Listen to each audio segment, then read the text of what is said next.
the other. There is no definitive answer on this. How sad is it? I believe more in a Kansas City Chiefs conspiracy than I do Bigfoot. No, I mean, you think of some of I the mean, large animals that are out roaming the woods. Moose, they're massive, man. Bear, Yeah, they're huge. they survive just Bronson fine. Reed. Moose are a couple of fucking 1,000 pounds, man. And about what, 12 feet or like 10 feet tall? Oh yeah, they're probably like four Maddies. Yeah, no, dude, I used to live up in the mountains, just a little bit out of the way, and I literally saw a moose attack a tree because the tree was in its territory. Oh, they're very temperamental animals. You see one of them, you get the fuck out of the way slowly. Look, if you see a moose, it's almost already too late. No, you just give it a wide berth, and it's like just you do your moose things. I'm gonna do mine. You do your moose thing. Do your moose things. I am not going to offend you whatsoever. Nope. You, Oh, believe me, I would you never do anything to offend an animal of your size. but back to the Bigfoot thing. Like, oh, no one's ever found a carcass or anything. Did you ever see a bear carcass in the woods? I mean, I have No, you normally seen. find them dead in the caves Yeah, like they're where they they just perish. Yeah, people have killed bears and taken photos with them. yeah, but I mean, if you're out traversing the woods, you never see a really. I've never seen one bear carcass. And we have bear here. I've seen deer carcass and every other carcass that was once not a carcass. But Where I grew up, the main animal threats were either, uh, you know, wild pigs, feral hogs. I mean, it's Arkansas, so that's like big thing. Uh, not shockingly, we had Occasionally a pack of coyotes and not snakes. Like those are the three big things where I grew up that you had to worry about. not shockingly, I had this almost identical conversation minus the profanity at work the other day on the phone. Kid you not, we were talking about Bigfoot for about 10 minutes. Some dude from North Carolina. Well, What if you kind of don't, work do you do, Davey? You're moving refugees out of the United States. You're no, talking about Bigfoot. What the we move hell are containers you all up to, over. man? We move containers all over the states, and we have to check like where they're going with this thing to make sure we can fit it in, right? So we look up their address on Google Maps. So I looked at his and was like, "Oh, it's a nice rural area." I said, "What kind of wildlife would you have there now?" So he was writing them off. He goes, "Where are you at? Where are you at?" I'm up in You'd be North. like the white male version of Harriet Tubman, just running the Underground Railroad from the U.S. to Canada, getting refugees away. So I said, well, I said I'm up in Nova Scotia. I said, so like we would have deer and moose and bear and polar bear. And I said, well, of course, Bigfoot. So he took to the laugh, and then we got we're Or 10 as minutes Bubbles calls him, talking a about Sam Bigfoot. Squanch. Well, no, he goes, do you think he exists? I said, I'm really on the fence. I said, I don't know. I said, he could. This is at work. People are paying me to do this.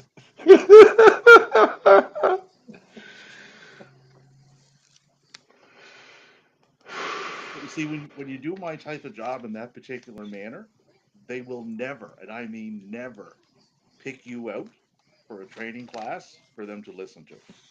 It's never going to happen. We'll listen to Dave. Like, no, that's probably not a good idea. Probably You not might the best. pop up in the what not to do video. Well, no, but I make it work. Still gets Yes, I the mean, sales done. Mind you, I've been at this for 24 years. No one else has. Davey and I are both a bit unorthodox, but we make it work. Yeah, I know where I'm going with all these half-baked conversations. Oh. Any, See, it's nice to any, hang out with you guys and laugh at least one day a week versus, working and checking the news and seeing what that Cheeto twat waffle has done in the last 24 hours. any bets today, Matthew? We got Plenty. so Oh, what you this got? is one of Maddie's. I mean, when his would this be your largest gambling day of the year other than the Super Bowl? Um, The NFC AFC Championship games, Super Bowl, NBA Finals, and I'd like to say the World Series. March Madness actually has to be the Yeah, yeah, biggest March gambling. Madness. Yeah. Well, That's if the you biggest actually, gambling for me. But if we're like well, if you manage to, individual things, if you manage to actually make it down in March, March Madness will be going on that weekend. yeah. So I mean that we're planning on it. We're all trying to get down. We just need to all get the days off to go down and visit you for March. Well, also my vacation days roll over in March. Like right now, I'm sucking the hind teat of 2 vacation days left, but in March they roll over to a new year, so that won't be a problem. We got Tom Brady calling the NFC Championship game. Okay, Hmm. I got Well, he two did tickets. play in one, actually, too, I think, didn't he? I believe too. What was that, Davey? I got two tickets on the go. One's a real short one. Buffalo to beat Kansas City. The Washingtons to beat the Philadelphias, and Jaden to go over 224 yards Okay, that's a good passing, one. That's a good one. passing, not rushing. Going Yeah. over him. And then the second one, I only got to get 4 out of the 6 right to win monies. Josh Allen over. Um, no, what's this? No, Josh Allen to not throw an interception. Patrick Mahomes to not throw an interception. Dallas Goder to go over 3 receptions. Mm-hmm. Jaden to go over 1 touchdown passing. Allen to go over 1 touchdown passing. And I need James to be cooking with some yards to go over 57. That one might hit. That one might actually hit. If I get them all right, this pays out. What does this pay out? 397. Oh, I would like to hit that one. Uh, It's a my short one. my biggest long shot of the day is for 8 touchdowns to happen between the two games. 8. Josh Allen, DeAndre Hopkins, Mac Hollins, Samaje Perine, Saquon Barkley, Jalen Hurts, Scary Terry, Austin Eckler. If those 8 men get a touchdown, that's $11,767. Do they all have to hit? yeah, they all have to hit, right, Maddie? Yeah, all 8 of those have to hit. So this is the Oh, biggest long shot of the day. But If you win 11 grand by the end of today, uh, you're at least picking up drinks one night when you come out oh here. yeah, no, I was about to say I won't tell anybody, but there will be signs. if Maddie stands just right, if you were to go back just a little bit, it looks like he has the funniest hat on ever. Yes, This the looks like a pinata mitt, like a pinata had sex with a Kleenex box from my vantage point. Yeah, because of that. like a driving Yeah. like a driving Miss Daisy hat. Miss Daisy, I got to make water. Oh shit. Which and I love Morgan Freeman and I like that movie okay, but that was one of those movies that how the fuck did that thing win Best Picture? I mean, it wasn't a bad movie. It was just one of those like Jesus Christ, like there had to be something. Every time I hear driving Miss Daisy now, I think of the El Camino movie when Badger and Skinny Pete were playing Oh the video game. God. You drive like Miss Daisy.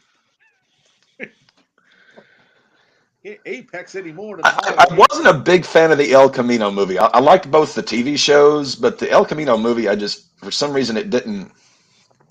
It was a standalone. It tied Yeah, into I the mean, ended thing. So yeah, I mean, I liked that they gave him the ending he wanted. He got to go to Alaska and just kind of be amongst the trees, what have you.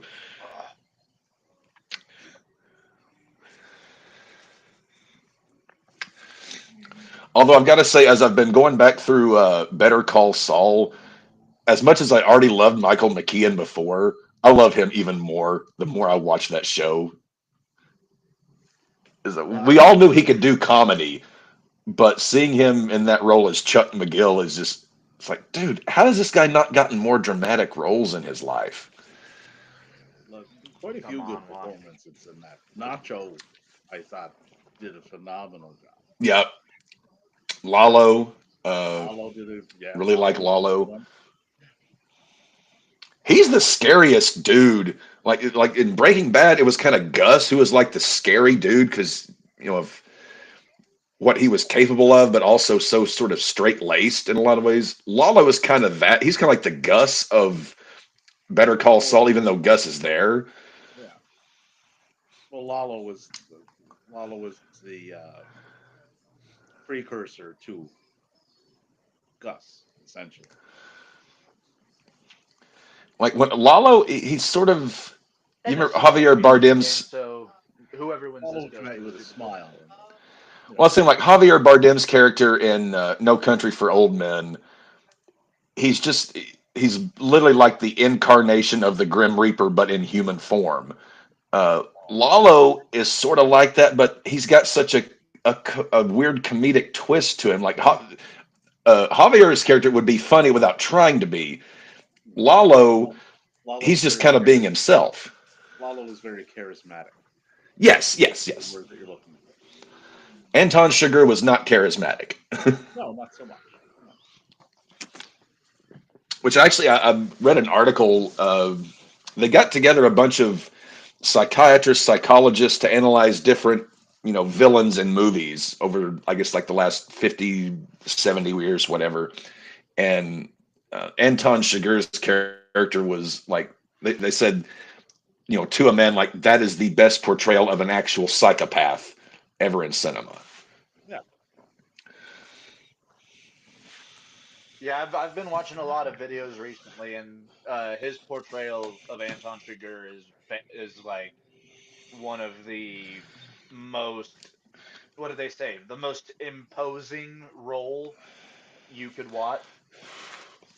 Well, like, it was like the closest to what an actual psychopath serial killer, just there's just no emotion there.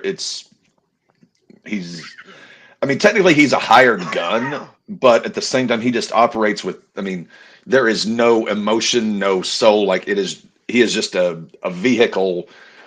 Like, it's like the Grim Reaper incarnate. Another amazing villain. I drink your milkshake. Milkshake. Daniel Plainview. Daniel Plainview. No, and there will be blood. That was fucking chilling, man. I You see, I mean that's a phenomenal movie. Though I am not shitting on this performance of his at all whatsoever. It's phenomenal. But me personally, I liked him better as Bill the Butcher than Daniel Plainview. That's just like, I would rather sit and watch Gangs of New York than There Will Be Blood, just because There Will Be Blood is just so freaking intense. Like, I can't watch it very often because he's so you have to be pleasantly in over the the right. top. You have to be in the right frame of mind. Yes, it's like my When favorite movie of all time is Apocalypse Now. I can't watch it, but maybe once a year now because it's too much. And looks like we are about ready for kickoff. I've got the TV on here in my office. I just hope the refs aren't in Washington's back pocket again. Conspiracy I'm theories. more watching the Zebras in the latter game as far as that. Uh,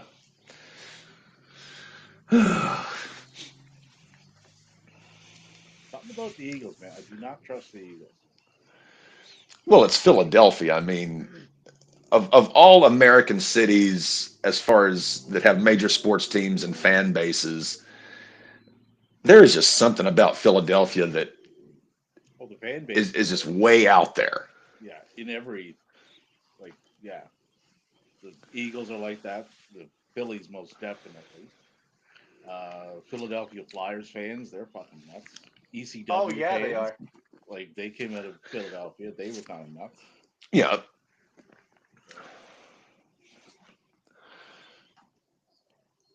Or as they would and say, Washington has the ball passionate. to go ahead, Davey. Oh, they would refer to themselves as passionate. I would say clinically psychotic, but passionate. We'll go with that. Yeah.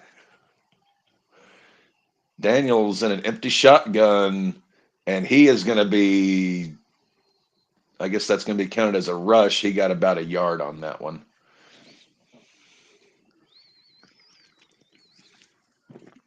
Oh,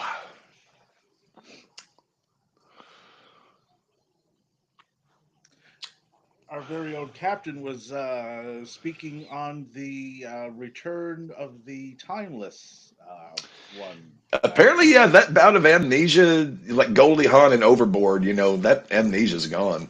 But that was effectively done and has been since they started a year ago, over a She year. has sort of reached that But weird plateau with me, kind of like CM Punk has, where they can do no wrong. Like but she can do no wrong people with me.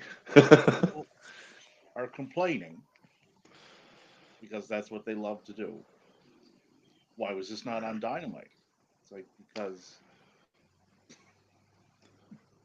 because if it was on Dynamite, you'd be complaining, why should I watch Collision? There's nothing on it. Like you can't keep them happy. It's fucking impossible. Yeah, wrestling fans are just the most fickle things. Oh fuck, man! The worst thing about professional wrestling is professional wrestling fans.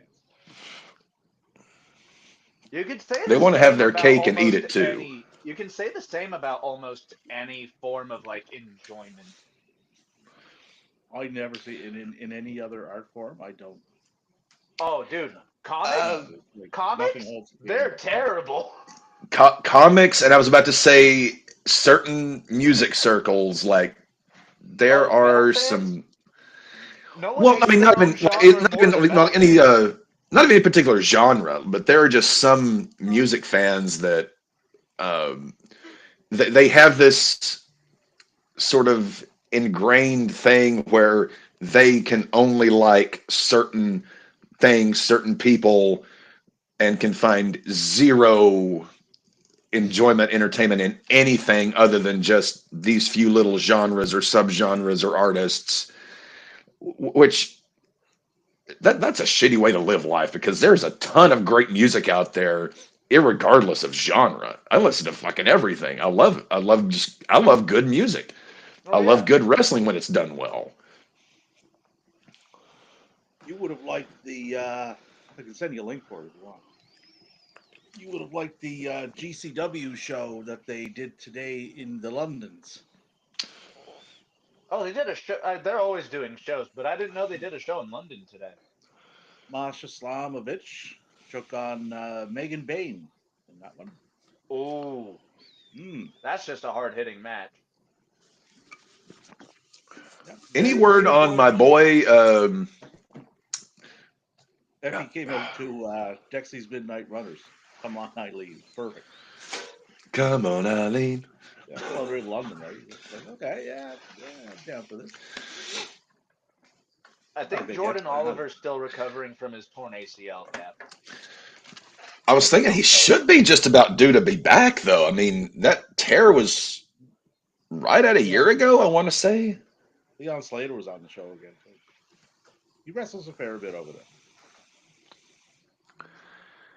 GCW gives me hope for pro wrestling. While I don't agree with a lot of the booking, a lot of the stuff they do, but my God, do they present it and do it like Oh, they're coming back there in the summer, and they're doing blood sport there.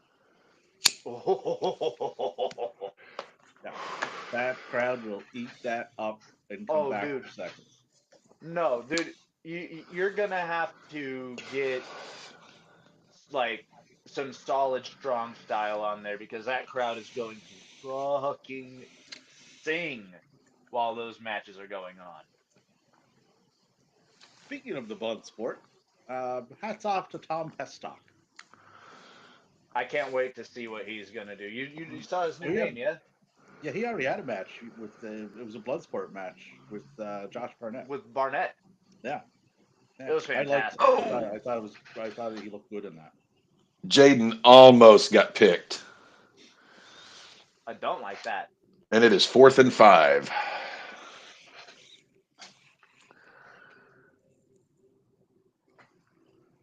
I had a thought and then I lost it. Have you checked under the couch? Perhaps it rolled underneath there.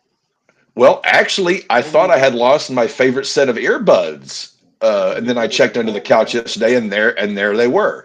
So There you go. I have looked under the couch recently, but yes, I found my favorite set of earbuds, but no thoughts. No thoughts to be found. Obviously, it wasn't a We're well-worn keeping pair. him in our thoughts. Where?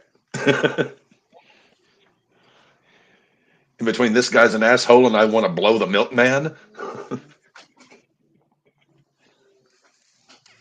Oh, Jaden's up to 28 yards. I like this. I now need him to do less than 200 for the rest of the game. Actually, I was thinking about you last night, Davey, as I was laying in bed. Not in that way, but I was Oh, listening to I was listening to George Carlin's uh, what's the name of it? It was his last HBO special he did. It's bad for you. You know, it's all bullshit and it's bad for Yeah. you. And I was thinking, like, if Davey was ever to do a stand-up show, it would probably resemble that one. Like, I could just see Davey, with his own, words, his own spin on it. But I could see Davey doing that stand-up.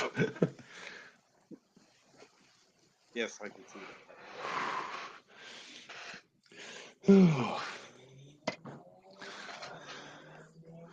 Ooh, I got another show for you to watch if you're interested. What's that? This would have taken place on the 23rd this month. It's called Surreism. It's a wrestling show. It's all women. yeah. I heard But about that. Is it ran by Suri?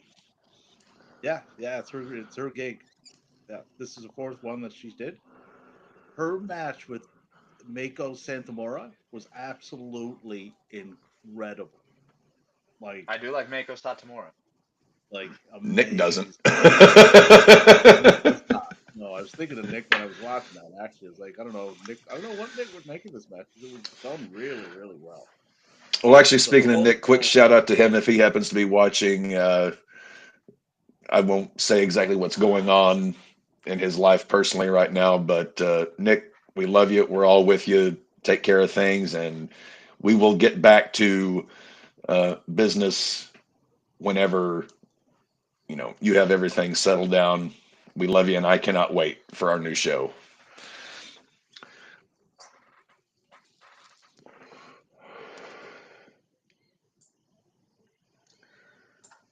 In the world is going on, meow. There we go.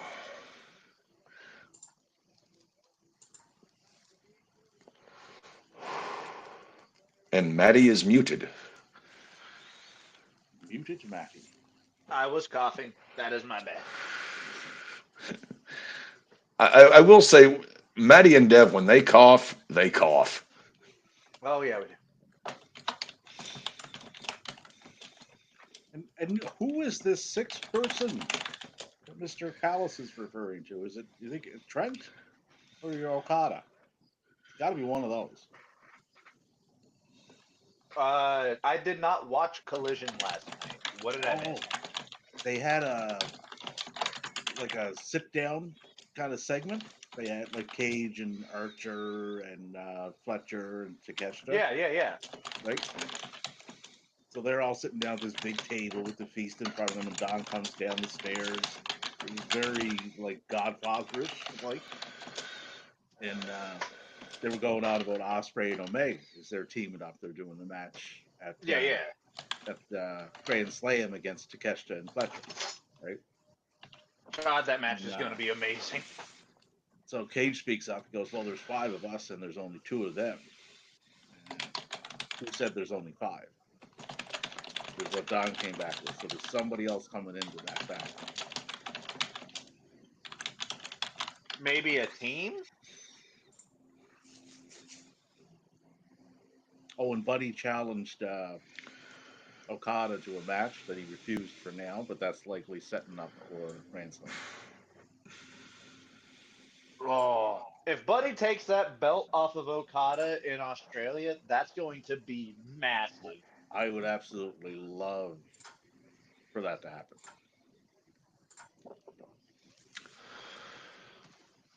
And looks like Washington is going to attempt a field goal. 4th and 3. They kept that drive going long enough. If they can get this field goal and at least get points on the board, that was a successful first drive. Yeah. Field When goal, you're the road team, take the points. And it is good. 34 yards, all of them.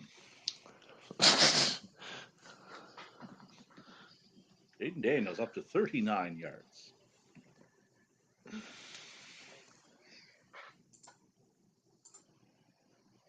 Jalen Hurts is up to 0 yards on 0 attempts.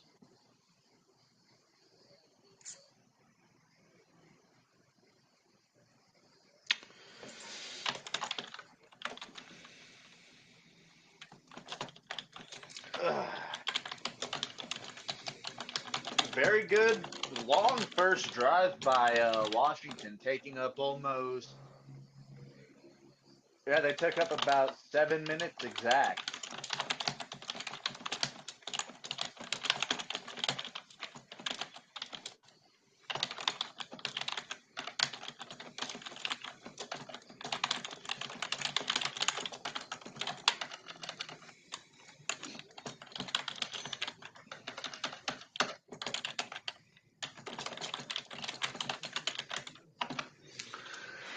Whew, I must relieve some ballast. I will be right back, fellas. Alrighty, Davey and I will hold down the fort. Man, I was really hoping for a first drive touchdown on that.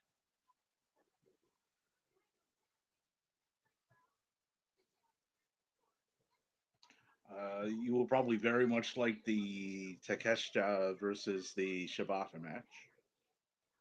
Ooh, that sounds like a good match. That was last night.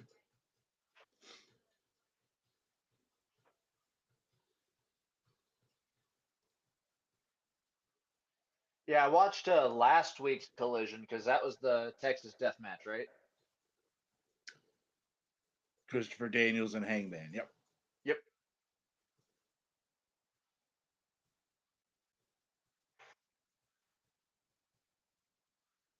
And then they did a little follow up to that on the Dynamite. That that actually did quite a few things. Teased Hangman MJF program, and then Hangman basically squashed the guy he was in there with, beat him with a lariat, and then left the ring, and then came back down, Hit the and Angels wings. then went after him again and used Daniel's finisher on him.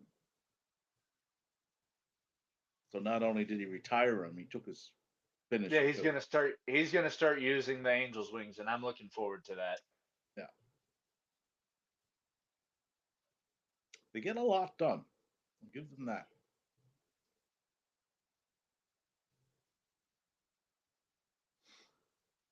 It looks like Harley is going to be facing Mercedes at the Grand Slam. That's the scuttlebutt.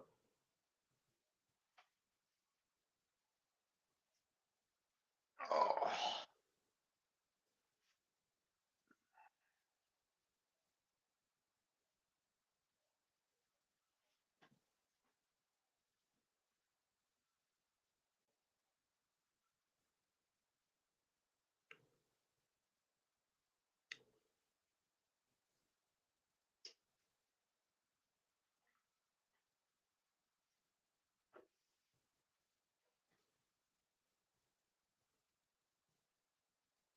All right, come on, interception for Washington's. Yeah, Let's we put need this. we. Go ahead. I was going to say let's put this game to bed in the first quarter. I agree. I want Washington to take this game handedly. I want Washington going into the half up 34-0. Now that would be insane to happen. I might be aiming a little bit high, but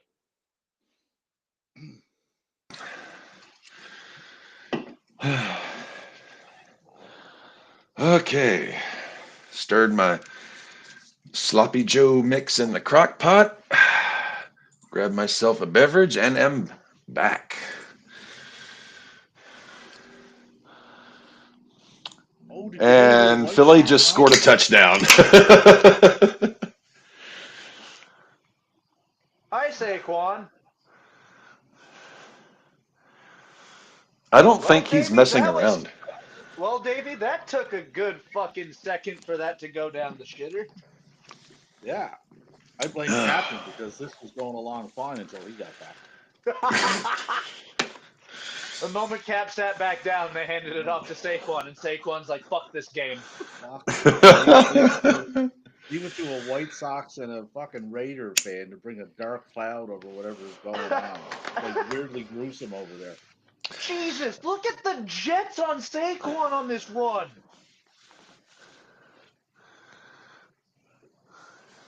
I bring the sad. Holy fuck! Oh, did you hear who the White Sox signed? Not in the last couple days. Yeah, nobody, Uh, because they're fucking inept. That. See, and I can always count on Davey to just share the good news, to bring, you know, I am the Les Nessman of this fucking generation. give you the Buckeye Newshawk Award. It We are could gonna be. we are gonna build a stat. We are gonna honor and build a statue to Mark Burley this season. I'm sure that'll up your win total some. Although Oh those yes, uniforms yes. you're giving away to the first 15,000 fans are pretty sharp, assuming you have 15,000 people show up. I got a feeling this. Well, Maddie and I were talking about this before he went live, but you were like, well, I mean, White Sox can't. It can't get much worse, can it? And I was like, well, as Ron Fuller said to Jerry Jarrett one night, oh yes, it can. Yeah, yes, it can. Well, And with the last it does. rebuild, like 2015, 16, 17, like you had hope because there was a ton of great young talent on the team and in the farm system. Like, yeah, we were shitty, but there was a lot of hope. See This now, time, we're shitty and there is no hope. well, see now, as I always am, I'm the ray of light and hope, right? Uh-huh. Your farm system did rank quite high as far as prospects go. So there is I now in saying that, I have no belief whatsoever that they will be able to navigate that properly. But as of right now, that looks promising. But they will fuck that up. Yes, Yeah. we will. Oh, Oh well, speaking of my teams that do so horribly, Pete Carroll, the new head coach of the Raiders. Davey, I've yet to collect your thoughts on this one. what's he? 89. Well, he may be 89, but he probably is in better shape than most 40 or 50-year olds. I will say that for him. Right. So at least it shows that they're looking ahead and building towards the future. Well, we need a placeholder team builder type of coach like him for a couple 3 years while we're trying to figure this shit out. I mean, I have no, I don't mind the hire just because we're not ready to go to the next level. Captain is And officially in coping mechanism mode now. I, pretty much So all I do as a sports fan is cope and just feed myself as much hopium as I can where I can. I feel better about the Raiders in the next 5 years than I do the White Sox. I'll put it that way. Speaking of weird things going on with baseball, Chuck Nasty, Charlie Blackmon has just been named special assistant to general manager for the Colorado Rockies. did he retire, Charlie? He literally retired last year. Yeah. He pulled the Tom Brady. He's like, fuck, I can't sit at home with these kids and this wife. I gotta be at the ball club. Well, Davey, now that you've rejoined our baseball league, we're up to an even dozen. Uh, that's hoping that That's our three new almost guys double. from last year return: Mason Hall, Drew McDonald, and J3. Oh, and Brett, the Glitzy Goblins. Is there a way to adjust the how we pick people up off the Yeah. baseball network? Well, I know there is because I've ran like multiple leagues. But this fucking putting in a bid and waiting, trying to fill your roster positions, not a fan of that. Well, I mean, this is the time of year to bring things to the table. I think I added. I mean, we have a group chat where we discuss this type of thing. Yeah, Uh, like I'm fine with the auction draft. There's no problem with that. That's kind of fun, right? But like if dude goes out, like if my first baseman goes out, it's like okay, so I can't pick up a first baseman to fill that spot until at least the next day. My bid doesn't go through. Okay, well now I'm in 2 days trying to get someone. I should be able to just go and grab a free agent. well, it looks like you are in the group chat, Davey, but you have us muted. Oh, It's the Group Me app. I mean, that's kind of where we discuss any kind of changes, making changes. This is the time of year to do that thing. I posted in there a couple days, well, like a couple weeks ago. Any ideas, suggestions, recommendations, changes we want to do this year?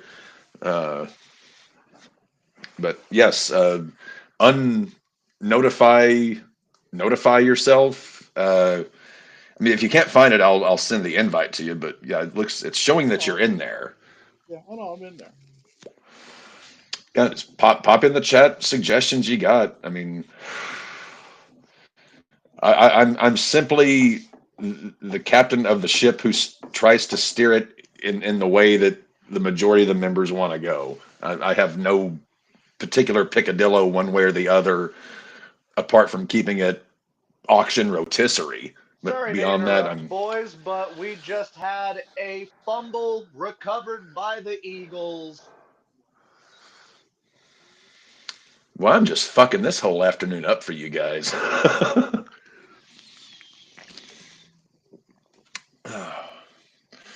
Yes, any ideas you got, Davey? Put them in there.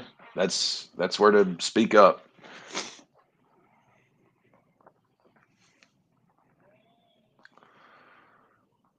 Speaking up, I never have a problem.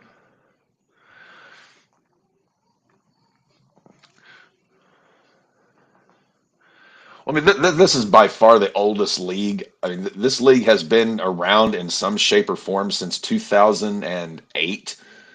Uh, so basically, my job at this point is to just keep the league together and keep as many core guys as we can, uh, and just I just want to play fantasy baseball.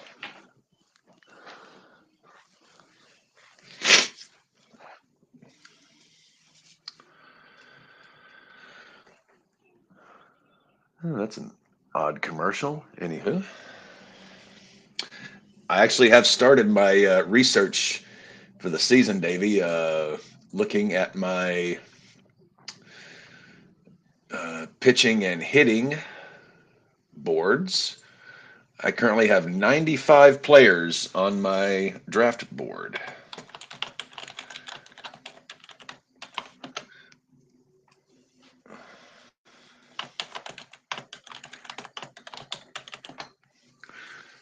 Gentlemen whom I'm interested in acquiring for my squad this year.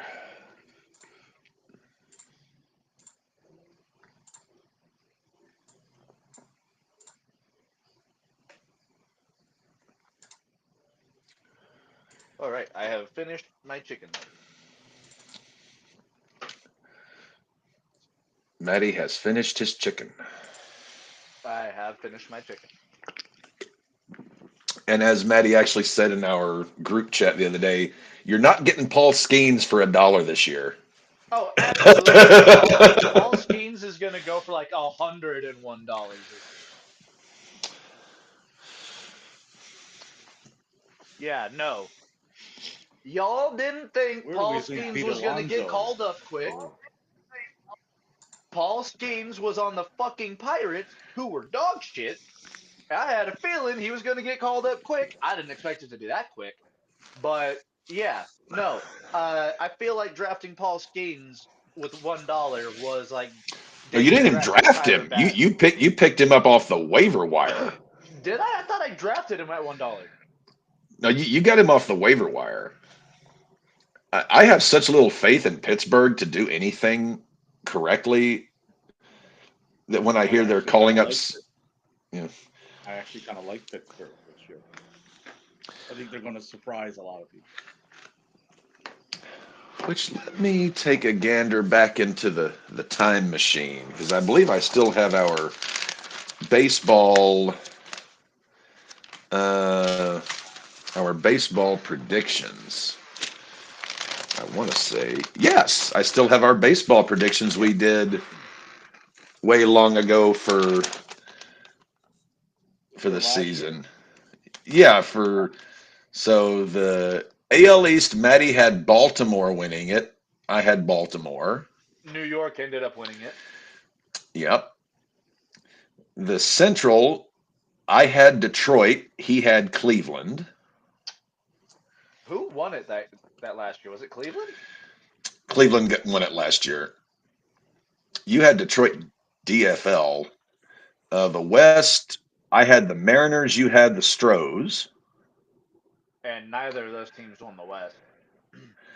Uh, didn't I Did the Stros thought win the it? Thought the Stros won the West last year. Astros won the division last Oh, they did? NL East, Maddie had the Braves. I had the Braves. The Central, Maddie had Pittsburgh. I had Cincinnati. What the fuck was I drinking that day? And then the West, Maddie and I both had the Dodgers. Let's see.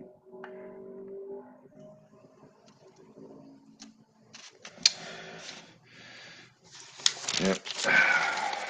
Good thing I saved this wonderful tome of information that we come up with in the Holy. spring that by October is essentially year. Yankees, Blue Jays, Red Sox, Eagles are up Baltimore. 14-3. Come on, Washington. It's another Saquon run, goddammit.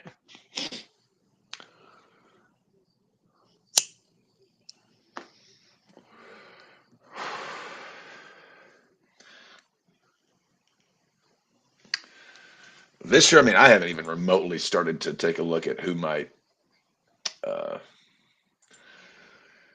who might be winning the divisions, other than, I mean, who the fuck is gonna stop the Dodgers? They just print money and sign players with said printed money.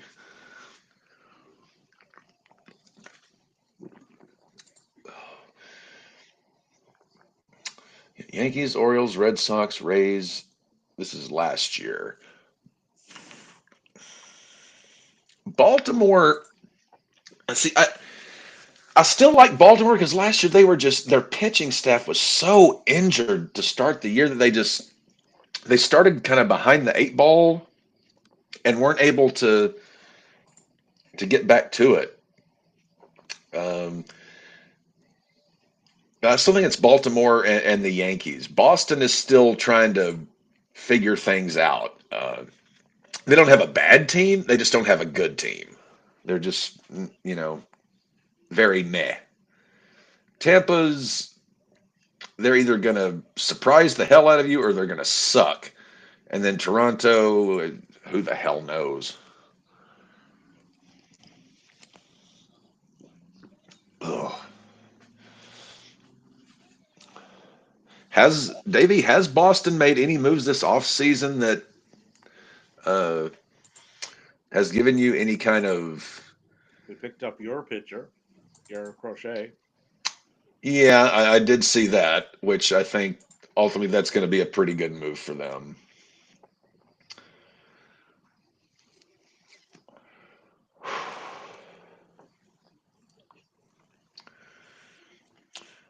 I mean, is there anybody else on Boston's staff other than Crochet though, who's Yeah, Brian Bello, Tanner Houck. Yeah, Tanner Houck. how I don't think he's gonna I be a don't buy one the year how. wonder. I don't think he's gonna be a 1 year wonder.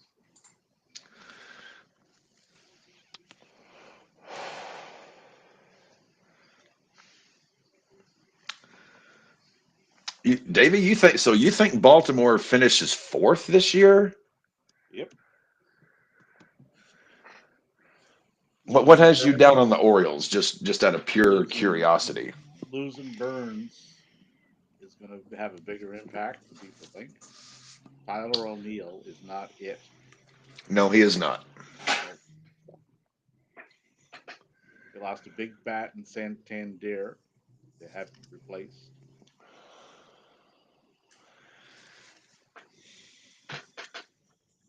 Like those four teams, I think it's going to be very tight between the four. I don't. Tampa's just. I don't know what's going on there. I don't think I Tampa don't knows think what's they going know on with Tampa. what's going on.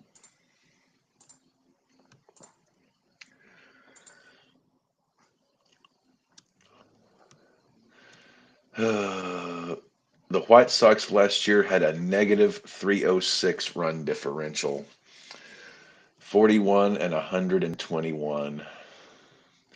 We were not good last year, Dave. I'm looking at the Central. I still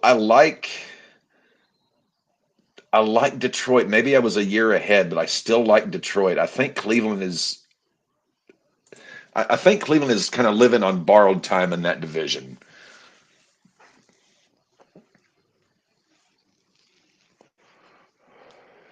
because Kansas City, they're farm they got.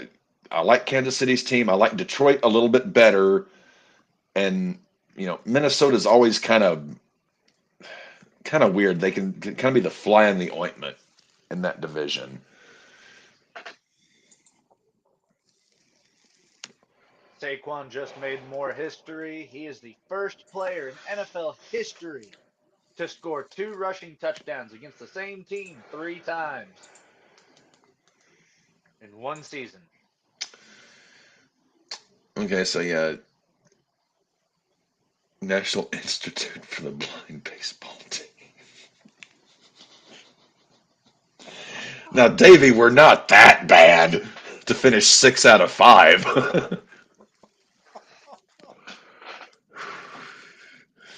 We may be dog shit, but we're not calcified dog shit. You're Or that maybe bad. we are, and I'm just too stupid to admit it. You guys are that bad. You would be worse than a team that was fielded by 9 people who can't fucking see. Given last year's performance, Davey, I would not put that past us. How did Uh, we lose? We lost to a team that was communicating via clicks. I'm still gonna this year. I'm still probably gonna pick Seattle to win the West. I really like everything about Seattle. And last year they finished 3.5 back.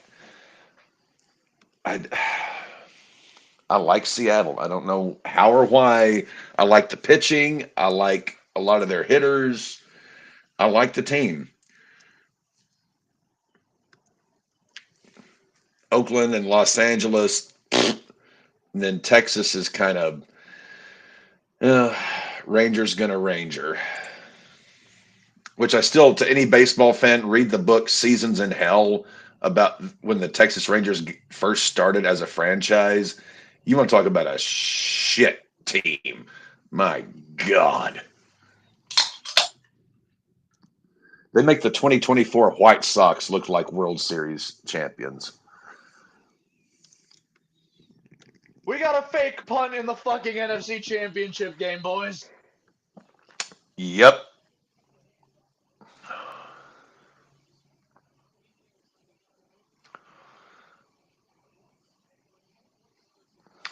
A fuck punt. And now it is 2nd and 16 for the Commanders. And it is a first down to the Philly 26-yard line.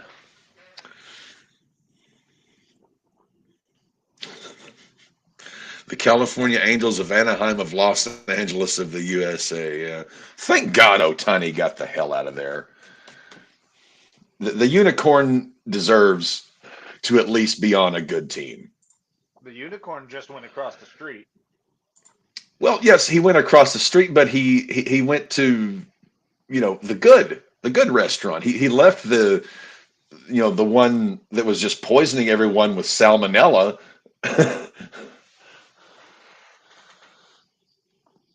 And it is 2nd down coming up for the Commanders.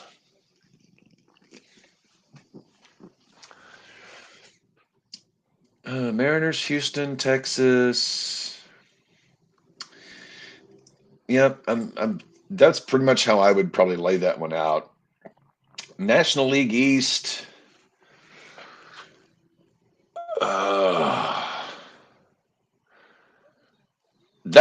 Apart from we know Miami's going to finish dead last, apart from that, I could see any of the other 4 teams in that division winning that division. Washington is sneaky. The Mets finally have their house in order. The Braves, always a top-notch organization. And obviously Philly has talent out the ass. But I could honestly see any of those 4 teams winning that division. That's a tough one to call for me. I don't think it's going to be Philly again. That is a tough division.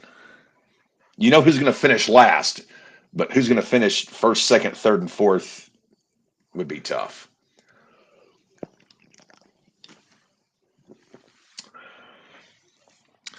Dodgers, Diamondbacks, Padres, Giants, team of cadavers from the local university, 6 the Rockies. This is valid. Yeah, the Rockies are the White Sox of the National League. They are literally the team that, just fuck hope. there is nothing about the Rockies. I'm looking at my top 100 baseball players, and I do not have a single Rocky or White Sox in there.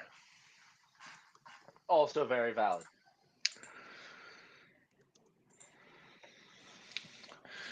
Let's see. Yeah, I still like Arizona. Padres.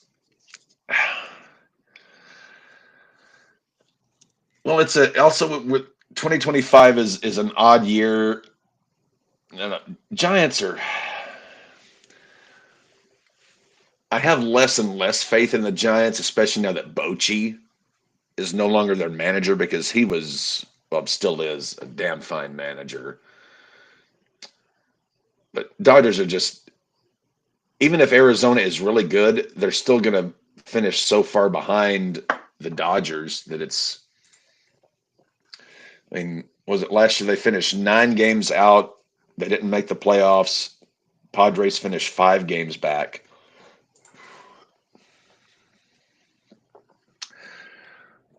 Brewers, Pirates, Reds, Cubs, Cardinals.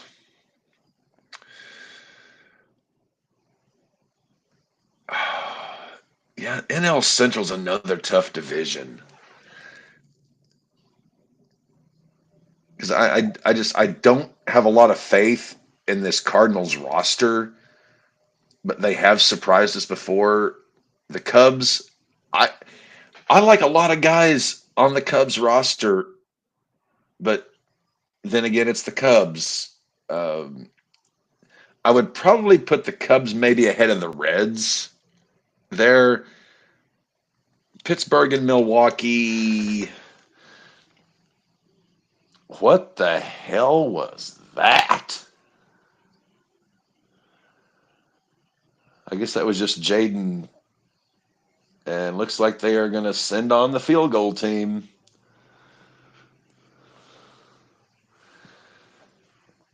I mean, they make a field goal here. It's 14-6, so they're only a touchdown and a 2-point conversion away. So it's smarter than going for it here if he makes it. Phillies, Mets, Braves, artists formerly known as the Expos. The fish. For the Braves, it's all going to depend on when Acuna returns and how healthy he is coming off that second ACL tear. When he's healthy, that guy is arguably the best player in baseball next to Otani. Well, they got to get him back healthy, but they also lost Charlie Morton and they also lost Max Fried. Two big hits in the Fried was a rotation, loss. and But they Morton's, also what is he, like 500 years old? yeah, but he was still performing. He was still pitching, and they also lost Martin with the bullpen. I believe he signed with the Mets, if I'm not mistaken.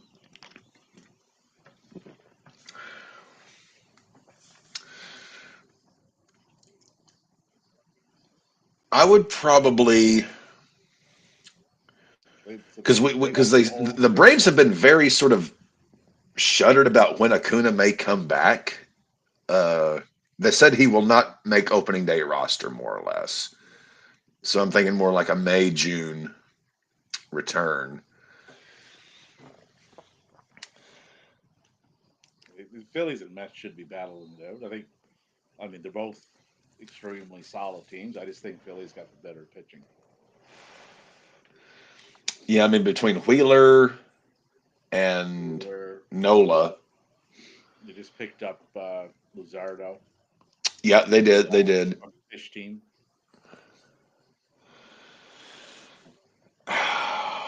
Yeah, I mean,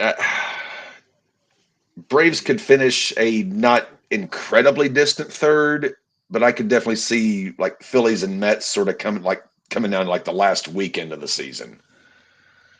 and then I could definitely see that. and then they're trotting out, Real Muto, Harper, Bohm. There's Real Muto is he's a solid catcher, past. man. He's a solid catcher, but as far as his offensive production, He's not what he was a few years ago, no. But no. like for a catcher, if you can get that kind of solid production from that position, that's all you need.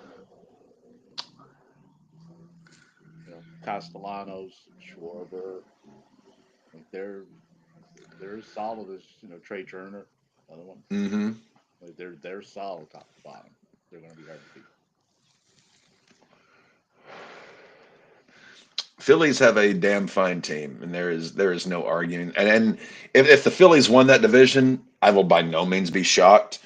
If the Mets win it, I won't be shocked because again, injuries and whatnot can happen over the course of a 162 game 6 month season.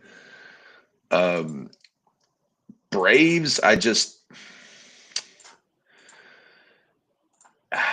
I Does Chris Sale repeat what he did last year? No, I don't think so. not Uh, not to that degree. Does that's not likely to happen. which still has Maddie very very ass chapped that Chris Sale leaves Boston and wins a Cy Young. Look, I like Chris Sale, but I want the motherfucker to retire at this point. You came to the Red Sox. Oh, I You liked had him too back when we had him, and then we traded him to your ass. exactly. And then what did you do? Nothing. Nothing. Uh, Yeah, yeah, no, for Chris what did we Sale's on get in my the sale team. trade? We got Moncada. We got a How's that couple of the working out? pieces. Pardon? How's that working out? Not well, Davey. Not well. Uh, Turk. I swear to God, I thought turkeys could fly, but apparently, no. Uh, Oy. Well, and also again, Fenway is just such a horrible park for left-handed pitchers. It's the worst place to pitch in the bigs if you're left-handed, similar to Yankee Stadium if you're a right-hander. It is so tough to pitch as a lefty at Fenway.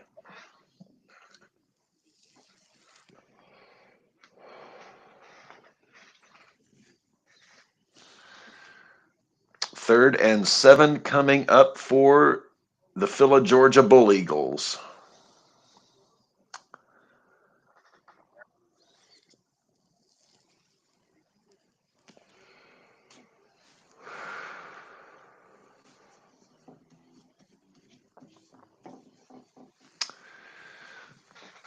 Okay, let's see. Hertz takes the snap out of the gun, throws complete to Goddard, and he has a first down plus about 8 yards.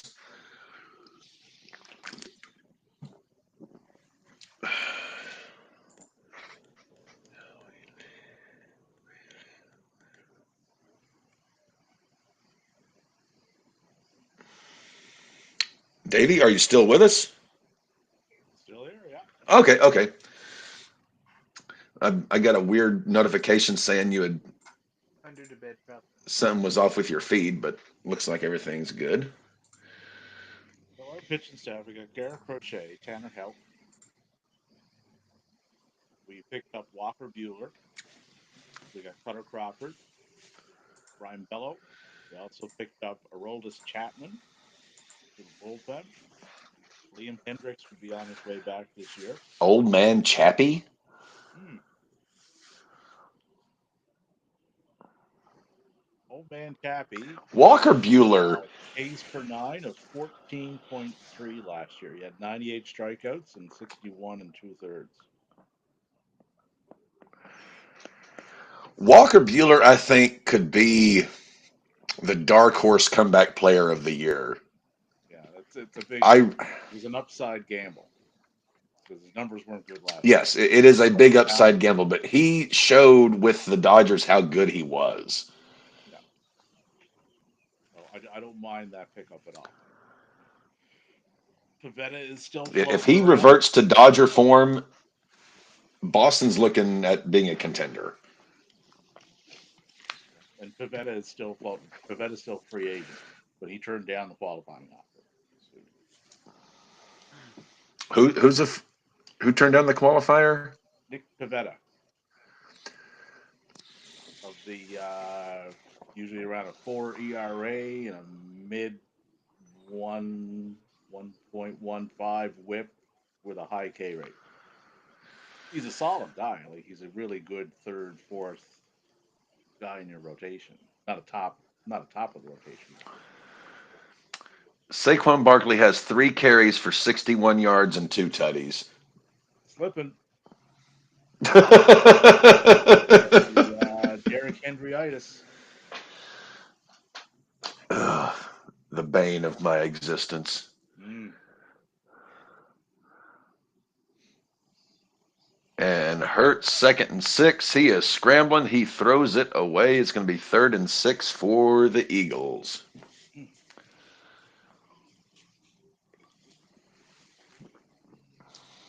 So, do we think this Takeshita Kyle Fletcher versus Osprey Omega match could potentially break like some sort of internet or something? Oh, dude, it Like might be one of the better tag team matches we'll ever see. quite possibly, yeah. I will say I did like the comedic end to what Kenny said at the end of that promo, how he's afraid of heights. For some reason, that cracked me up. Bye and good night. Now get me down. 7 heights. Get me down because I am scared of heights. And Will Ospreay just laughs as he wants to jump off of high things. Ooh, yeah, that did give me a laugh.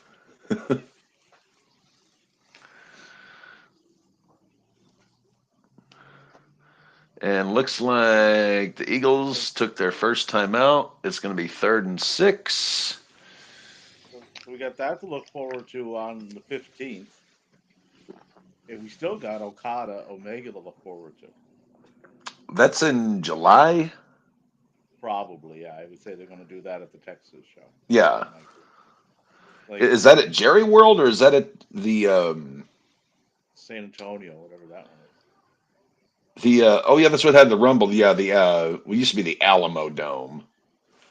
Speaking of the Rumble, that's fastly approaching Yeah, next next weekend. Saturday. And Jalen Hurts gets sacked, they will be punting. Yeah, sack that bum. Rumble's going to Everybody, be interesting everybody this all year. excited for the big Cena win. I hope they don't go that way. I am Nope. excited for Cody and KO ladder match. I think that will be very good.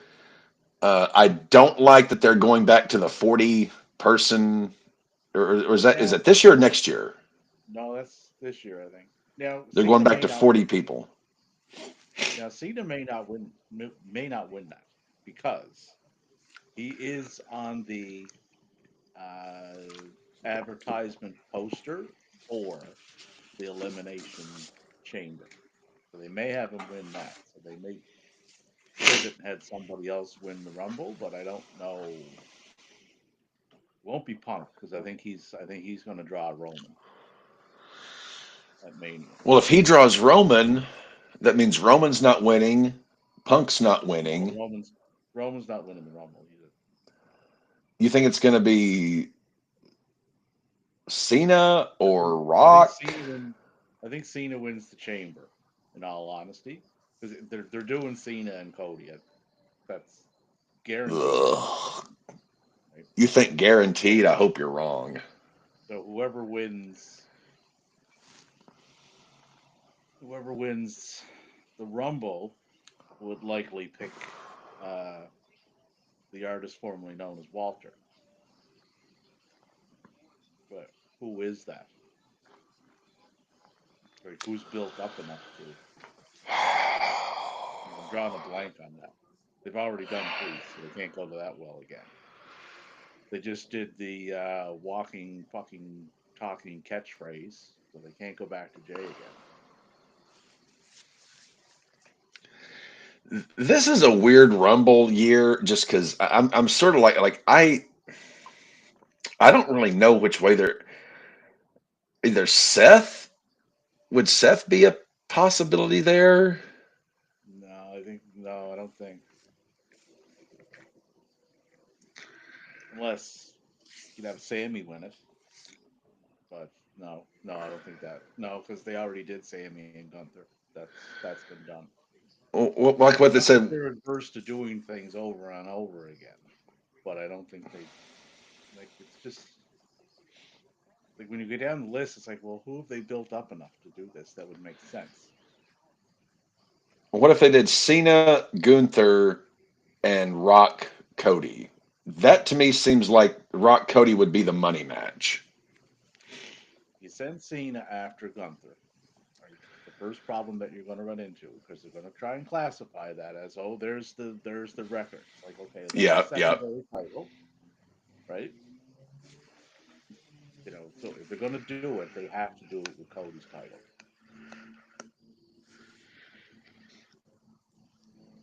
I would prefer they didn't do it. He doesn't need it. He hasn't had a good match in over a decade. So there's that. Well, if it's Cena Gunther, I would think Gunther could carry him to a good. I would think. I'm not. There's been no chatter whatsoever of Cena Gunther. So I don't think they're going in that direction. So you think it's gonna be Cena Cody? Yeah. I think it's Cena Cody. I think it's Punk and Roman. Like I said, I'm trying But to. what about Dwayne? What of Dwayne? I don't think you see Dwayne in a wrestling match after Mania's. Then why is he still sticking his bald noggin into this, soup all the time? Right. What will that continue to do if he doesn't show up? Well, got to do it next year, right? It'll Yeah, be it'll be the same conversation for the next year that we've had for the last 3 4 years. Right? Just move on. Move on. At this stage, there's zero chance of it living up to the hype. The match is not going to deliver like people think it is. well, I mean, I feel the same way with as much as I like Cody, like Seth, like Gunther. You got to think, Cena, Rock. They're only capable of so much, even with the right dance partner. So it's like I know Mania, you go for the money match. The guy that's been built up enough over the last year and has been arguably the MVP of that particular promotion is Drew. So if Drew were to win the Rumble and go after Gunther, that would make sense. I would have no problem with that. I mean, You think that's ultimately the night two main event would be Cena Cody? You think that's what they're going to go with? no. I think night one would be Cena Cody, and then night two to pacify the fucking narcissist that's on the roster now would be Punk and Roman. So then he could get off of his I main evented WrestleMania. He can check that off of his list. Because if you're in a match with Roman, chances are it's main event night two. I can't. I can't see them doing that as night two main event. I, unless they just somehow have no faith that Cody and whomever Cody Cena, Cody Rock, whatever. Did the match they had last year lead you to believe that they have faith in how the match would go? It didn't to me. That Nor to match, me either. But it that seems like match never night two really. of Mania has to be the like No, the belt match. the match they had last year is more remembered for the amount of run-ins that it had and guest appearances than the match Hmm. itself. Touchdown, McLaurin. Yay, Terry! You can always trust a guy with the name Terry. Solid name. Terry Bollea. Well, no, not him. He's paranoid and fucked. You notice he did not appear at last night's main event. He had, what was it, family commitments, I think was his reason for, and Washington fails on the 2 point conversion. That's that's what they're running with as far as the reasoning. How much truth there is to that, who the fuck knows? Well, as we know with the Hulkster, Truth and Terry Bollea are not often dance partners. Well, no, and nor is the company that was going to trot him out there. But I mean, I'm not surprised that had he come out there on that first Raw and gotten a mixed reaction, I wouldn't have been surprised. But the fact that he just got booed out of the fucking building just keep him off. really says a lot. Keep him off your program. Like, this is not complicated. If you as a company and a promotion and the people running it have been dodging racist accusations now for a fair bit, right? Probably the best game plan that you could have came up with would be to not trot out someone who said on caught on audio that his biggest fear was having his family, if his family were to die, that they would be reincarnated as a black family. Don't bring that person on your TV show. That would Like be I don't advisable I don't get that. to not do that How is that thing. going back to me? Right? Like, but then again, they're partnering up with TNA, and they got Tessa Blanchard plastered all over that. Yeah, things really went downhill for that company after Scott Demore left.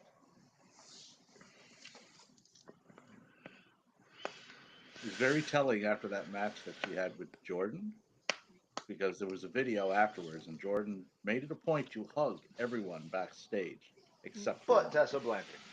He walked right past her.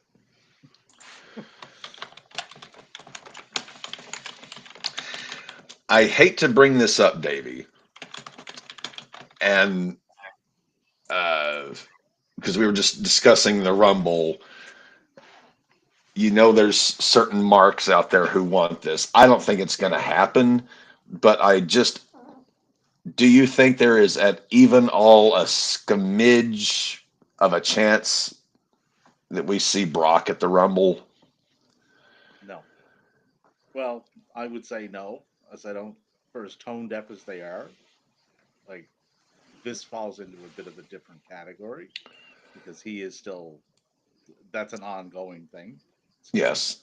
So I don't think, I would say they have been advised, do not do that. They will likely Yes, find it would somebody. be very ill advised. For some reason in my mind, I'm thinking if they're doing expanding it to a 40-man Rumble again, they're going to be I putting think the people, thing that you know, I think the reason they're expanding it to the 40 is because there's people from TNA that are going to be there. which I'm fine with. Um, Like you'll see your Mike Santana in there, and you're going to see somebody's going to say his fucking name, and he'll show up, Joe Henry, right? You'll probably see Nick Nemeth, which would be another one. He'll get a big pop. People will call him Dolph Ziggler again. It'll be fun. Um, but that's the guys like the Rascals. You'll see them. Trying to think who else. Josh Alexander, I believe. No, I don't think it'll be thank you, Josh. thank you. I'll throw one more out there for you, Davey, and it's another gentleman whom you and I both equally despise. Logan Paul wins the Rumble. Logan Paul, Cody at Mania. Logan Paul is another. Yeah, he's a definite possibility to match up with Gunther. Yeah, hasn't earned it. Hasn't really done much, but yeah, they would do Well, that. again, the WrestleMania money match. Yeah. I could see Logan Paul winning the Rumble, and Well, he did such a bang up job with the last title that he had. oh yeah, trust me. I mean, you and I are both in He the had same camp about that asshole. Uh, like when you forget who owns something, like, you have to go look, right? It's not good. But yeah, no, I can see them doing that. I kind of forgot all about him because I don't think about him because I have no interest in him. But I believe he's due back tomorrow. I think that's what I've heard yes. on the Raws,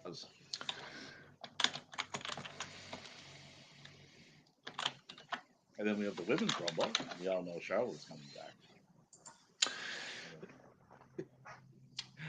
Charlotte, meet Yeah, we know Tiffany. Charlotte's Tiffany, coming back. yeah, it's like Charlotte, meet Tiffany. Tiffany, meet Charlotte. You two look alike, so we're going to put you in a program together. Oh, and Tiffany has a title. You'll like that, Charlotte. The story writes itself. Put her in something different. Anything. I don't care. I don't I care don't what it know is. why, if you bring Charlotte back, why would you not do the rematch with her and Rhea? Because they had a phenomenal match at Mania. Why would you Rhea, not try and run that back? there's been scuttlebutt the last few days about Rhea and possibly Bianca being paired up. I have heard that as well.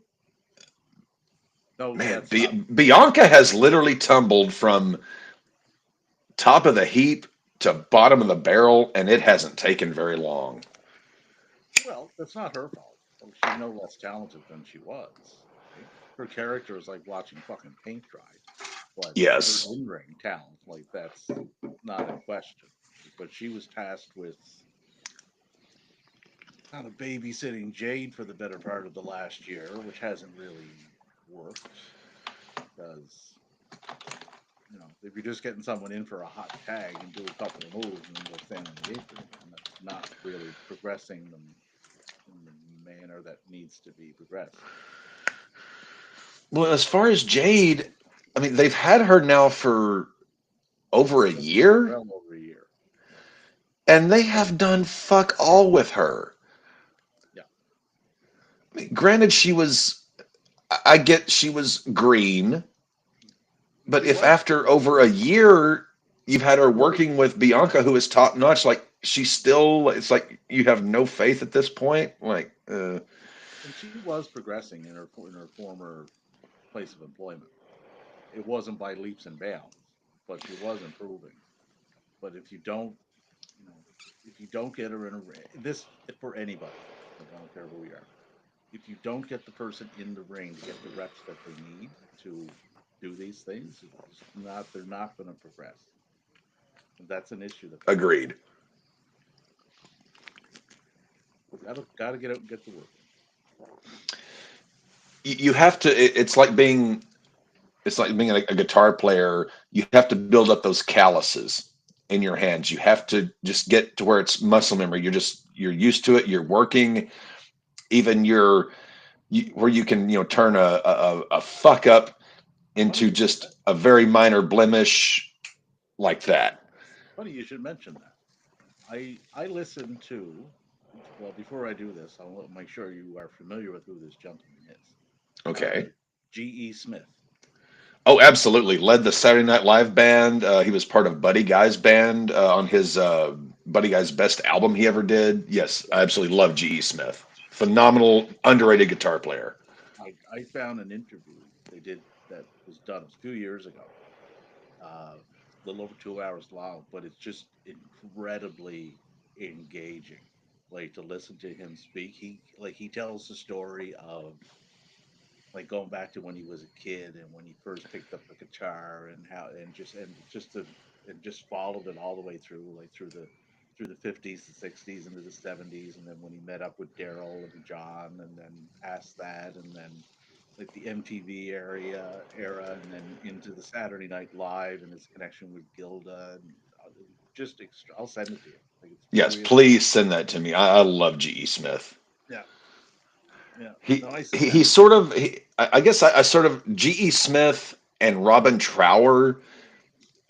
I kind of see a little bit in the same light, just because they're phenomenal guitar players, but they've always been sort of like, they're there, but they're never in the like yeah, the focal point of whatever is going on. but But you're every there. single thing they do, they're flawless. Yeah. They're the perfect, hired gun for a tour, for a studio project, for anything. You never have to worry about them. And he's so well spoken, like about everything. Like he just and you can tell, like when someone's speaking about a topic or a subject, and you can just feel the that it's genuine and like the love and the respect that they have for it. He exuded that for the entire 2+ hours with everything that he was talking about. Like it was a real. Like I said, I'll definitely send it to you before just so you Yeah, can. I've been a G.E. Smith fan for probably when I first kind of realized who he was, like, probably say like 25 or so years ago. And then, because I watched Saturday Night Live, I was like, who is that guitar player? Then I found out who he was. Like, oh shit, he was doing all that. And then he started working with other musicians that I realized, like, oh my God, I love this guy. Well, I remember them. My first memory of them was Hall and Oates, like in the early '80s. Like when I See, I'm not a big Hall and you, Oates guy. I you know would I see take a lot of Danny shit for and that. like you'd see like Daryl and John, like they were always front and center, the vocals, but you'd always see GE there, like in and around and stuff. I actually seen GE play live once. The Hall and Oates did a show down there. This was probably, I believe, it would have been on the Big Bang Boom tour. And that was just, I think, GE left the band after that because he was with them. I think it was from '79 to '85. He did a 6 year stint with them.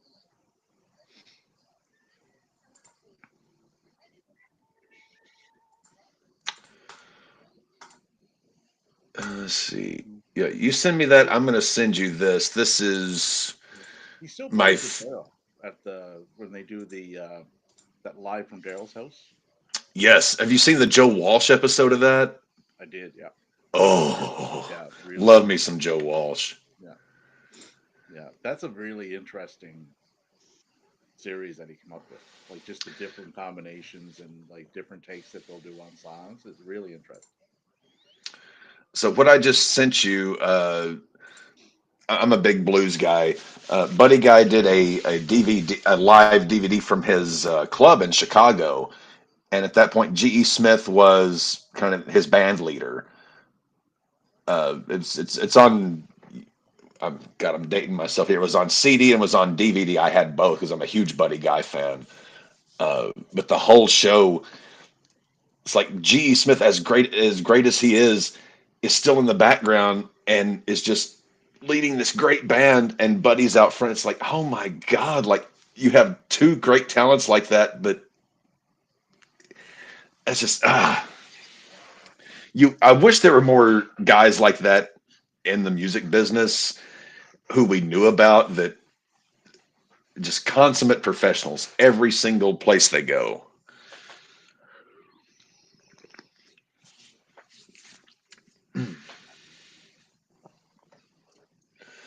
What the hell is going on in this game? They're on a commercial break at the moment.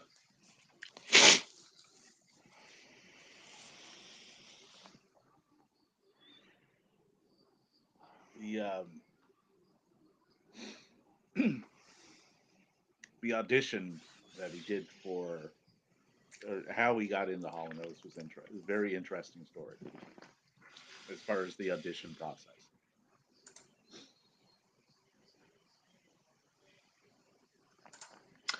Yeah, I definitely want to watch that interview with him. He is, Yep, I just sent it over to you. It's in yeah, your DM. he's like like sort of like the first guy that I think of who was sort of like the predecessor to a guy like GE was Steve Cropper. Just absolute nails guitar player. Stick him in any band, any genre. Cropper's gonna kick ass, and he's still alive, by the way.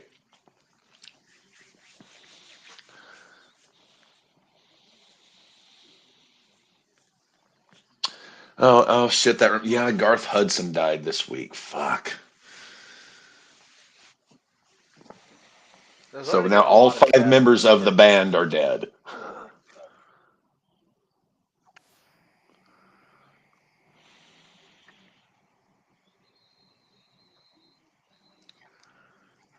Garth Hudson, like people who are fans of the band know like how crucial he was to that group. Like just being the guy could play any instrument on the planet. Like you hand him an instrument, he would play it well.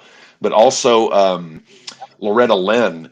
People don't realize like Garth was a big time session man in Nashville. And in an interview with Loretta Lynn, they asked her, you've played with so many musicians throughout your career. Who was the one that you like, anytime you were doing a project, who was the one you always wanted? And she immediately said Garth Hudson because the guy played like 10, 12 different instruments. He could fit into any spot. He could do anything.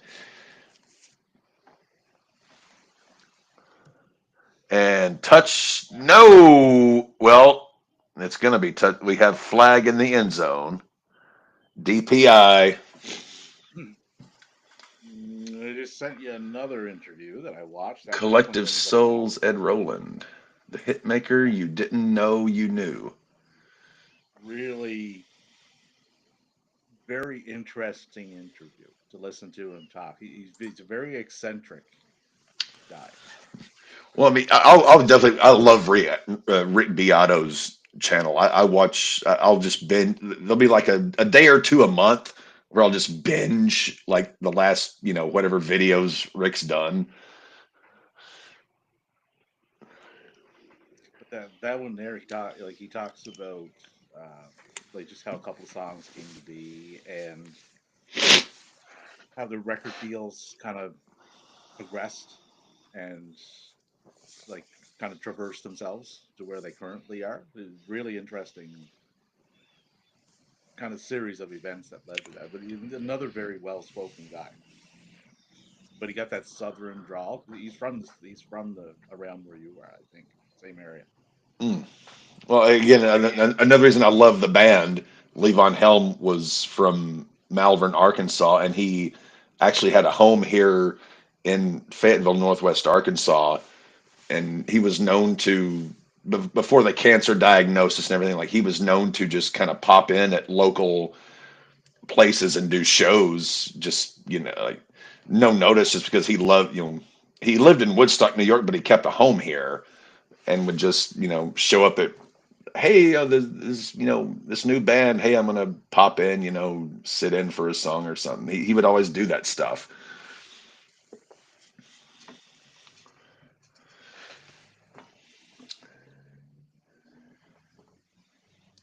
I like artists that do that. Not Yes. just go somewhere and play for the sake of playing. Yeah, well, that's what can really, well, it keeps you sharp, because if you get out of your comfort zone and play with other people that you're not used to playing with, it keeps your brain sharp, because you have to be like, when you're in a band, like you have kind of your own language, your hand signals, you kind of read each other. When you go to a different act, you kind of fish out of water. It keeps your brain sharp to listen to and follow changes and know kind of how they do it. And also at the same time, when say you're known for being this grade in this particular genre, and then you go and just show up and do something out of the blue with someone else, it works out all around. And I loved got we were playing in Little Rock one night. Um, Actually, no, it was no, it was Conway, Arkansas. It's about a half hour or so from Little Rock, and we were playing a two set show at this not a great establishment, but they paid well, and there was a trumpet player there who had been in, I recognize his name. He had been in BB King's band, and he sat in with us for two or three tunes, and he didn't miss a beat. We'd never met the guy before, never played with him. We just told him, here's the song, here's the key, and didn't miss a beat. And I was telling the guys, I was like, that is a fucking professional musician. He did not know us an hour ago. And here he is sitting in. We just said, here's the song, here's the key, watch such and such for the changes. Didn't miss a beat. That's that's the fun shit. When someone just randomly sits in and they don't suck, but they're great.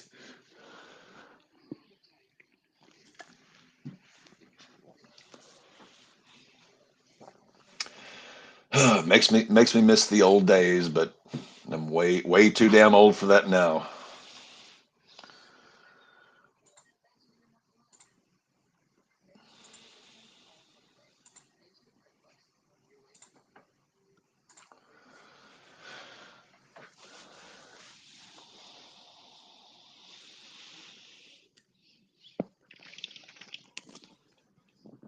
I'm seeing a commercial for Chipotle. I know Chipotle is a big thing. I've never had Chipotle.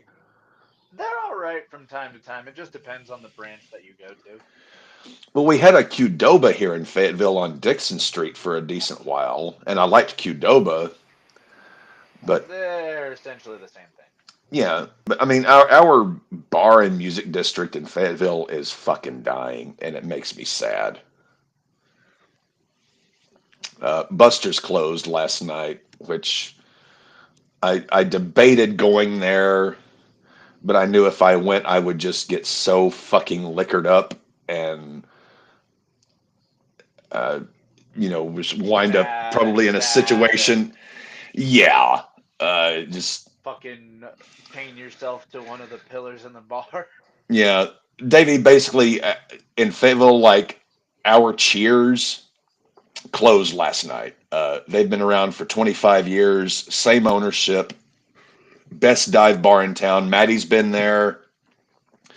They closed last night. Uh, it's fucking sad. Yeah, there used to be a lot of bars up here that were once a thing and are no longer. Gone. Well, from what I gathered, because and this is going on in our bar music district, we've had some asshole, and I don't know who the fuck his name is, but he's bought up several properties on Dixon. Like we basically have like two bar entertainment districts. We have Dixon Street, and then we have the Square. Um, Buster's was on Dixon, and in the last year, Buster's has closed. Uh, Smoke and Barrel, as much as I hate those assholes, they fucking closed. Um, you had Common Grounds, great coffee shop, they closed. Hog House Brewery, they closed because some asshole has basically bought up this city block and just jacked the rent through the fucking roof to where these little independent bars couldn't like they couldn't do it. They couldn't meet the costs. And it's just like, God damn it, I get it. It's capitalism. You want to make money, but you're fucking shutting down places that have been here for 20, 25, 30 years.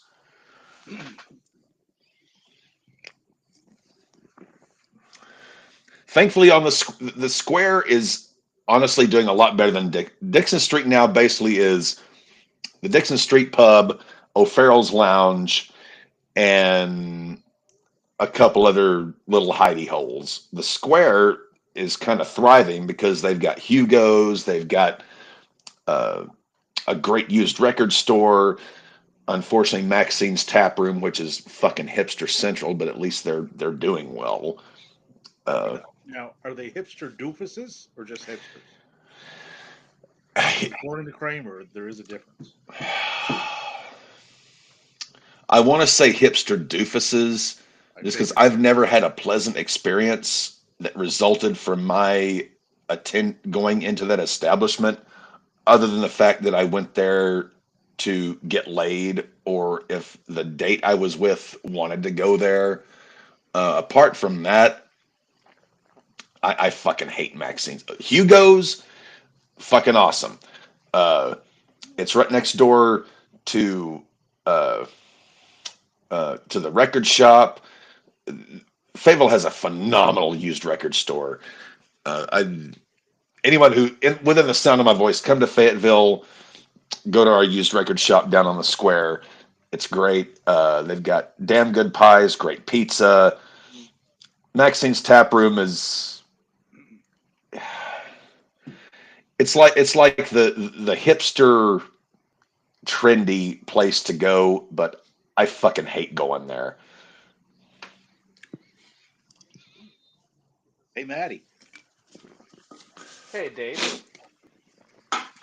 I just got a like from one called Mathers. Oh, Manders? Yeah, Got to relieve some ballast. I'll be back. Take care of it, fellas. What did you post? I threw up my my weekly top 10 matches for the week that was. And he made the list. He was number three. Him and Adam Priest from DPW. All right, I'll have to go give that match a watch. Yeah, he had a match today too on that GCW show, which was He's wrestling everywhere. yeah, he's all over the place. Luke Jacobs he fought today. That was another really good match. That almost made it, but Man, I remember when Luke Jacobs first started in Progress. I'm thinking of the right one, right? I believe so. Yes. Him and his brother wrestled as a tag team in Progress for a long while.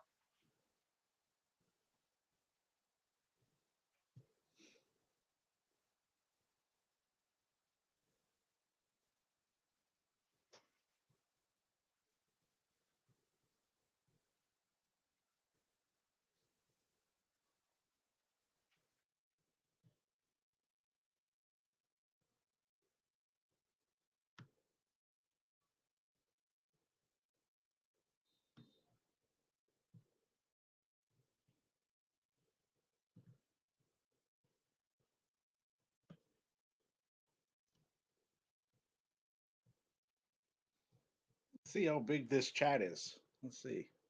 What There's was that, the David? I don't know if you can see the chat. Oh yeah, I can see it. Me and Devin have been back and forth in there. Oh, I just threw the top 10 up so you can see. Oh, that chat. I was in the live stream chat. That's my bad.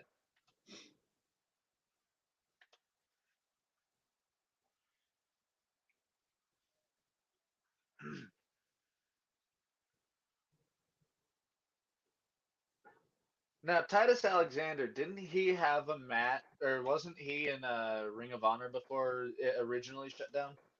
Yeah, Titus been all over the place. I think he was over in the N1 too.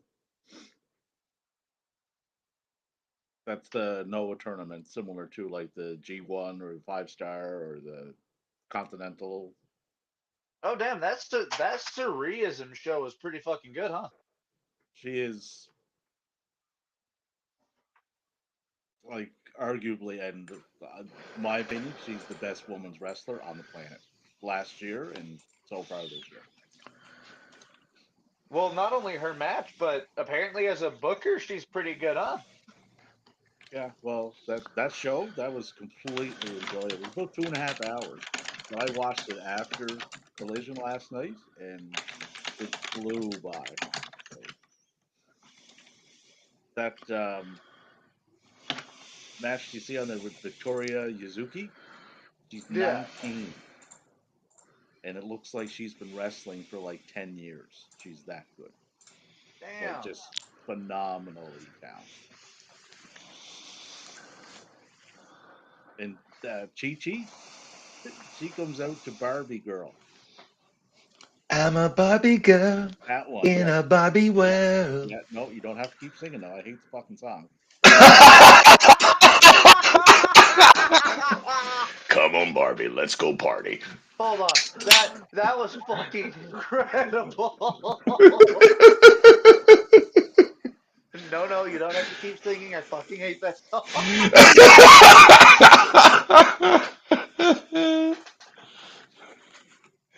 Oh.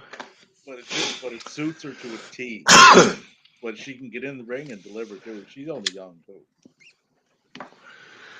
Davey, are you familiar with a band called The Axis of Awesome? I am not. All right, I'm going to send you a YouTube thing. Watch it at your leisure. You'll either love it or you'll hate it. There won't be much in between. Uh, So you know, I'll be a Def Leppard song. I love and hate the line. Here all day, folks. Leave your tips in the jar. Star Wars, up in the sky wars. Jane, you ignorant slut.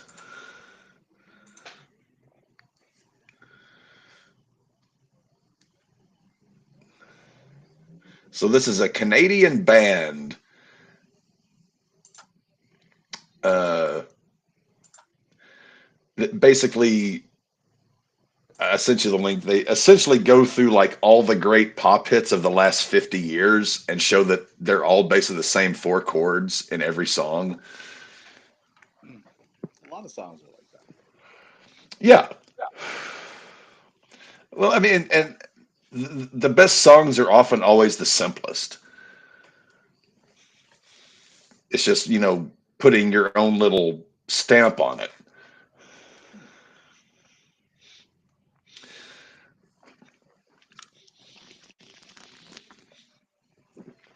Ugh. Damn, I do not know what it is, but I am freaking freezing. I haven't adjusted the Well, this was thermostat. It hasn't gotten all that cold. I mean, it's 41, but it was yeah, like single digits week and a half ago. I remember 41. Good year. Ooh, the little leprechaun. I'm going to get your lucky charms. Oh no, my brains. 27 to 12. One team Yeah, out of this the other. one's getting pretty damn close to. I wouldn't count Washington out from what I've seen in their I'm last. not counting them out just yet. I want to see what they You do on were this going to next count them out. drive, but ugh. You were counting out. I could hear the counting. You can hear the counting. I haven't called for the bell yet. I'm Listen, counting. I've watched countless fucking episodes of Sesame Street with the count on it. I know a count when I hear one.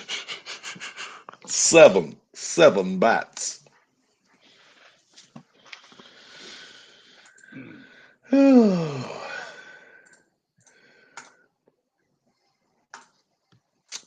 I'll throw another guitar player your way who you probably know of. Just an incredible session guy.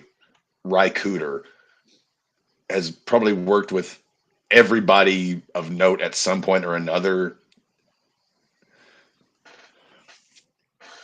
Slide You can player. play an acoustic. You can play an acoustic yourself. I'm going to assume. Oh yeah, While we're acoustic, trading electric. guitarists, while we're trading guitarists back and forth here, um, and you mentioned the Canadian contingent of things. I'm going to send you. It's 2 minutes and 31 seconds long. Okay, That's how long this song is. It's an instrumental. It's from January 6th of 1987. Band called Triumph, and the guitar player is named Rick Emmett. The song is called Midsummer's Daydream. that sounds really familiar for some reason. I'm not sure why, but I may once I actually hear it. Now, on a little caveat to this, as I said, this was January 6th of 1987. Uh-huh. I was 2 days before my 18th birthday. I was in that crowd at that arena listening to him do that. Mm. I don't know exactly. I'm not Well, obviously 80. That's the trained year I was guitarist. born, Davy. I was at that concert at the Halifax Metro Center. But the way he can play guitar is effortless. Plays like he can play double neck like it's nothing.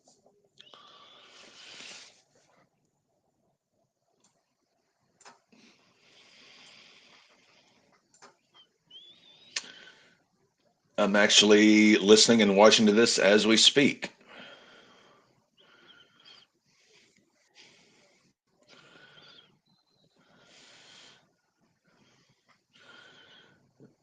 Getting some instant Alex Lifeson vibes. Well, they were around. Well, they same time. Triumph they were pretty much done after this tour, though. They put out one more studio Well, album. Alex Lifeson just has such a mastery and knowledge of harmonics and getting chords to flow so well. As it's like I don't know why I'm not a Rush fan because I love Geddy Lee, I love Neil Peart, I love Alex Lifeson, but I like them sort of individually rather than the collective. As odd as that sounds. Yeah. Now, Rush is a very acquired taste. Like you either really, really like them, or you kind of you find them a bit off, and you'll just kind of pick and choose certain things that they've done because they did like fucking songs that were 15 minutes long, man. Like they're very experimental in what they do, but it works for them. Like they pulled it off. You have to be into that. Yeah, all three guys in that band are phenomenal musicians, and anyone who's ever played bass, drums, or guitar,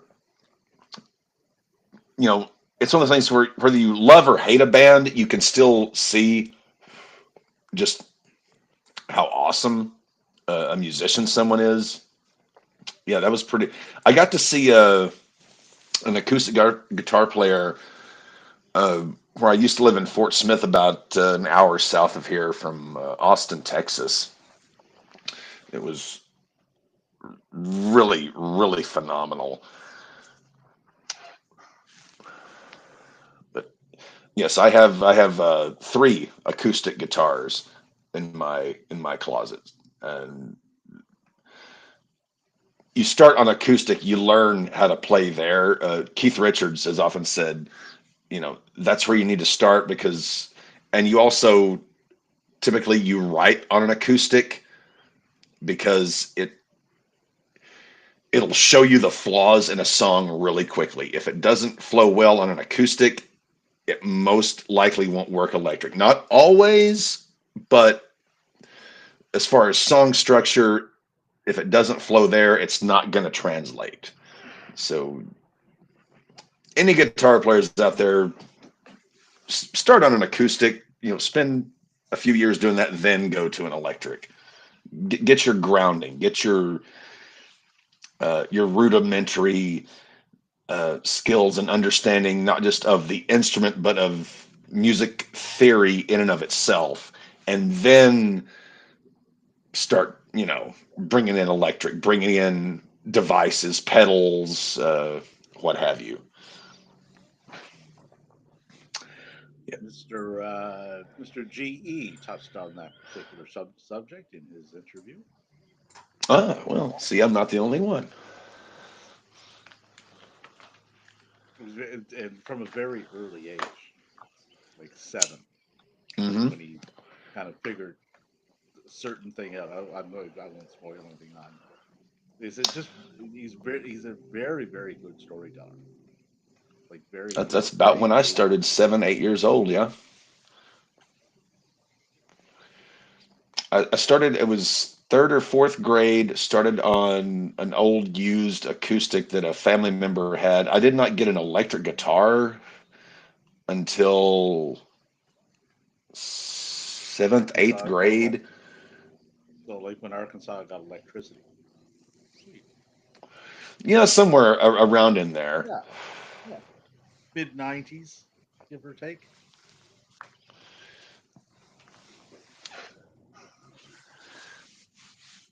And Washington about to kick a field goal before this thing goes to halftime. Snap, kick, ball is up. It is good.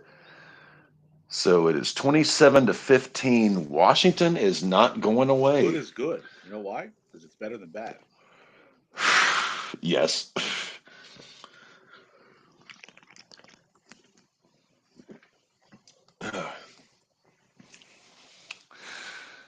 Well, also another thing that I did in my training, I did classical guitar on a nylon string, which it's an acoustic, but it's very different from the acoustic that most people are aware of. Willie Nelson plays on a nylon string classical guitar, and that as well will teach you a lot as far as uh, music theory, obviously, but because the frets are wider than on a normal guitar, it forces you to stretch your hands, and you get so much more comfortable with the fretboard.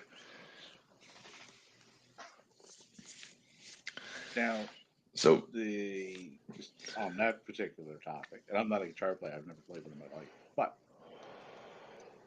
the gentleman in the video that I sent you there, Mr. Emmett, mhm. you've seen the way in which he was playing the guitar, as far as what hand. Yes, Okay. So he's actually opposite. He trained backwards, essentially. he started electric and went acoustic. No, no, no, no, no, no. Like his dominant hand. Oh, yeah, He plays I'm the same way. I'm left-handed, but I play right-handed. yeah. Well, it's sort of a. I mean, I've known several left-handed guitar players that play right-handed because your dominant hand is your stronger hand for That's holding the notes exactly. and moving the fretboard. Yeah, that's Um, exactly. I listened to an interview with Rick once, and he said the exact same thing that you just said, as yes. far as like dominant hand. Obviously, you have Jimi Hendrix, Tony Iommi, guys who were left-handed and played guitars left-handed. I mean, hey, work for those guys. Ain't at all shirking that. Um, but it's a little bit. How would I say this? It makes your left hand a little bit easier to play more complex things, but at the same time, you have to teach your right hand, whether you're doing pick or finger pick or whatever. It forces you to teach your non-dominant hand to follow your left. Yeah.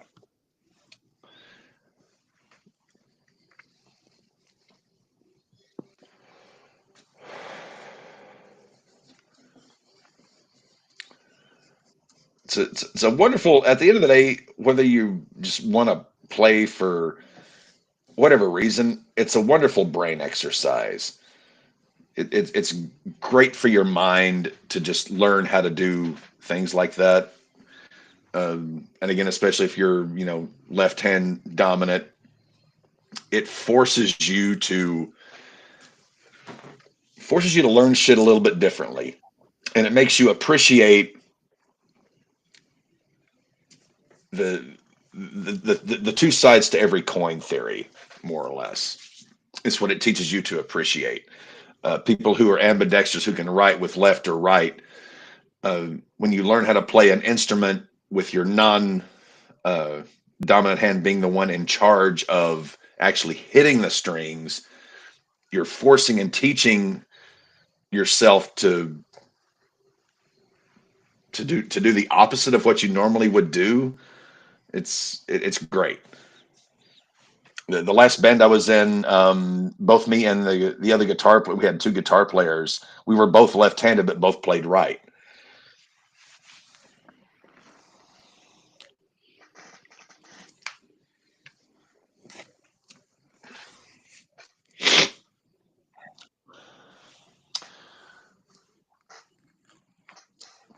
So it's 27 to 15.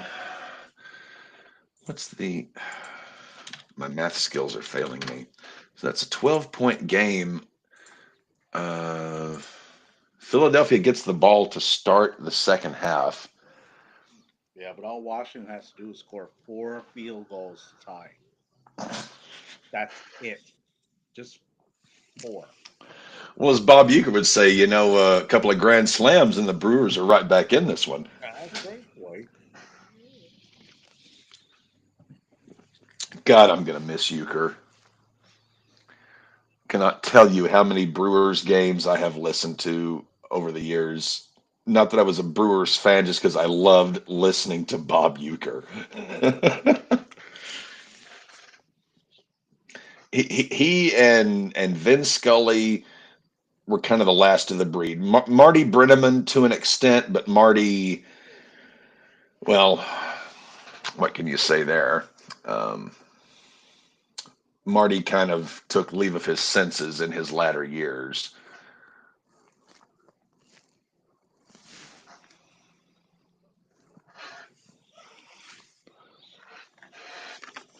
Wonder if Jerry Jones would be interested in buying the White Sox. That would be interesting. Are you just trying to make my life worse? No, not worse, just more interesting. Give you more to It's think about. already interesting enough. I don't need more interesting. I need some W's.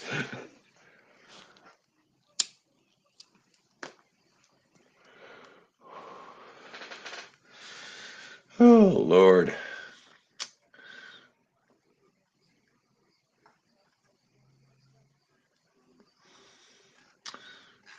I will definitely be listening to that G.E. Smith interview once today's activities are done.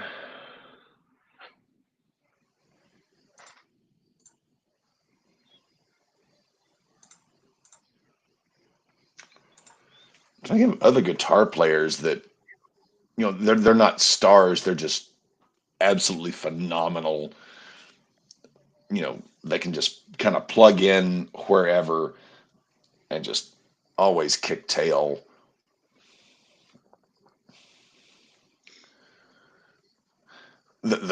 I'll say this: apart from some of Hendrix's stuff, one of the toughest guitar players I've found to try and learn how they do what they do is Mark Knopfler. That guy has got he's got a thing all his own.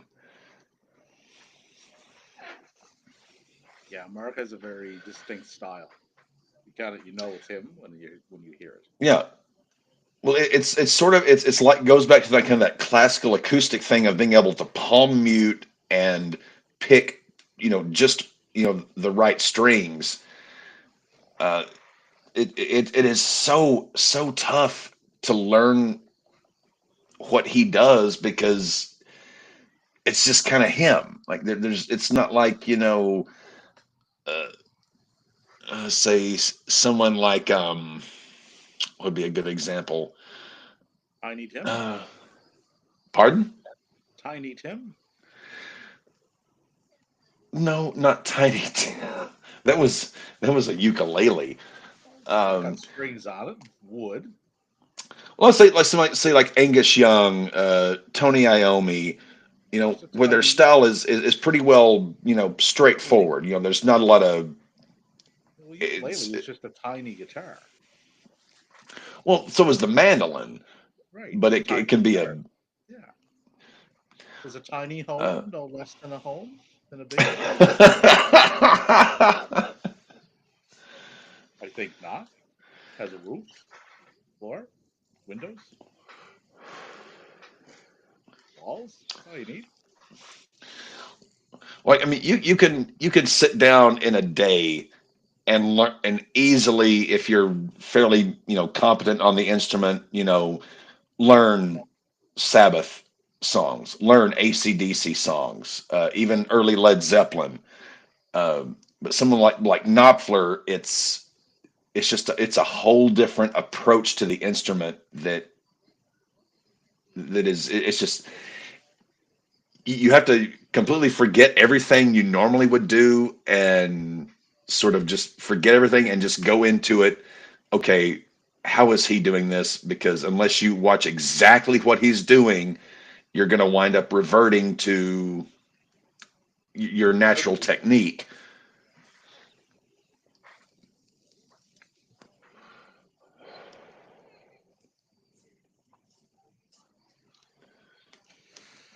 I think Billy Gibbons, if I'm not mistaken, Hmm.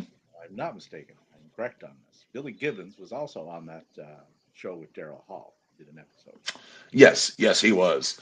Uh, and he spoke on the strings that he would use. yeah, the gauge of strings. Yeah, And actually, Billy Gibbons, Jimi Hendrix, in interviews said that Billy Gibbons was his favorite guitar player. Um, And Billy Gibbons learned what he learned from BB.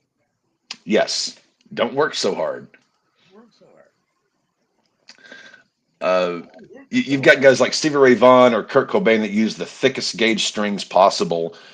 I'm the opposite. I've always, what is the thinnest gauge of string I can get away with on, and it depends depending on an acoustic, electric, what type of pickups you have. I was like, I want the thinnest gauge strings that I can work with and not break, so that you're not just wearing yourself out and you can sort of float over the fretboard a little bit easier.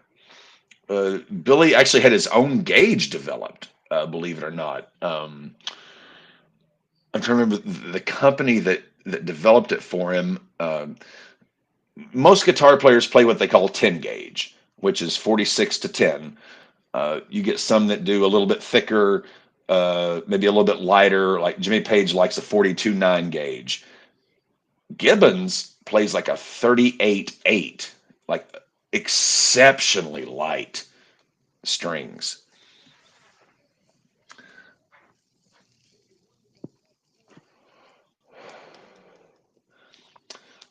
But he kind of goes, it's all about, the soft touch to it. And if you're playing on a guitar that, say, like a Les Paul that has thick humbucker pickups, between which the pickup is essentially a magnet and the guitar is the wire, or the strings are the wire.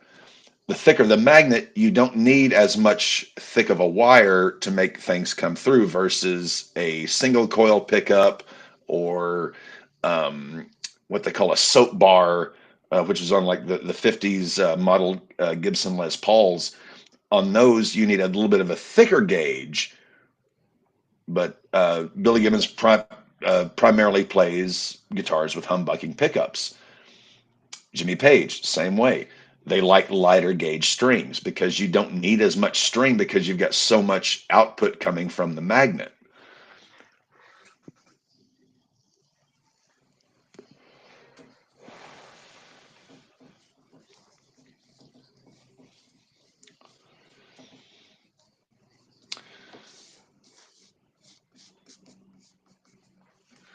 Hey, they are at I'm trying to halftime say right now.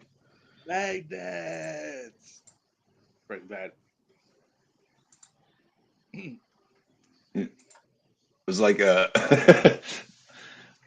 Jesse Pinkman. Fuck yeah, bitch. Magnets.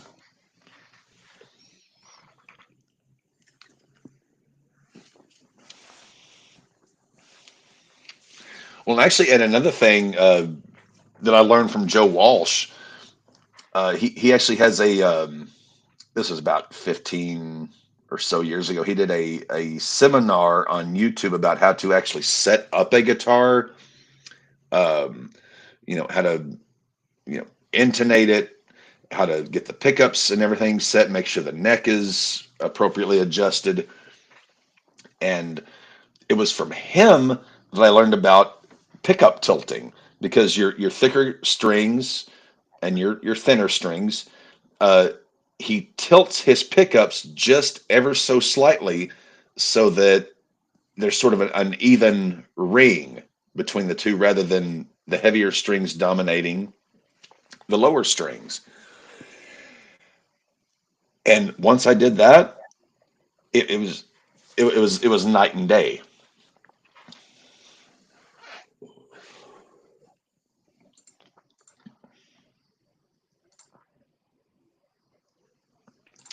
Where did Maddie go? We have lost the Maddie. And I think we are about to kick off the second half here.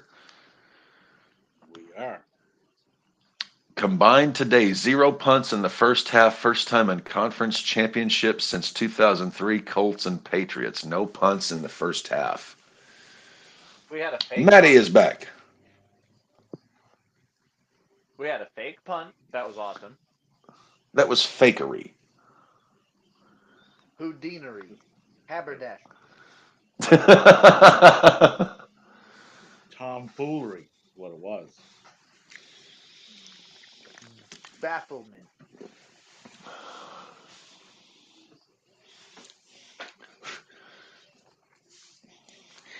Dead blasted anybody in this gosh dang cemetery dead? I don't want to cause a fuss, but since you mentioned it.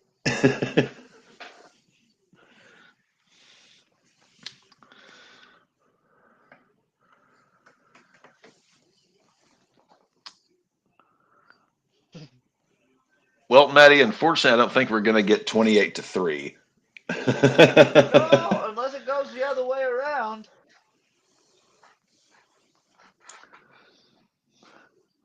This place you Unless were at Dan, I mean, Moe's before it's the accident. still only a 12-point difference. What type of business was this?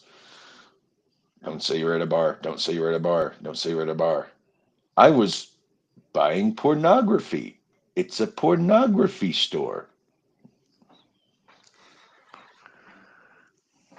Okay, hold on. I was just reading the other chat there, and about an hour ago, Deb asked how we're doing this evening. What? Where is he? He is at Oh, he's work. at Is work. he in fucking Japan or something?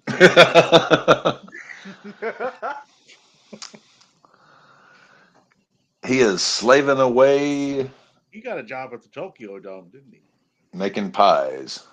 Pies at the Tokyo Dome. There we go. Sushi Japanese pies. pizzas. Oh, if you look at my name in the baseball league, that's what it says. DDT? No, sushi. Sushi. Dead serious. It's Mr. Japanese.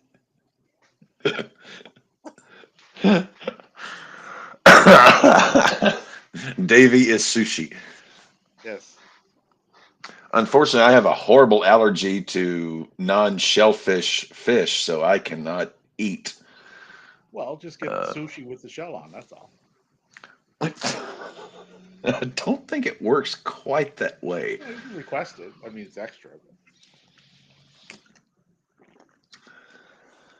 Well, I'll be damned if I'm going to pay extra.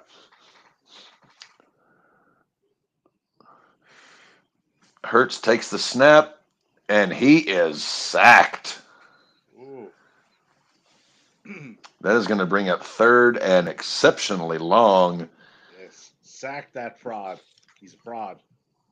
Not I just only need the third and motherfucker to 19. get to 225 passing yards. Well, I've got to go downstairs real quick and start food, Maddie. If you will be kind enough to lead this thing for about 10 or so minutes. Of course, I got my food ordered as well. So, but You're yeah, making me and you're David will making cook it. chicken legs in the oven. Oh, those are already done. Oh, We already ate those. I ordered pizza now. Now, Captain should make it downstairs quicker than he makes it back up due to gravity. Due to gravity, that would make sense. My Yes. knees hurt thinking of going upstairs. Yes. He should. You know what he should do? He should install a pole to get down quicker, but he would have to use the stairs to get back up. I don't. Well, I shouldn't say that. I don't know how talented Captain is. You know what? All we got to do is you get him one of those chairs on those lifts. Ooh, yeah, like a souped-up barber chair, Make him and look then like just Professor Xavier going down the stairs. right. Yes, yes, this will work. Just when you're over in March, right? Just cut a round hole around where he has his chair, and then shoop, down he goes. He'll need a lever, like something on the arm. We can make this work. We can make this Yeah. work. Oh no, we can definitely. Yeah, something like something like Hector had in Breaking Bad, where he had the bell. Only it'd be a button for Captain that like lowers and raises the chair. We can get him a bell too. I'm sure he'll like that. He can ring it on his way down. We got our first hunt of the day. Well, it's about time. It actually went off. Took forever.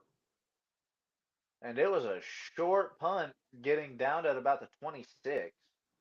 Yep, first and 10 for the Washingtons at their own 26. That's good field position for the I almost called them the Redskins. Shit. Yeah. The Commanders going into the third quarter. Yeah. I need Jaden Daniels to throw an 80-yard bomb here. Yeah, we need Jaden Daniels to wait. Well, here's the thing. Washington needs to start running the fucking ball. Well, I did notice you had an Eckler in one of your picks. Yes.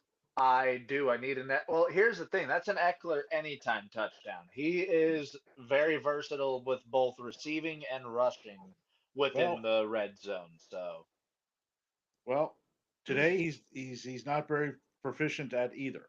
He has no, he's not. He's no. only got like I think 12 total yards. He has two rushes for 5 yards, and he has two catches for 9. Oh, moving up in the Yeah, world. He's got 14 yards. he's up in that production by both leaps and bounds, both of them. He's a dual threat. Well, here's the thing. If they start utilizing their offense the way they have most of the season, then the running game should wake up this half. I Well, that's say why I'm not should. writing them off because I say I wrote should. them off last game and I was wrong. Yeah, never count out these fucking commanders. They are ridiculous. They didn't call them the Commanders for nothing because they can take command of a game. The story It's writes itself. it's the later game that I'm genuinely worried about. But at least it's a different refereeing crew than is usually on Mahomes' playoff games. Well, I mean, as long as the Bills aren't, or the refs aren't in the Bills' back pocket again, it should be fine. Those poor Kansas City Chiefs, man, forever getting screwed. Forever. I hope it continues. No, seriously though, I hope that the Bills come out so explosive that the Chiefs can't possibly come back.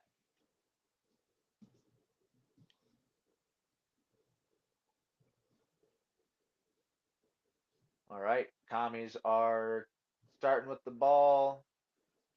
Shotgun set, two running backs. Handoff, 3 yards? 2 or 3 yards on that Well, run? this de-escalated quickly. 4th and 13. Ooh!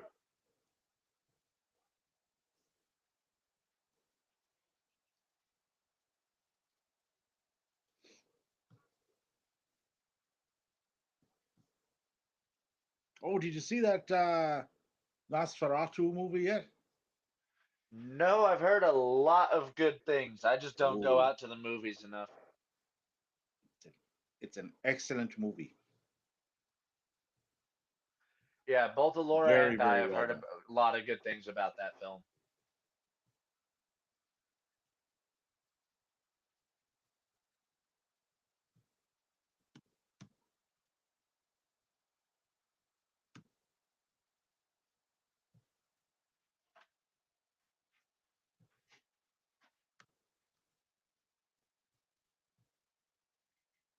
Was that an Eckler reception?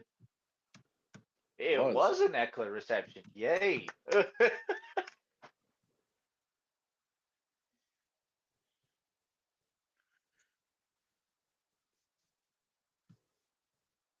Snow expected to end soon. Bitch, it's sunny out right now.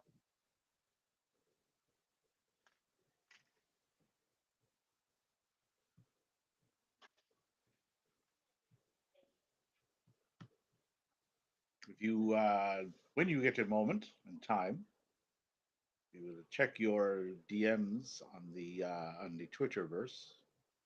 Oh,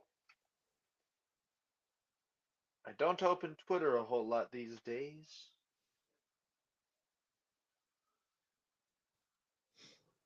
There we go. Oh, okay. So that is a link to pretty much whatever it is you want to see. I look forward to that. Thank you. Because if it's I've anything, been if it watch. works, Oh yeah, it works like like new releases dropping all the time. I've been watching the new Dexter series on there. oh, so it doesn't just have movies; it's got series. Oh yeah, like like just pretty much whatever you wanted to watch is on there. Does it also have the pro wrestlings or no? Some of them, yes.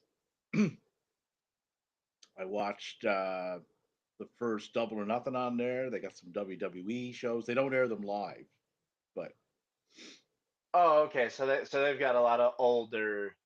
yeah, you can get them. But yeah, Okay, that's good to know, though. but yeah, like Breaking Bad, Better Call Saul. All every season is on there. Every episode of Dexter's on there. The New Blood 9 episode season is on there. The new series is on there. But So it it's really does free. just have everything. Like literally everything.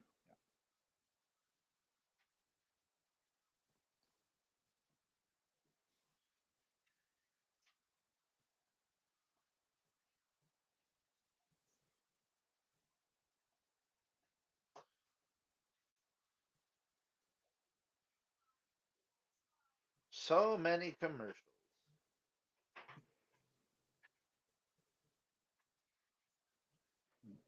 I think the only subscription service that I really pay for anything is New Japan.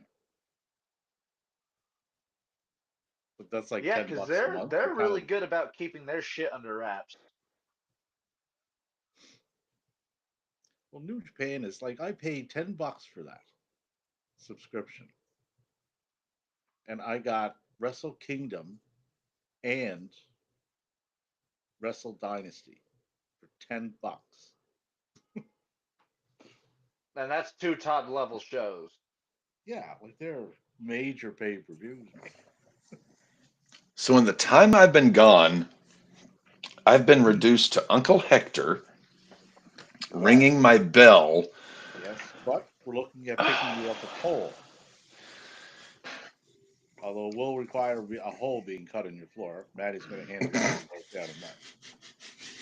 But I thought the bell would be good, right? I'm just thinking, like, for safety's sake, right? Because if you're headed down, right? What if John, right, was underneath where, like, he needs a warning, right? So this would be like a warning bell. So it's like safe. It's a safety bell. What it is. See, I'm being positive. It's I'm all good. being Thinking, positive. thinking of others. Not to say that at some point in my life I would never not find myself in Uncle Hector's position, but at this point I feel fairly confident that I can, But manage to get yeah, around. right. But there's also a button on there that will control the chair going up and or down depending on your needs. So we still See, could that's one use of both those like units. stair lift things. Yeah. Well, no, it's just Touchdown, Phila Georgia Bull Eagles, Jalen Hurts. Another rushing touchdown? Yep. it. So 33 to 15 pending the point after. yeah, PPA for those in the know. Yes. Pending point after. So Philadelphia is more than likely going to the Super Bowl. Yes. To face the Kansas City Chiefs. And I already Shut the gave Maddie fuck the up, Cap. ending of the game today. Yeah, unless right, Washington ends up scoring more points than Philadelphia, then it will be Washington.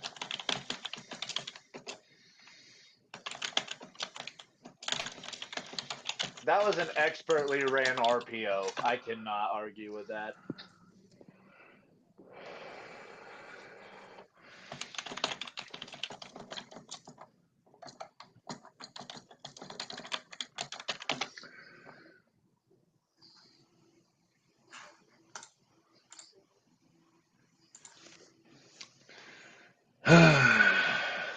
What was it you were upset with me saying, Maddie? Something about the outcome of the Oh, game. the Chiefs. Just no. You know it's going to be some kind of tomfuckery. We will be delivered from the Chiefs for one Super Bowl at least. Please, God. There is no deliverance, neither for Ned Beatty nor for Burt Reynolds.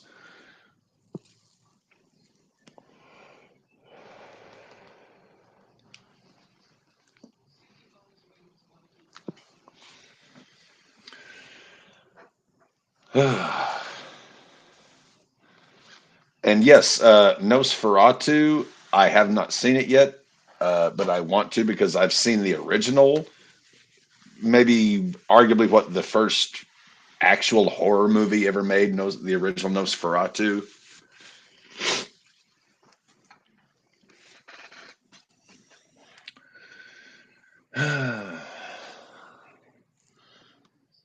Ding ding ding ding ding ding ding ding ding ding ding ding ding. Ah!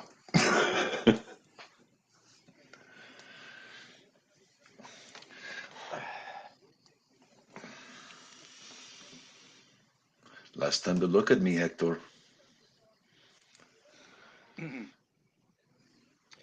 I had already sent this to Matthew, but I just saw that come up in my DM. yeah, Nosferatu. You watch that tonight after G. Honestly, by the time the AFC title game's over, I'm probably gonna only have time for one, as No, I'm. no, no, no. You're doing both. We need a little. We need a little stick to it out of you. Yes, and I'll be up until 1 a.m. and have to get up at That's okay. 5:30. That's fine. Matthew and I don't mind. I don't think it's necessarily on either Now, of you two gentlemen. Captain, Captain, not Yes. everything is about you. The world does not revolve around, the state of Arkansas.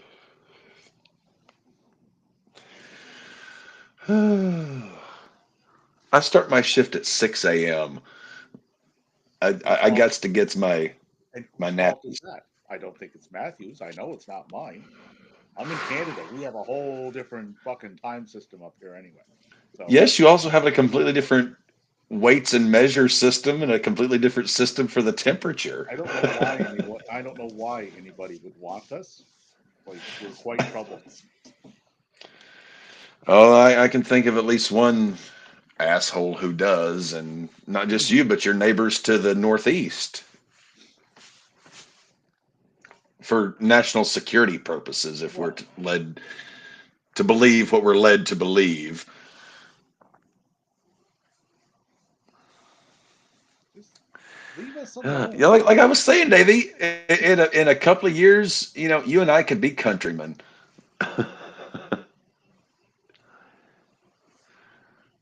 Which we know for a while we were thinking Puerto Rico was going to become the 51st state, but you know how Donnie views them. I actually put out a tweet today regarding this exact subject, and I quote: "To all the people that voted for this sociopath, thanks to Canada now having to deal with him too. You wanted him, you can keep him." Most of us didn't want him in the first place. Oh, none of these fucking wanted him. Although I did get an offer from my friend out in California. Don't worry, Stampede, you'll love being American. We got pretzels the size of your head.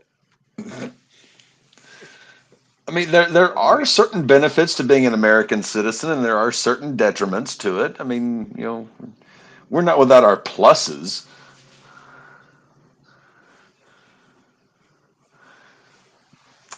the only plus if I went down there would be if I could somehow pull off that I was Mexican and get myself deported out of there fairly quickly.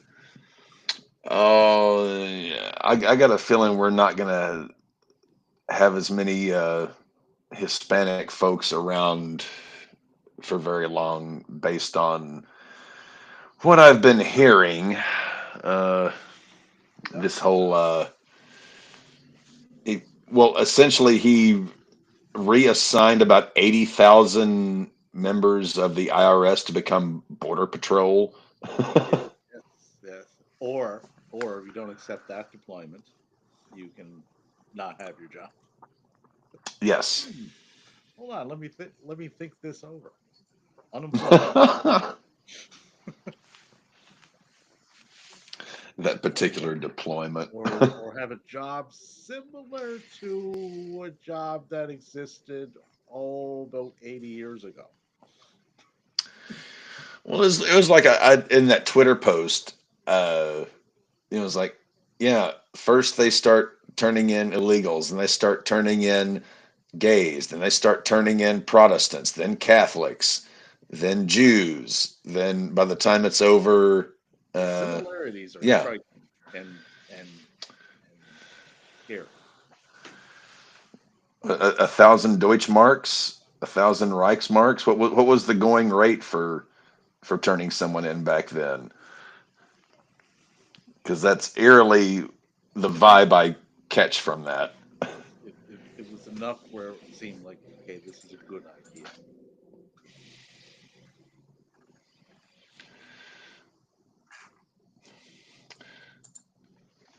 Well, if you were to ask the roughly estimated anywhere from 6 to 10 million people who no longer walk the planet as a result of those policies, I think they would say no, that was not a good idea.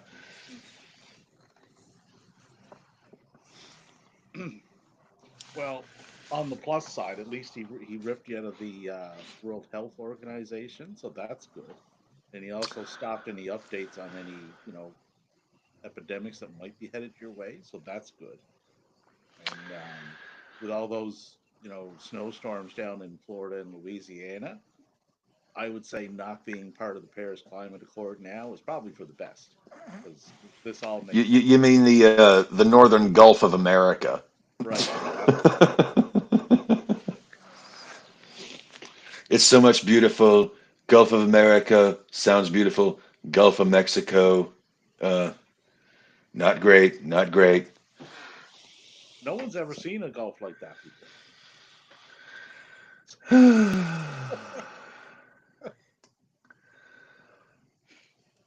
Yeah. I, I hate to be the mental patient who just keeps bashing their head into the wall, but So if some of the Hudson, shit so if that he does manage motherfucker to says, it's conquer, like, good God. so if he does manage to conquer Canada, will Hudson's Bay become America's Bay? Why not? We're already not Greenland, Americaland, America land. And the healthcare, it'll be so great. The people will be so healthy. I was having a discussion with, we were talking about guitar players. A friend of mine in Nashville who's a kind of like like a session, bounce from band to band guitar player. Um, he said one of his dreams was to be able to play guitar for the president of the United States, in like a like a command performance like BB King or Buddy Guy got at one time. I said, well, if that happens this time, they'll say, great, fantastic, what a great player. You know, when you think about music, I'm a music lover. People say I am the music lover. This guy, he's going places. You compare him with the great guitar players of all time, Elton John, Jethro Tull, who's the Billy Joel, You get phenomenal guitar players. and you He's can going to get be joining Hogan. them soon. You can get Hogan up there too, and he could regale the audience with that time that he invented music. Well, apparently he was supposed to be the bass player for Metallica, if you believe him, but apparently that gig just didn't work out. No. Terry, you couldn't have fucking carried Cliff Burton, Jason Newsted's, or Trujillo's jockstrap on your best day.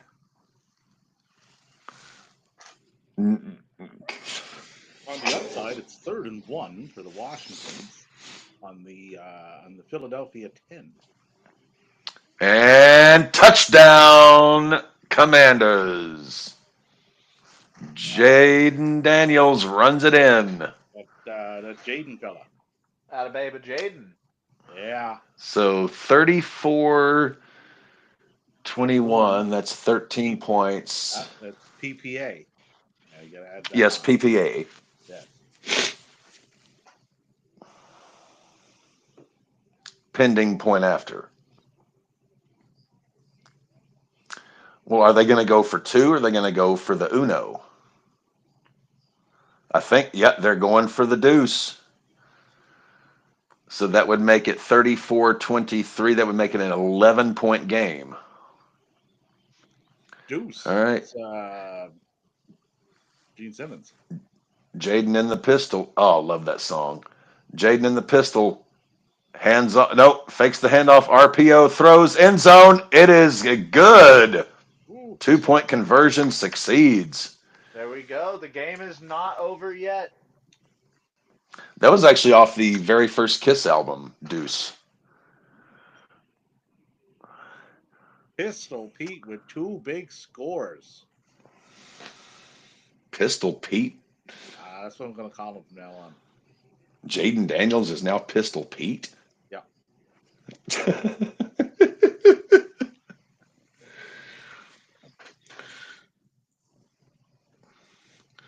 Ay, ay, ay. Who was saying they wanted to get Derek Carr? Giants, I think. I By the have way, not by the heard that, but way, it would not surprise me. Yeah. Well, they this just news have like dropped no earlier interest in today. winning Daniel anyway. Jones is with the Rams now too.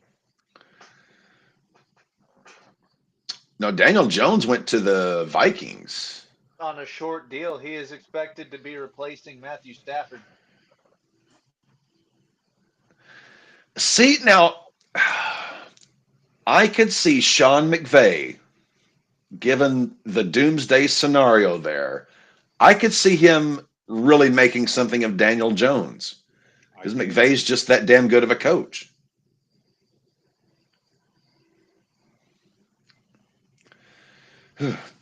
Got to go check my potatoes. I'll be right back. You'd be back quicker if you had that chair. But go anyway. He's not wrong, Cap. Yeah. You would have been Hey, jamming Wilson, what are around you with doing? I'm checking my apples, Tim. Shouldn't you be doing that in the bathroom?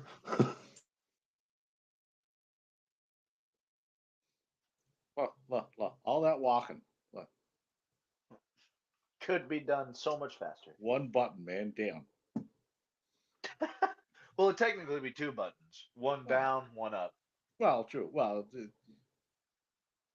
I mean, it could be the same button, I guess. could You be. know, elevators have the same button for opening and closing. I think we'll need two buttons. Color coded.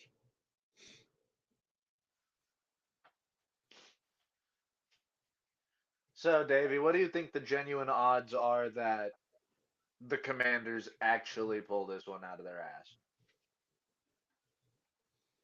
Mm, ball going back to Philly. We got 5 minutes left in the third. Down by 11.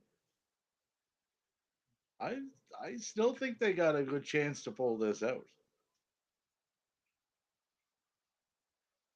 They do. It's only they're only down by 11.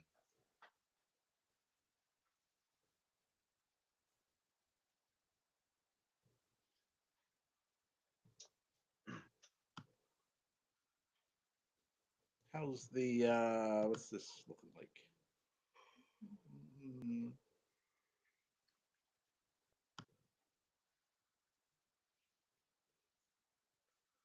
Auckland Eckler, 3 receptions for 16 yards now. He needs 9 more receiving yards and I think like 12 more running yards. You got him for a touchdown though, don't you?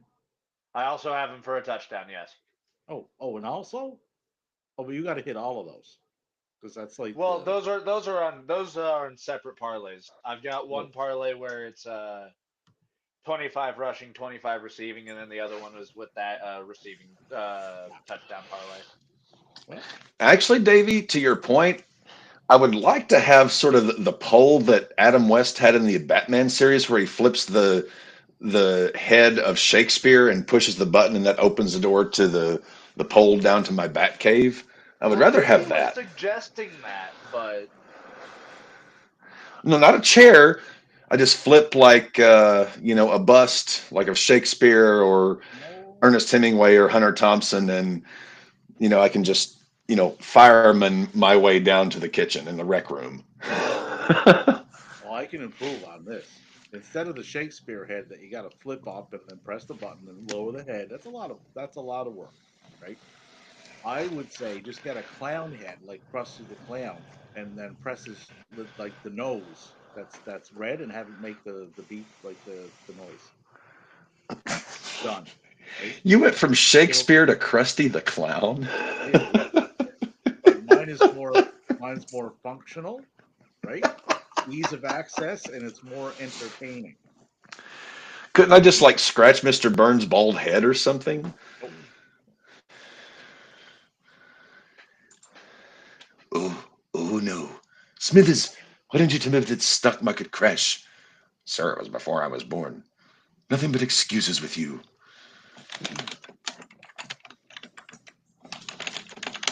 Hold on. What if we got you a little keyboard, and then you do the thing like they did to go down to the Batcave? Ding ding ding. That could work. What was it? Willy Wonka. Uh, he played Rachmaninoff on the wall, and that opened up to the factory.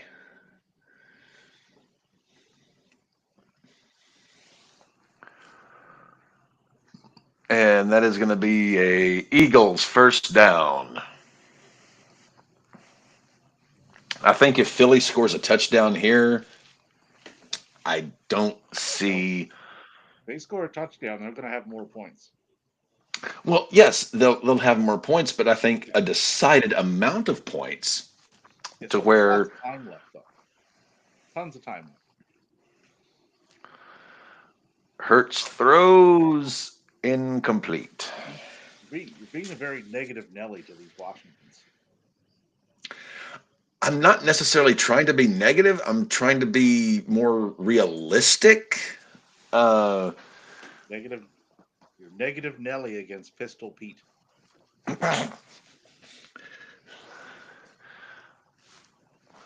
my my my negatories are outweighed by my suppositories. There's a Bobby Heenan line for you. Perhaps you do need a bell on that chair, then.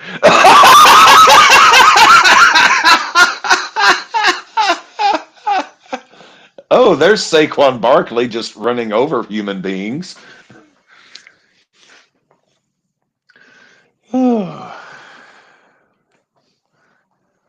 Third and 5 on the Washington 37. Jalen Hurts is at 221 with two tutties, one passing, one rushing. For those of you gambling out there, third and 5. Hurts. Oh, what are we doing here? He's changing the play.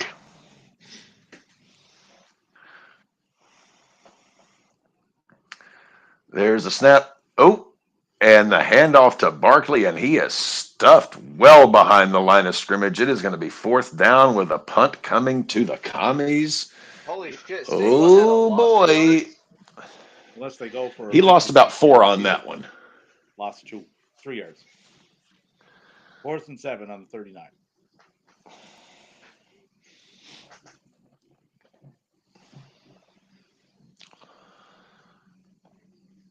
And Philadelphia will be punting. So if the Commanders scored a touchdown and another 2-point conversion, that would make it, as they say, a field More goal points. game. Yeah. Yes, more points, Yeah, exactly. obviously. I don't know why you're overcomplicating The, this with all that math. the mathematics are not in denial here. So what kind of fuckery is that a touchback or is that downed at the 2? I think they downed that at the 2-yard line. First and 10 on the Washington 20. Oh, it's a Oh damn, touchback. so the Okay. touchback. Don't forget, I'm in Canada. I'm in the future. Well, you're ahead of me. I'm ahead of Maddie. And I'm ahead of Suge in California. Well, that's only because of time zones. See, we're all in different time zones, so things happen for me quicker than it would for Captain, and then most certainly Maddie. Devin's over in Tokyo at the Tokyo Dome. So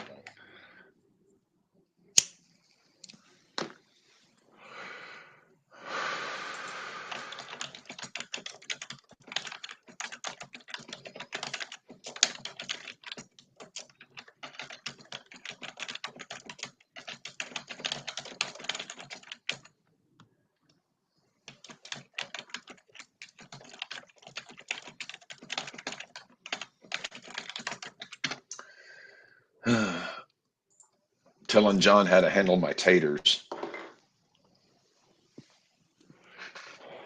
Not those taters. Patties. Jaden Daniels throw. Ugh, God, that could have been disastrous.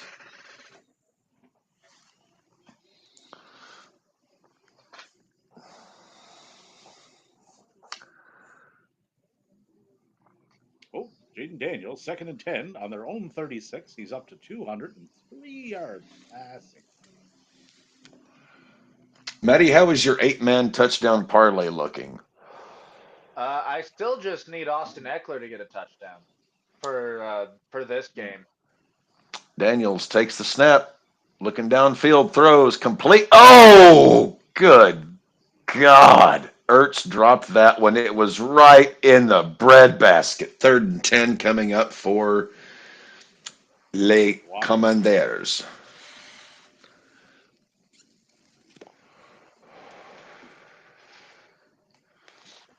They really need to take command of the rest of this game. Yes, that would not hurt at all. Yeah, yeah. Daniels 5 of 9 for 63 and 3 first downs on 3rd down passing attempts.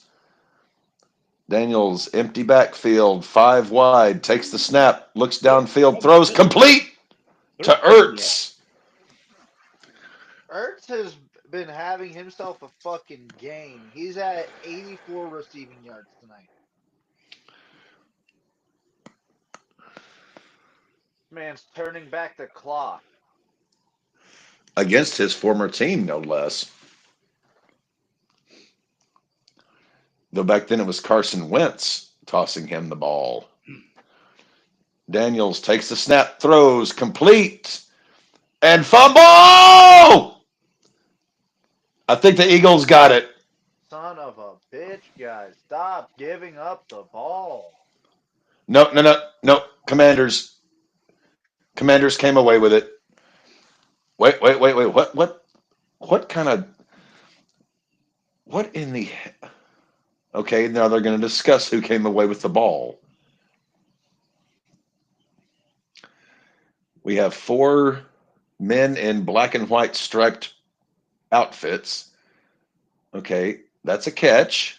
He's down. He gets back up. The ball gets punched out. Pistol Pete to Austin Eckler for a 1 yard gain. I think that means Washington recovered the fumble. Austin Eckler fumbled. Zach Braun recovered the fumble for no gain, so it is now the Eagles' ball. It's 1st and 10 on the Philadelphia 49. Eagles ball. Yeah, you're right. Was Davy I is on the correct. Why is Austin Eckler Melvin Gordon when I put money on him? He remembers his stint in Denver. He is simply trying to maintain the standard.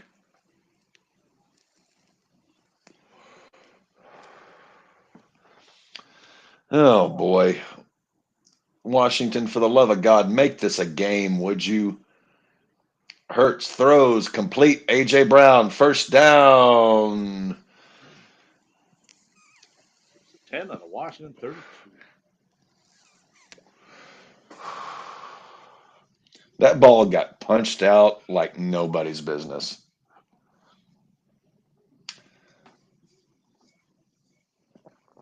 mean, that was just straight Melvin Gordon ball handling there.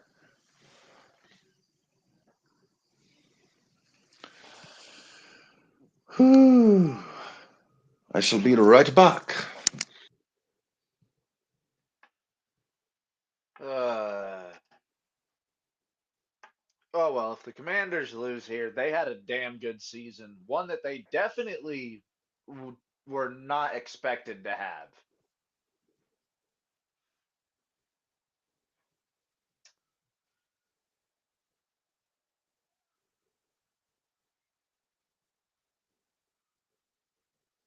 Eckler should have stayed on the fucking ground.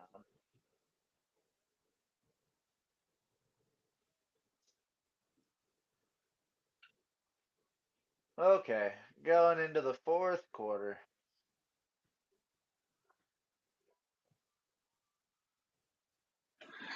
That's usually the last quarter before the game ends. Usually,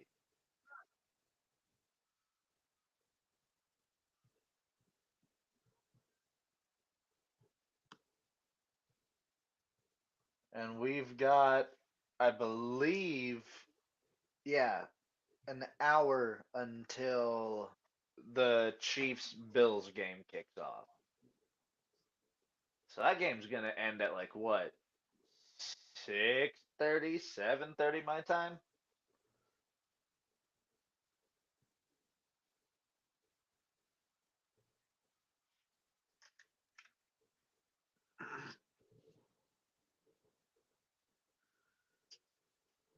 Uh,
No, this is my deal here. See, uh, finder's fee. That's only 10%. I need the principal, and I'll pay you back. I'd say at least one over prime. all right, we are back with the fourth quarter. Austin Eckler pissed off at himself as he should be. Washington with 3 turnovers tonight. They had none in the postseason going into tonight.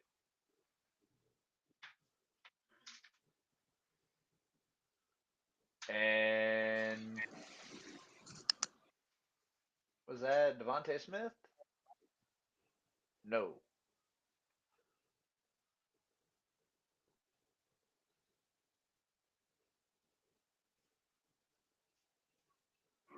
Can't believe Davey didn't even have a comment on the Fargo reference.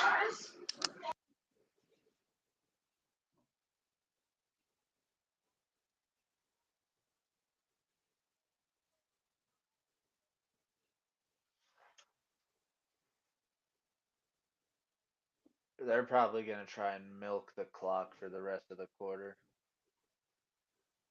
And there is a run for Saquon, who gets downed at the 1.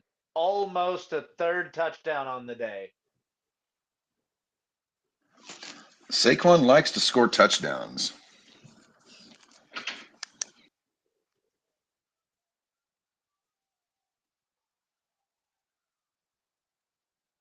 Wow, Nick Sirianni, it's almost like he knows how to use Saquon in an offense.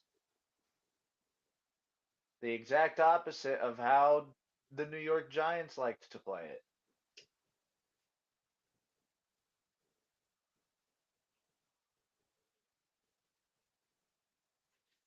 And flag. Flag? Flag? Offsides defense. That's going to put Philly on the 1 yard line. Let's go, brotherly shove for Jalen Hurts' third touchdown of the day.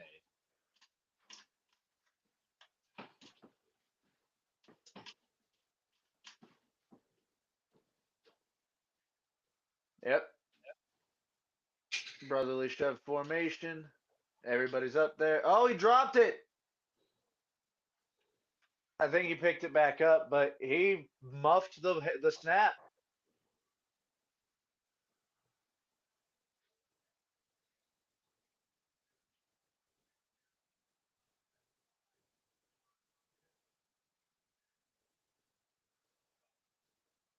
You wouldn't think they'd run it 3 times in a row.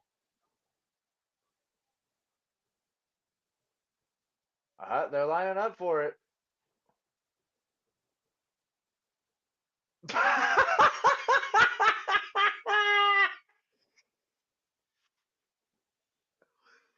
That safety jumped over the offensive line like Bobby Boucher. Holy shit.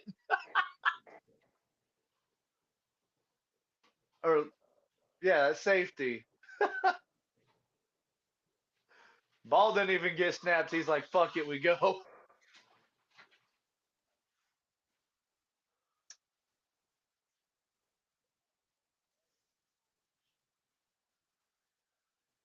That's going to give him another first down. Oh, son of a bitch.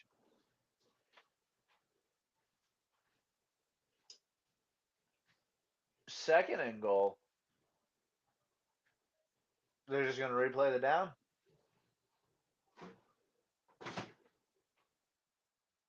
For the love of God.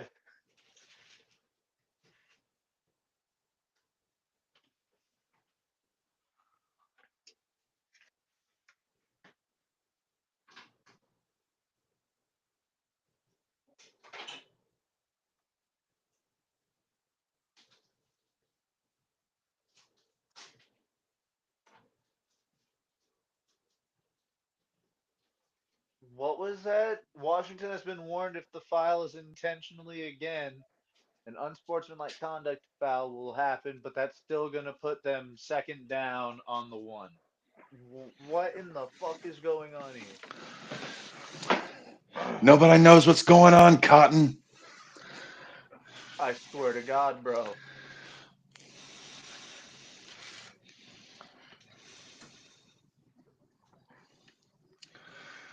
Philly is milking this. The clock isn't even fucking running.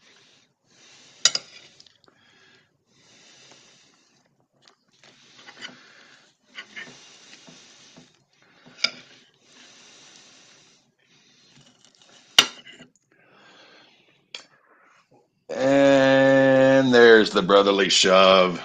For the love of God, thank you for finally getting in there.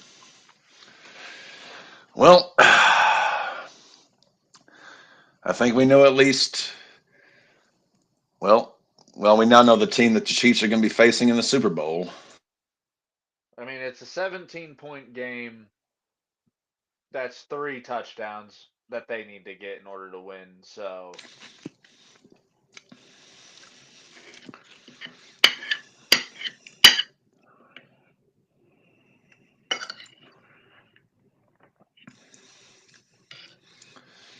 To quote the great Strother Martin, what we're dealing with here is failure to convert. definitely, definitely a failure to convert. Also, that means that there's been 5 rushing touchdowns by the Eagles in this game between Saquon and Jalen Hurts. Last game of the year, Brent can't hold anything back now. This Eagles team could do it if they keep playing like this. And if nobody gets hurt. If nobody gets hurt, that's a fantastic thing to happen.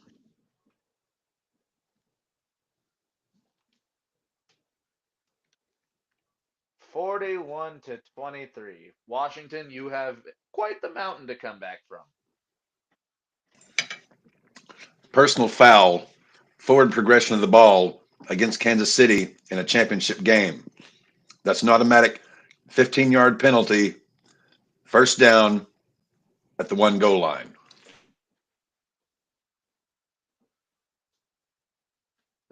Come on, come on.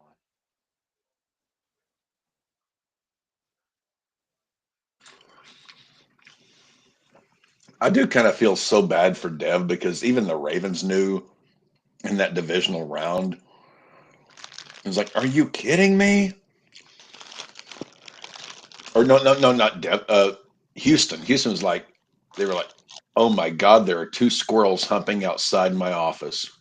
Yeah, no, the Houston was not prepared for Kansas City.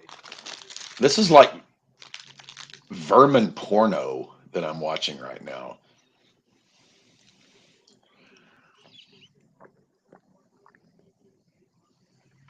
I have never watched two squirrels hump before. This is a whole new thing. I've watched dogs hump. I've watched cats hump. I've even watched horses hump. Squirrel's a different thing. I've seen cows hump. I've never seen squirrels hump.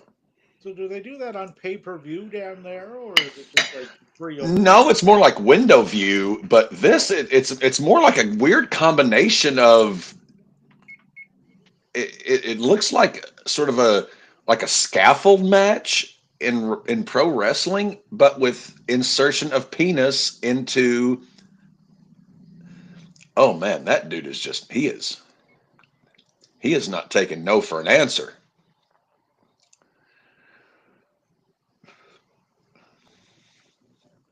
This is like the most thrilling thing I've ever watched in nature. Did I say buy one get one free burgers? That sounds fantastic. Dude, she's putting it right up there for you. Go in. She's hanging on the limb. Oh yeah, there you go.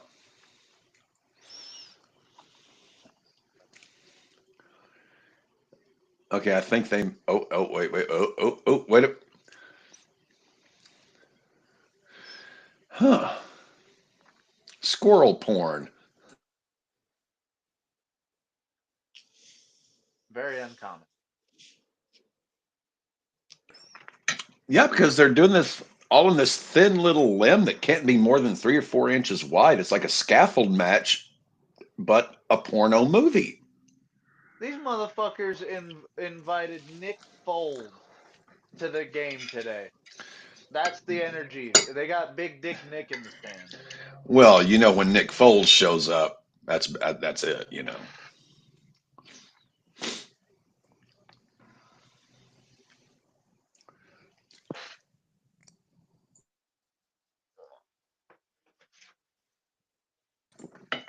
Carson Wentz didn't really like Mr. Foles.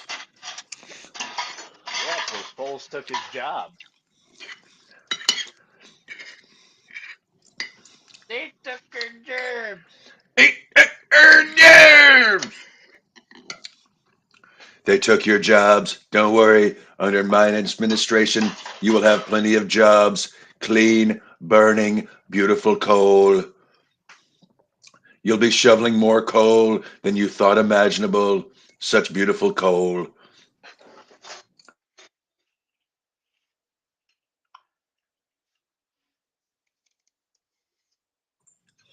This is the same asshole who at one point made it sound like he was suggesting people should be injecting Clorox into their lungs. No, I don't think he was suggesting. I think he was trying to inform us. Air quotes, inform. Well, I mean, information is information. It's just, where you get it and, you know, what you choose to do with it.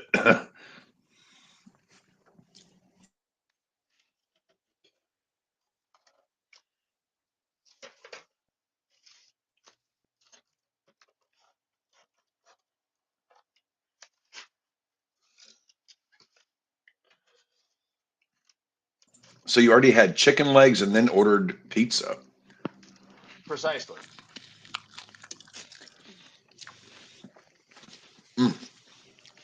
These sloppy Joe turned out good.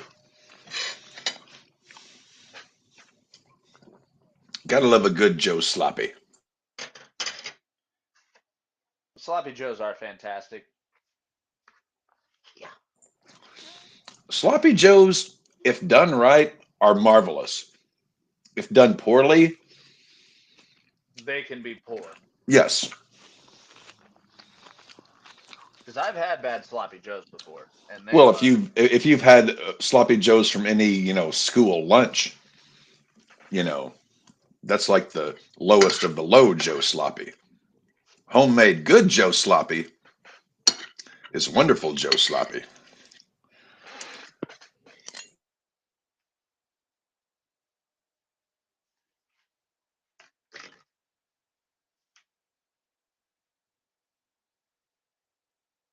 Come on, Washington. Fucking do something. Right now, somewhere Dan Snyder is just stroking himself relentlessly. Yeah. Oh And yeah, yeah, yeah. Oh yeah, Eagles, you stopped them Giants on that and fourth down. Giants fans everywhere are wanting to swallow all the cyanide pills they can find. Well, that's basically every season anymore. I don't know. This season was a little different. There was somebody in Philadelphia with a fucking vendetta.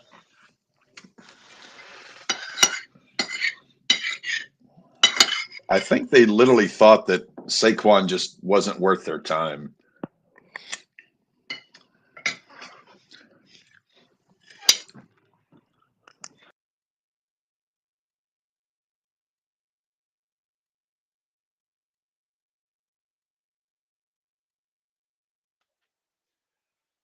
Davey, how do you feel about the Red Sox going into spring training? I know we got a little bit before then, but We got a very solid third place lineup at the moment, but I think some of that is going to depend on some of the youngsters that we have pretty much ready to go. hmm. If they come in and they take the leaps that I think they can, then we're in the conversation for a wild card. I don't think we get the division Yeah, if the Yankees play like they did last year, that's gonna or the next couple of years, that division's gonna be theirs for a little bit. though. They made some moves, but I don't know. The Goldsmith is on his way down, like production wise. Has been for a while. Bellinger's, I mean, Bellinger's good and he ticks a lot of boxes, but he's not exactly the most healthiest guy in the world either.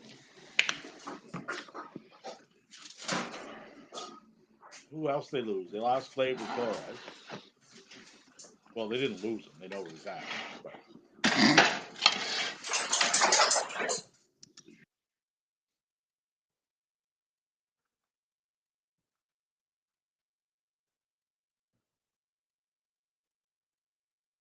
I just think their pitching is too far too solid, and they're looking to unload Stroman too, which they probably will before opening day.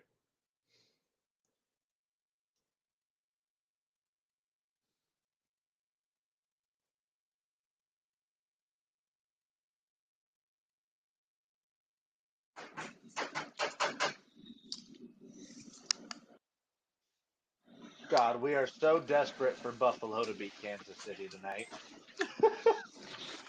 Garrett I Cole don't. is washed.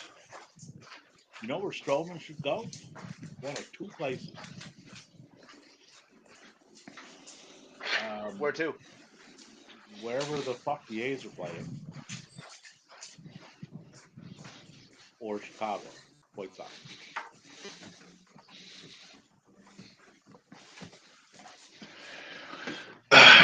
Davey, I take offense to that remark. Well, what would you? Well, if you acquired Stroman, right, just to get the money off of essentially the Yankees book. So it wouldn't cost you really anything. What would you then do with Mr. Marcus come July? You would what? Provided he doesn't have a five Yeah, or six ERA. yeah. But he's a veteran arm with experience in the playoffs.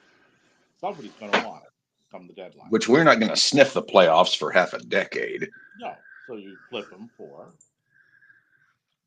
something more, then you know you would get something of use out of him. Right? So that would make sense. He's not going to be traded there to like get you in contention for anything other than fifth.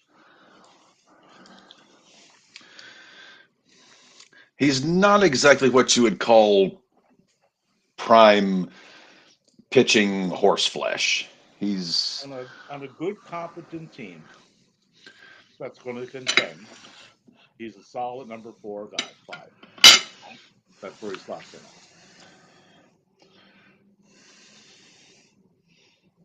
If you trade him to the Dodgers, he doesn't make the rotation. If you trade him to the Phillies, he probably doesn't make that rotation either. but in Chicago he does. In Chicago, he is the rotation.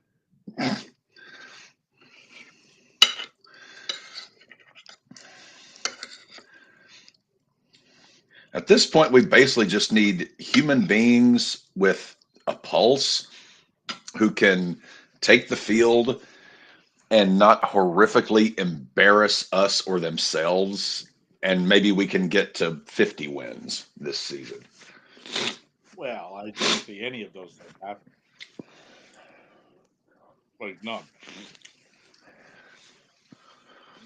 Well, I mean, Based surely we can win nine more this year than we did last year. I mean, it based on can't get what any worse, can it, based on Davey?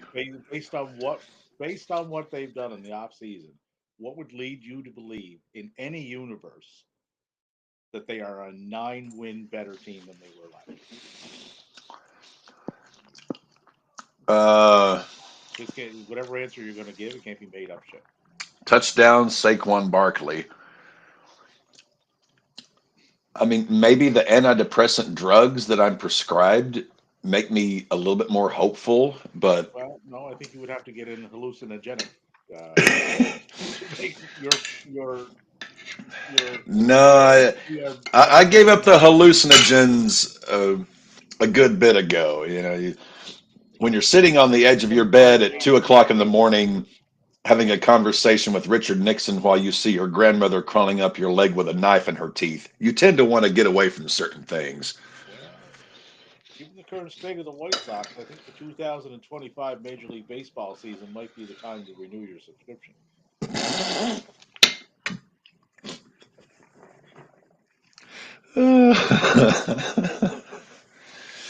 Oh, Lord. God, we are awful. 48 to Well, 23. well, I am. I don't want to speak for others. But, Well, your team at least is competent. Like they're not just going to go out there and, you oh, know, we as a team. I thought you meant like as an individual. Okay. well, no, the Boston Red Sox are a competent, fairly well run organization that aren't just going to embarrass themselves.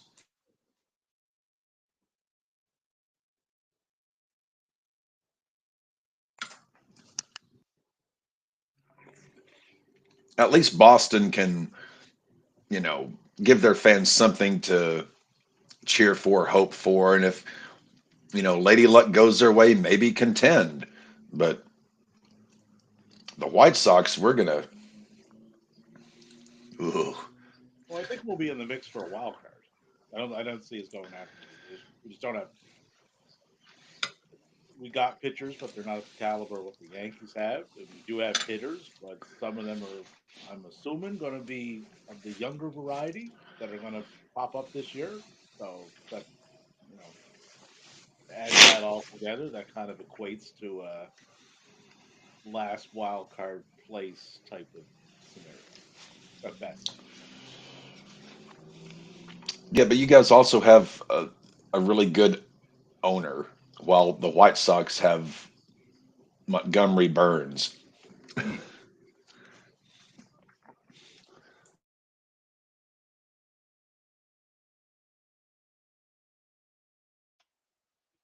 So I just looked it up. The Philadelphia Eagles currently are a field goal away from putting up the most points ever in an NFC title game. The current record is 49, held by the Carolina Panthers. I thought it was the Giants against the Vikings in 2000 for the most points. Giants, Vikings in 2000.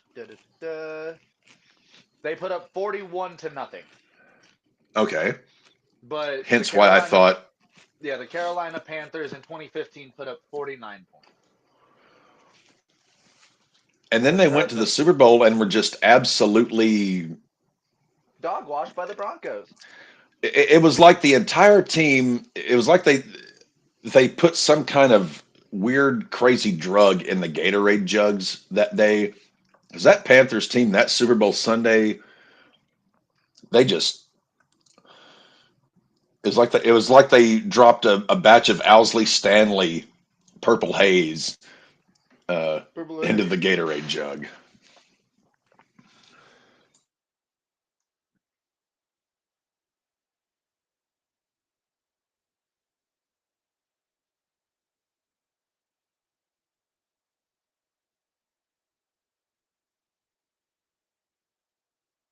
Now, if they kick a field goal, they will actually tie the NFL championship conference record for most points scored in a game, which is currently held by the Buffalo Bills at 51 in 1990 or 1989. My bad.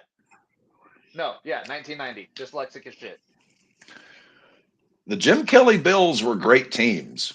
Unfortunately, they made the Super Bowl 4 years in a row and lost all 4 times. Can you imagine Broncos won. the misery? Maddie, what if the Broncos made the Super Bowl 4 years in a row and lost all 4 times? I have a genuine question. Was there anybody on those teams that needed to be looked after mental health wise? I mean, Jim Kelly, Thurman Thomas, phenomenal players. I mean, I don't recall any wild cards off those squads.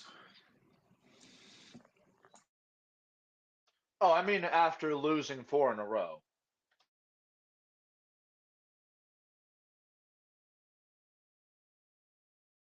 I mean, I would assume that the entire Buffalo metropolitan area sold out of Jack Daniels and Prozac.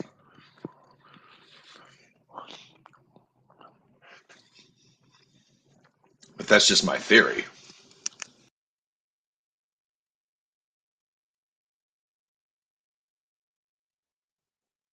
Somebody say Austin Theory. No, I just said my theory, not my Austin theory, Oh, Austin. I thought you meant which at Rob's this point, new favorite superstar. was Austin theory like even. I don't think I've even I, seen anything done with him you of probably note. haven't because they haven't done anything with him. Oh, well, that would Uh, explain it. I think the two of those things are connected somehow. Do you think maybe that the new administration just had such an animosity towards him for being the I don't think either guy could. One guy pushed him too far too quick, and he wasn't ready for it. And I think this new guy doesn't really have an idea what to do with him.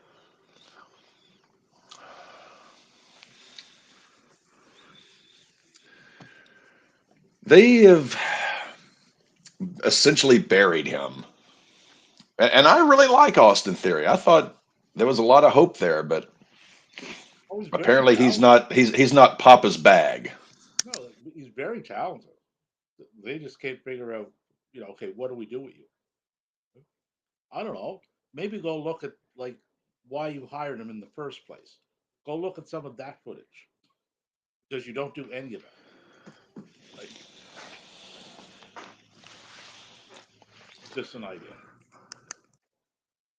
Mind you, he was a Regal hire, and you could literally just go, "Hey, William, What should we do with Theory? And I can guarantee you, he's got ideas. Oh, William Regal Theory needs a boost. He needs he needs something. Fucking send him to NXT, man. Sean seems to know for the most part what he's supposed to be doing. So I think if Sean got a hold of him, they could probably do something.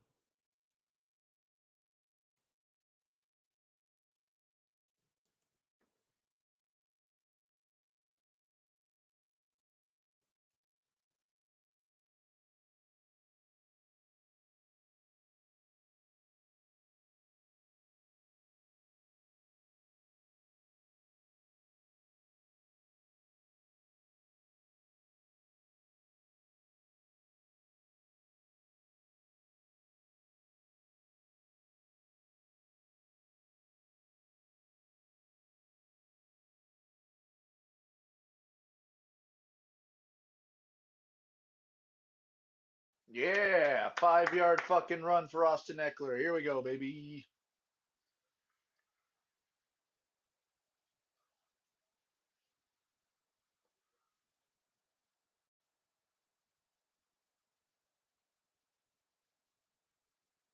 Oh, Oh, there's a rather large return coming to the land of sports entertainment. Oh, oh, Hmm. Omos. yes, I heard about that.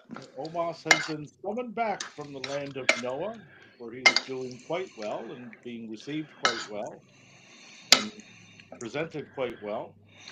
Was a champion who they just made kind of here's your belt. They put it on someone else from his faction. His ETA I would imagine will be the Rumble. Yeah, I was going to say that. But my question on that, Davey. Okay, let's say today I just uh, Papa H drops dead. Davey, we are handing you the WWE book. Omos is coming in. What would you do with him? Because as much as I like the guy, Like I don't know what the fuck to do with him. I Paul, really don't. like Paul just keeled over, like now, and I Yeah, get like we I mean, just handed Davey the WWE book. What the fuck do you do with Omos? tell him to turn the fuck around and go back to Noah, right? And keep learning over there. And we're gonna as long as you're happy there, as long as you're getting along fine, right? You don't have any issue with this. We're gonna leave you there for a bit so you can round things out and let them work with you to get another spin on you, so you're gonna learn more, right?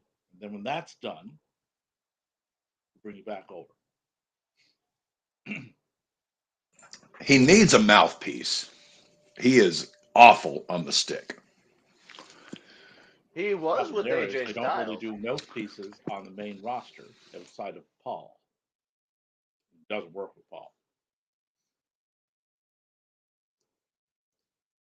But I would change that too. I would fucking dig up whoever will work for that promotion, who can talk, right? And has a presence on the screen that is not going to overshadow the person that I'm putting them with. And Philly just picked off Jaden Daniels. So, like the exact opposite of what they did with Bradshaw and Corbin. Like, no, the guy managing is not supposed to be overshadowing the guy that you're managing. It's Yeah, backwards. I expected Right. JBL to be really good with Corbin, and it just did not work. No, it was half-ass backwards. JBL was getting over and Corbin wasn't. When it should have No, been the other way around. right. I'm pretty sure that was not the reason why you put those two together. But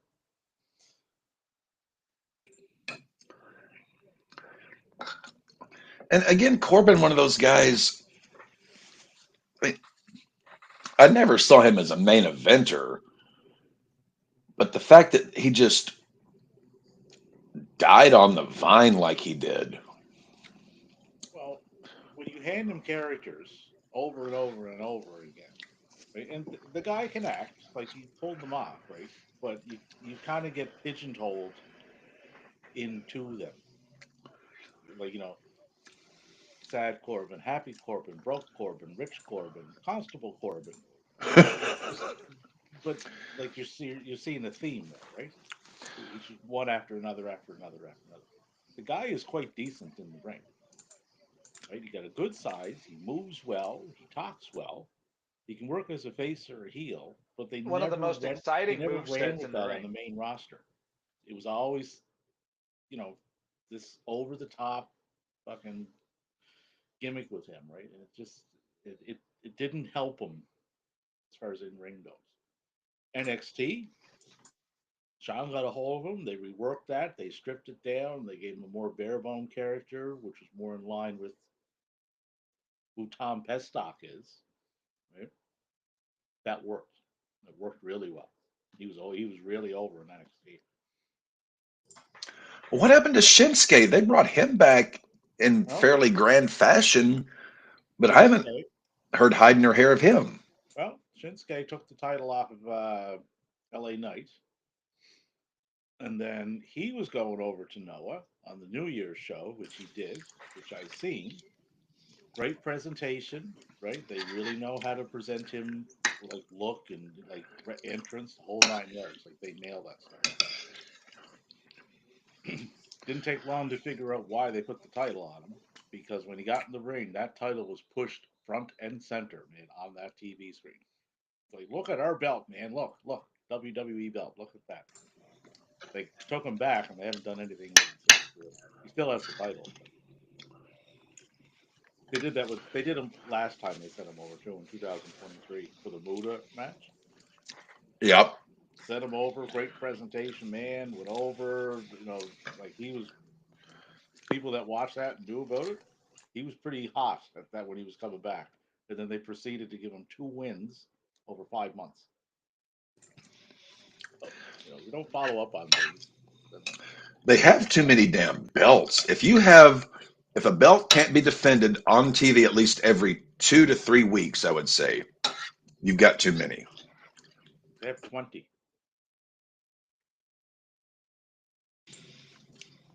between See, NXT and the main roster. They two have 20. men, two women's. Actually, no, we've got four women's, four men's. That's eight, and then the tag titles. That's 10, and then the women's tag. That's 11. It's like, sweet Jesus, And then you you factor only in your need three, maybe four. then you factor in your NXT titles, right? There's too many of them. There's fucking two speed titles floating around. Like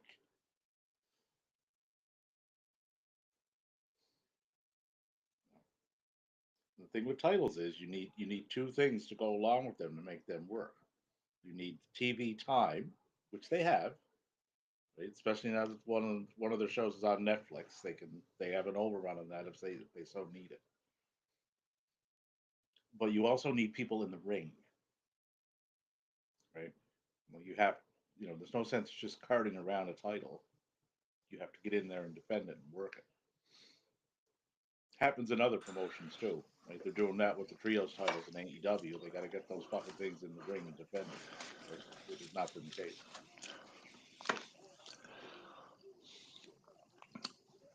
Too many belts.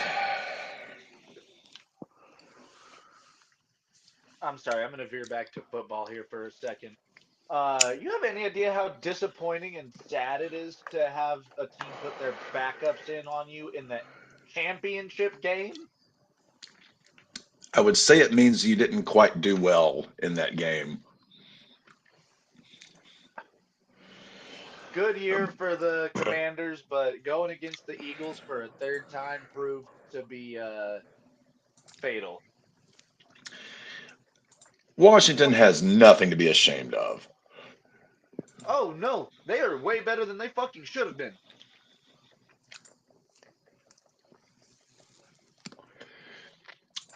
Oh, we actually have baseball signings. Ryan Presley to the Cubs That's the reliever, right? from Houston. Yes, Yep. Yeah. he And with is. that, with that touchdown for the Eagles, this game is now the most points scored by a single team in a championship game in the NFL. Not a Super Bowl, but conference championship game.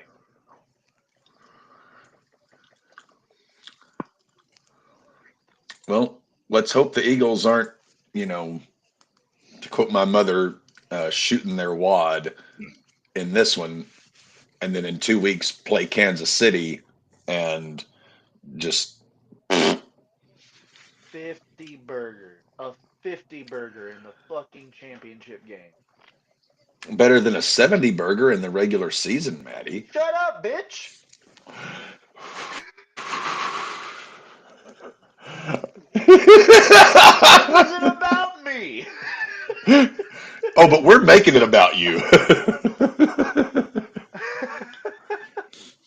Asshole. Is that Matt Ryan on the CBS pregame show? It is. Actually, Matt Ryan is a Holy. I like Matt Ryan as an analyst. He's really good about breaking down game. He had a really good football IQ on the field. I mean, I never had a problem with him as a player. I just like, when I saw it, I was like, good God. Well, that's how we earned that nickname, Matty IQ. Matty IQ. Yeah. Famous nickname for Matt Ryan.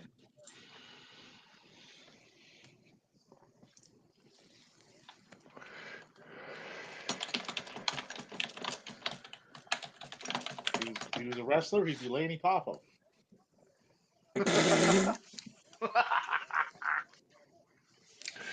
The genius Yes. and the scroll. I guess that was the precursor to the list. Yeah, but Reveal. 20 years roughly, 20, 25 years. As much as I dislike his politics, he's a Christian Trump supporter, but I like seeing Ted DiBiase on the Saturday night's main event just because I always loved that $1 million man character. I, if there was anyone that could ever play that character, it was him, and he played it so perfect. Well, it was the laugh. It was the laugh. It was the way that he carried himself. Yeah, but he was also such a great worker. Like and that's like Oh, he and Jake Roberts had such a great. They came up through Mid South, and they both just had. DiBiase was one of those guys that could work a match, not do very much, and still look great. DiBiase has an incredibly underrated work punch.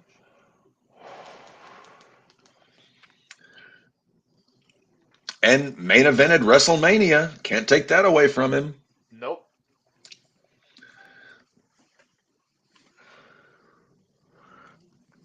Just like Michael Cole is still undefeated at WrestleMania.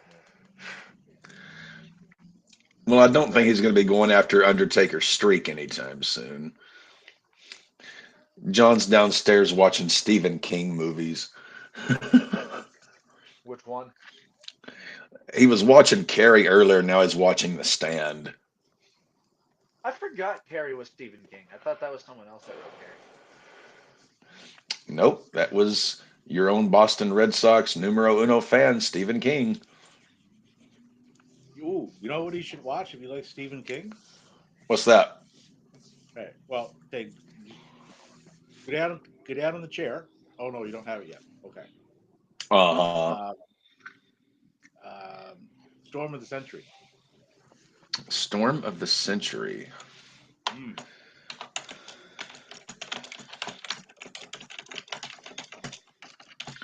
I will message him that as we speak. It's long, for 4 hours, but it's really, really good.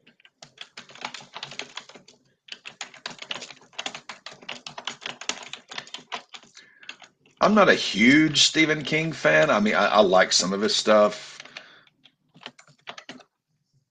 but I liked The Shining. I liked Shawshank Redemption. I think also he wrote. Did he have a hand in writing The Green Mile? Misery. Misery. Yep, I did like Misery. Uh, Dead Kathy Zone. Bates was the original Nia Jax. Dead Zone was quite good. Didn't see the Dead Zone. Doctor Sleep Didn't was see that one. Doctor Sleep is like a continuation of The Shining.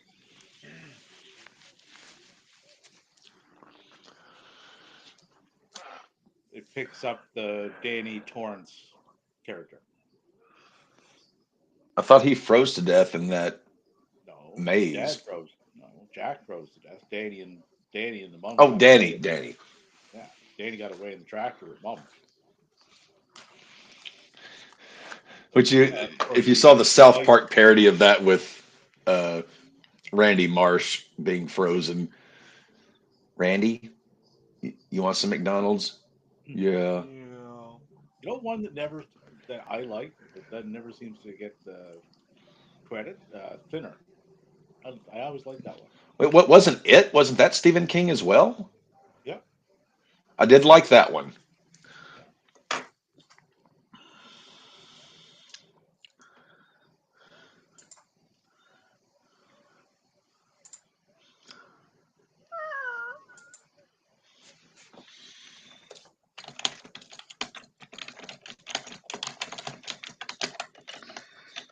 I didn't like the It remakes. It's just you're not going to take Tim Curry away from me. He was just too good. Who unfortunately had a horrible stroke and is now confined to a wheelchair.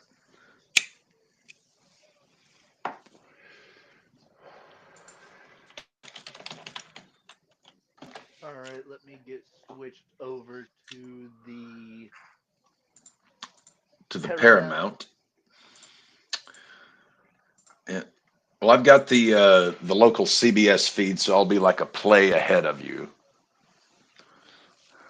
Yeah, you were about a play and a half ahead of me on Fubo, so I'm gonna hop over to Paramount and see if that one. Well, this is just the local CBS feed. This isn't Paramount.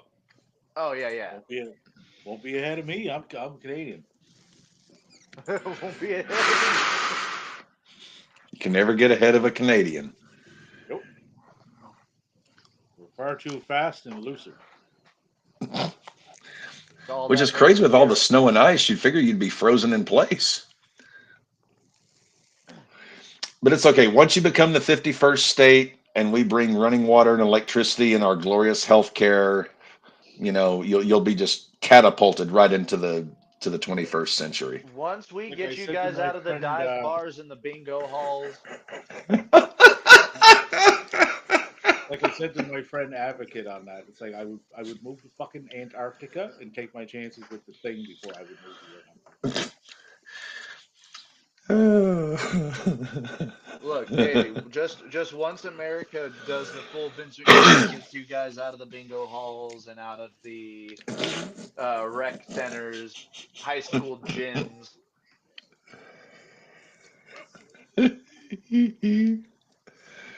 Oh, that made me sick to my stomach saying that.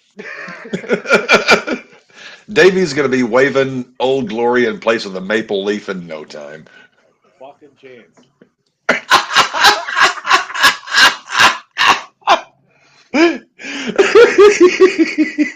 Davey, what if just hear me out here. No We if. can we can make an adjustment to the flag, replace all the stars with maple leaves, and put an extra one above all of them. No. 51 maple leaves. Categorically no. Any scenario either one of you are going to come up with that involves this becoming a reality. Categorically no. Categorically. I pledge allegiance to the flag of the United States of the Donald and to the billionaire for which he stands, one nation under Trump, indivisible, with liberty, coal, and natural gas for all. Yeah. Do something else. So how'd you spend your later years, Dave? Well, I got demoted to fucking the dumbest country on the fucking planet for 50 some years. Like, what am I even doing here? Hey, be careful if you say no to any jobs. They might just move you all the way down, up from Canada down to the border. Uh, Maybe El Generico's hiring at the orphanage. I can go there. didn't you hear the orphanage burned down? Yeah. He could get a nice island spot there in the Gulf of America. I blame Goldberg. You know what? Hey, That's just the Bret Hart Canadian coming out of you. all things point to Gorg. I accept it. Hey, he could be coming back in the Rumble. We could always get Gorg versus Oh, he's coming back.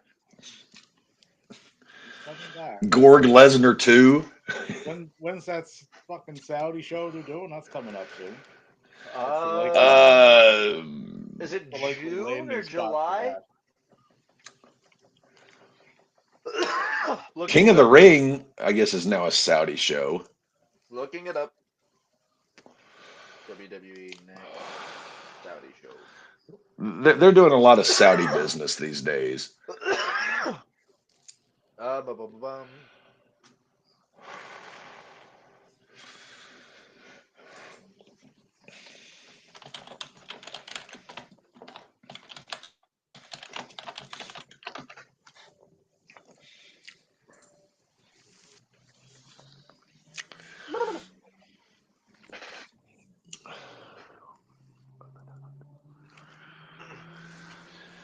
Let's see what Okay, we so got about. there's not one slated. I don't think. I swear to God, I saw one that was announced. But the next one it shows is for the Rumble. Yeah, no, the Rumble next year is going to be in Saudi, which I already told you and Dev.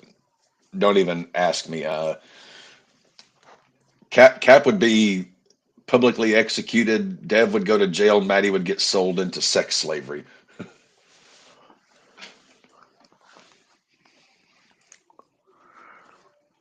Their human rights history over there is not exactly what you would call top notch.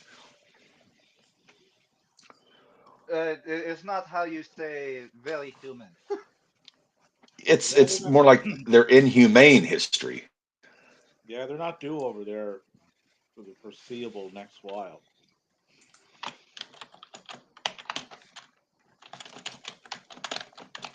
But you know we're going to get a Saudi show at some point this year. It's just a matter of time.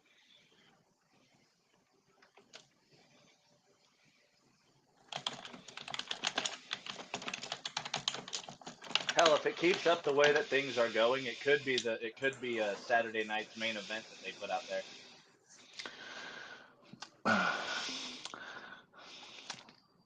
Saturday night in Saudi Arabia. So I would say if they're going to do Bill for his retirement match, I doubt it would be this weekend. That's a bit quick. What, him and Gunther at Mania? Send Goldberg out. I don't know if they could stretch that long. That's a long build for a guy that can't fucking wrestle. Can't wrestle, Davey. He can't fucking move. Elimination Chamber, March 1st. It's a possibility. It's in Toronto. Didn't they just have Chamber in Toronto a couple of years ago? It was a Sammy versus Roman. Wasn't that Chamber like 2 years ago?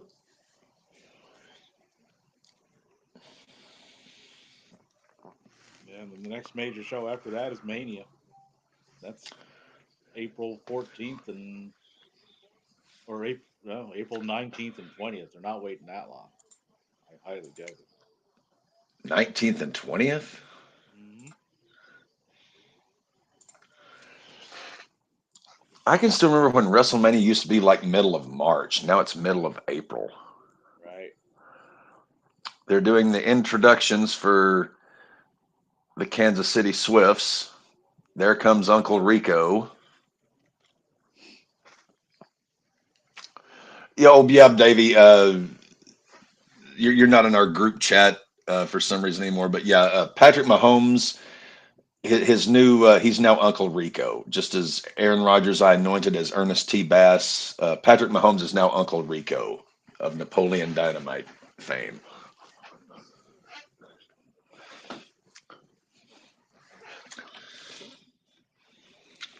You're wondering on the placement of the Mania this year and the location of Mania this year.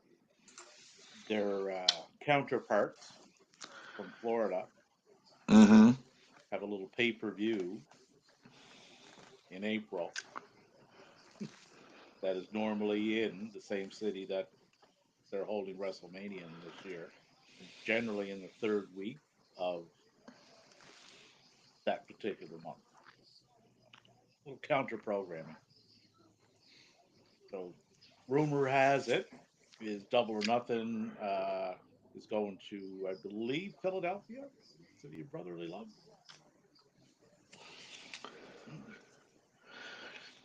Let's see, WrestleMania this year. WrestleMania and the Super Bowl are both in New Orleans. No, Mania is in Vegas. Oh yeah, that's right. Next year it's New Orleans. That's right.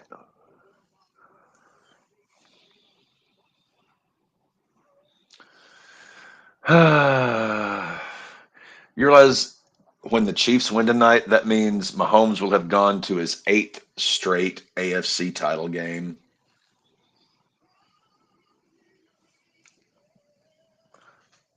It is a factory of sadness.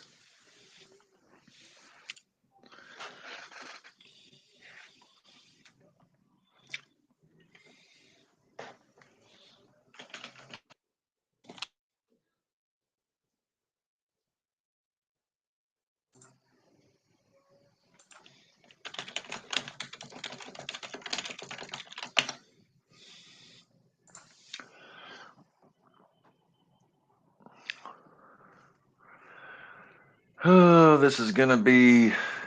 I swear I can't even look at Josh Allen. He's like AJ Styles' doppelganger with that hair.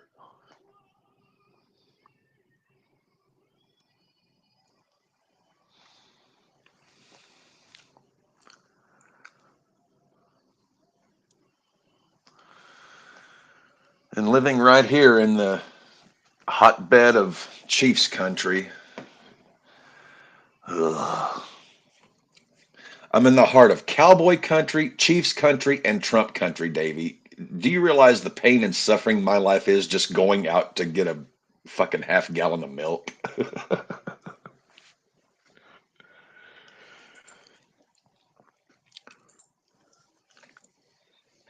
I would buy all the gallons, like as many as I could, so I wouldn't have to go out as much. And if at all possible, I don't know what the yard situation is like there, but I would look into possibly a cow or some sort of goat. Well, I mean, I actually have a decent patio and backyard where I live. Yep. We Tie actually kind of tie share a property line with a Chinese bakery. there you Uh, go. Tie a cow up to the back porch. All the milk you need. well, I mean, I absolutely love my neighborhood and the city I live in because we're sort of like the little like lone pocket of sanity in the most Republican area of the state. But like the neighborhood I'm in, like literally everything I would ever need is within a one city block. Two grocery stores, three pharmacies, liquor store, two gas stations, McDonald's, Taco Bell, Subway, a barbecue joint, a pizza joint, a sports bar. I mean, everything is literally two Mexican restaurants, like literally all within one city block. So I love where I live, but the landlords, I'm not sure they'll be too happy with a bovine or avian acquisition. I notice I notice an omission of a distinct lack of windmills. when you're Yeah, we are kind of shy on the windmill thing. Have to admit that. But it's as it is, I dangerous. mean, those things are going away anyhow down here. Well, they're dangerous. They're like, but where you don't have one, and they're so dangerous to especially animals, they'll kill them. Yes. Right. So it frees the way up for the cows.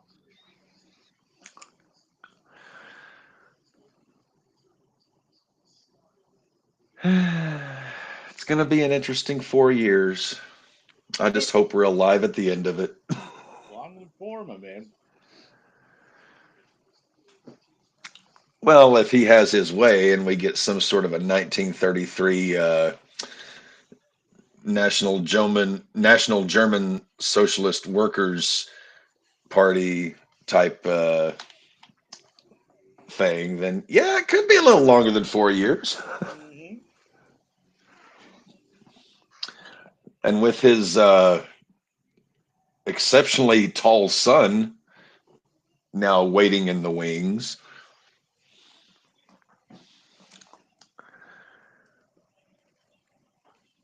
it could just be like like the new American royal family. Forget elections; it just transfers to it's like North Korea. Rocket Man, as Donnie liked to call him at one point.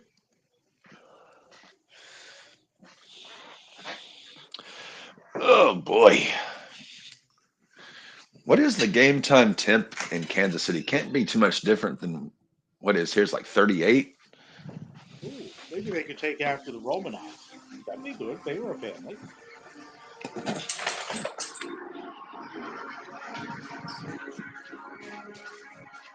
Somebody has to have a basement somewhere. Yes, Davey, they were a family. So were the Habsburgs. Hmm.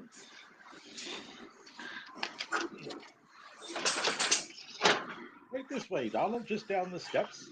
You'll see the room is all set up for you. Let us know if you need anything.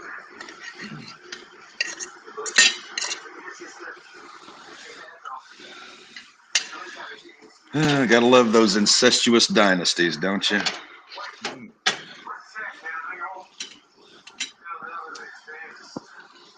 Yeah, Blake Carrington and the Cosbys. Yeah, Dynasty was a great show. Not that dynasty. Oh,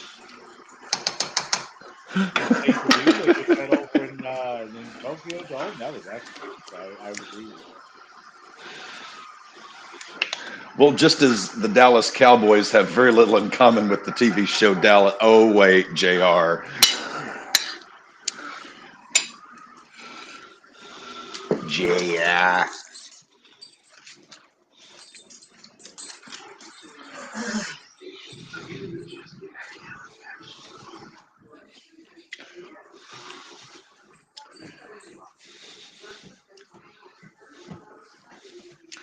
Who shot JR? Maybe the greatest cliffhanger in television history, apart from Hank Schrader sitting on the toilet reading Walt Whitman's Leaves of Grass. Oh, and Josh Allen almost intercepted.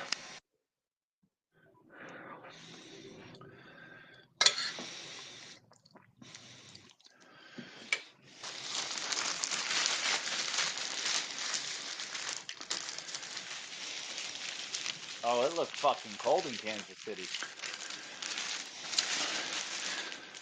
We see that has to do with them trekking a bit north than Fayetteville. They're about 3.5 hours away from here.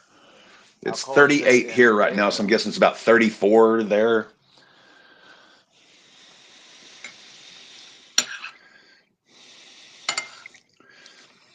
Oh, by the way, Maddie, Ah. uh, I was on Facebook today. I did not know that Alora used to do Taekwondo. Oh yeah. No wonder you're scared of her. Oh, I wasn't scared of her. It excites me. Oh, that I was was. almost picked off. Holy shit. I did not know she did Taekwondo. Cap, if this game's another blowout, I'm gonna be pissed.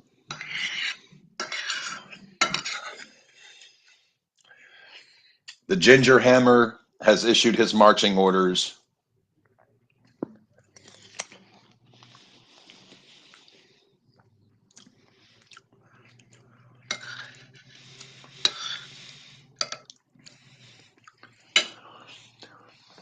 Mahomes' career in AFC Championship games 4-2, 15 touchdowns, 2 picks. Oh, Uncle Rico. Josh Allen, calm the fuck down in the pocket. That was two back-to-back almost interceptions.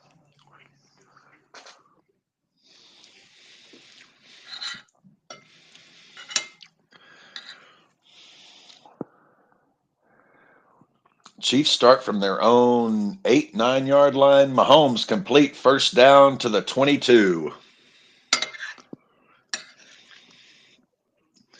As I'm getting the results of that play, Davy's probably catching. Oh, well, Davy's gone.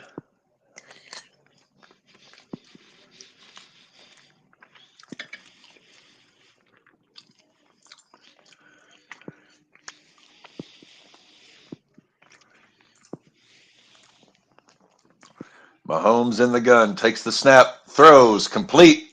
First down, Chiefs at the Kansas City 31.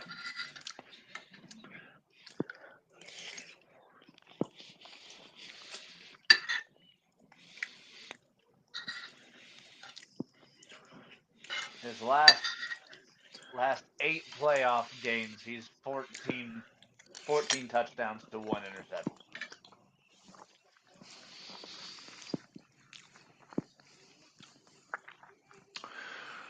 Mahomes out of the gun, takes the snap, fakes the handoff, looking downfield, running, scrambling, keeps it, and that's going to be a first down, Kansas City.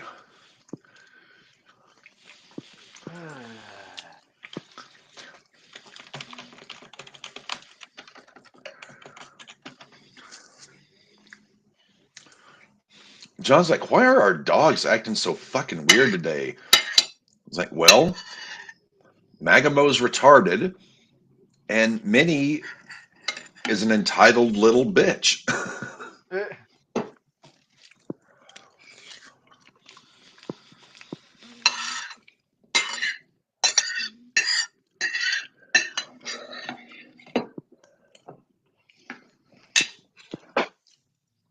And that's another first down for Kansas City. 6 plays, 5 first downs on this opening drive for Kansas City. Are you catching a trend there, Matthew? I'm tired.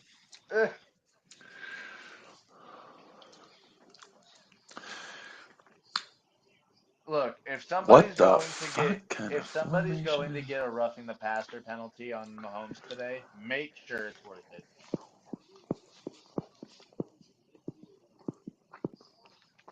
Yeah, if you're going to get a roughing call, make sure it's one where you just separate his upper half from his lower half. Yeah, I'm talking crown of the helmet to the chin.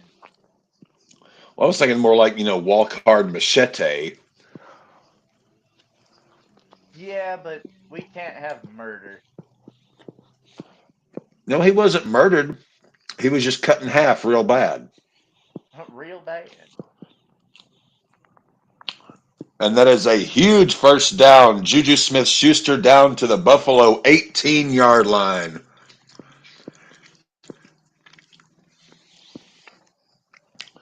Is that a 35 or 40-yard gain for Juju?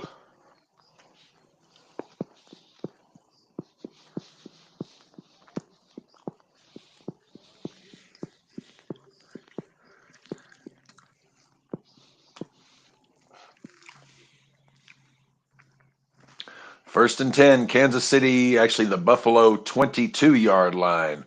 Mahomes hands off Pacheco 20, 15, down to the Buffalo 12. Second and 2 coming up for Kansas City. Come on, Buffalo. Get a stop. Do something. Jesus.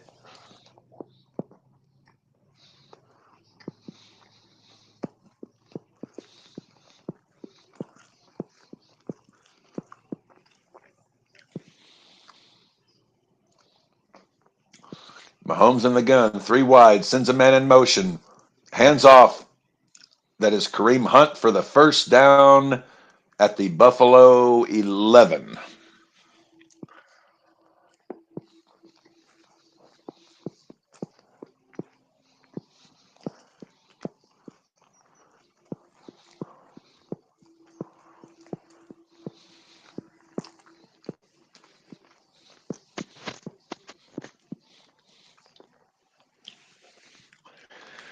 Oh boy, Maddie, we knew it was going to come down to just you and I, but we're just going to have to cry on each other's shoulders as this night goes on. Touchdown, Kansas City. As long as this game doesn't turn into a blowout, you know, Kareem Hunt. getting to the end of this game won't be painful.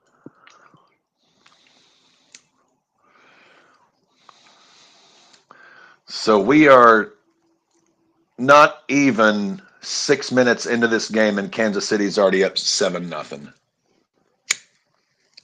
I hate the Chiefs. I fucking hate the Chiefs. 5 rushes, 4 passes, 90 yards, 5 minutes, 5 seconds. Hey, remember what I said, Josh Allen? You are going to come under a lot of fucking bullshit if you do not get this win. At this point, I'm not even going to hold it against him because, it's like Tree says, the bullshit is real.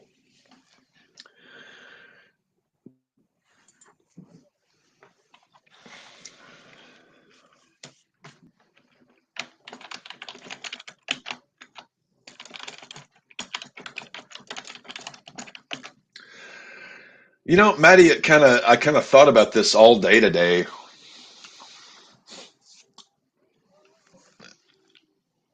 This is the first AFC title game in the last 4 years we haven't been in the same room watching it. Oh yeah, because it's been the last 3 years that we have been. St. Louis, San Antonio, Fayetteville. Well, they delayed the Rumble by a week. They didn't want to have to compete with the NFL. Valid.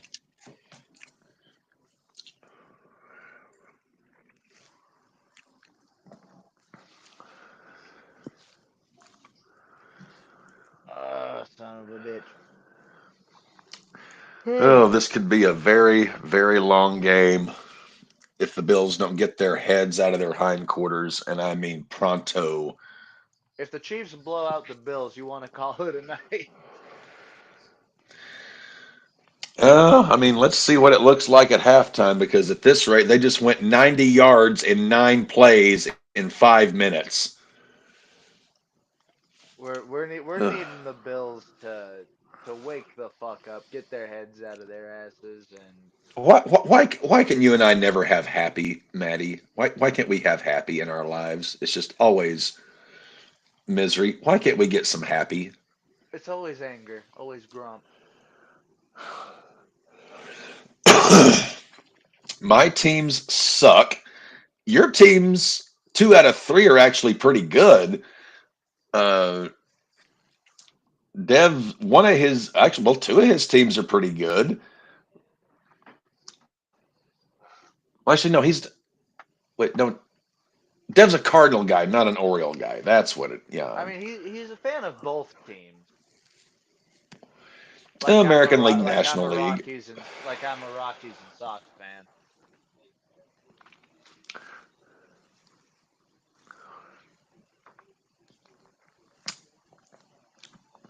So this is the fourth meeting between Josh Allen and Patrick Mahomes.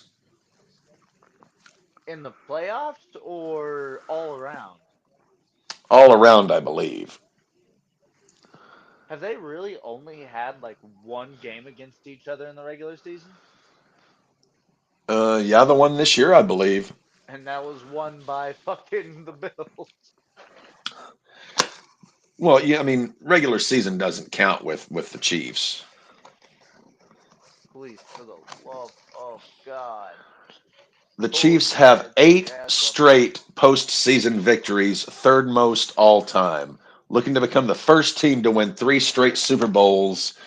The Packers won uh, 2 straight plus an NFL championship. So technically the Packers did it, but that was a different age. Allen hands off. James Cook, he gets about 5. Oh, we have flag. Flag.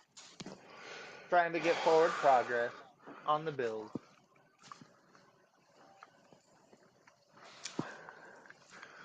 And the referee is having to move the Bills player away from the ref huddle. Huh, no, these players are like, no, what the fuck are you calling? False start, Buffalo.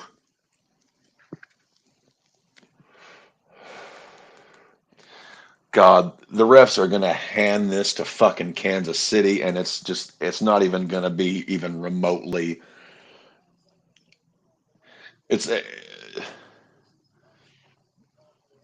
it's like one of those, Tinder dates where you don't even have to take them to dinner. It's just like straight open the door and off you go to the races.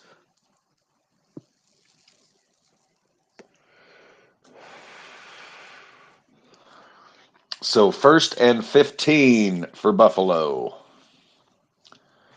at their own 25-yard line. Allen, empty shotgun, 5 wide. Play clock ticking down. Allen's changing the play at the line of scrimmage. Do something, Buffalo. Do something, 3, Buffalo. 2, snap. Allen takes the snap. Looking downfield, throws complete to Kincaid. He's going to be about 3 yards shy of the first down.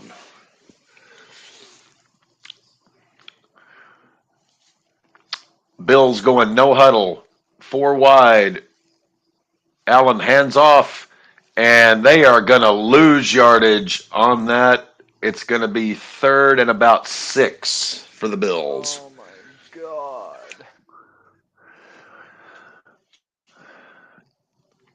Going to be a long night, Maddie. Long night.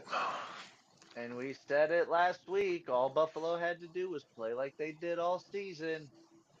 Play like you did all season, Buffalo. All right, 3rd down. Allen in a pistol. Sends a man in motion. It's James Cook. Takes the snap. Allen throws complete. First down, Buffalo. 45-50. Shakir is out at about the Kansas City 49. First down. They keep the drive alive.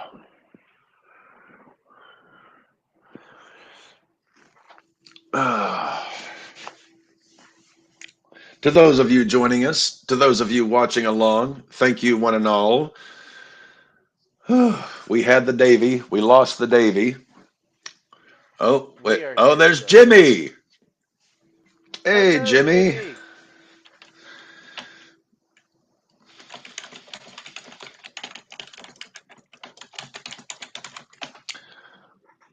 And Allen throws deep, incomplete. That was a 2-on-1 DPI that was not called on Kansas City.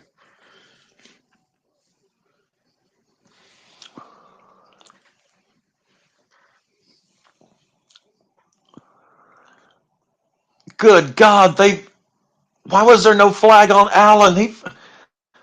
That was the exact same fucking thing that Mahomes got the flag for last week. Allen got knocked damn near into the fucking seat, and they didn't call anything. Allen in the Because it was shotgun, against the Chiefs.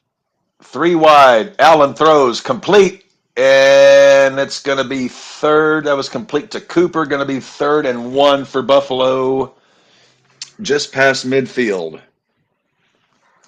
What kind of pizza did you get?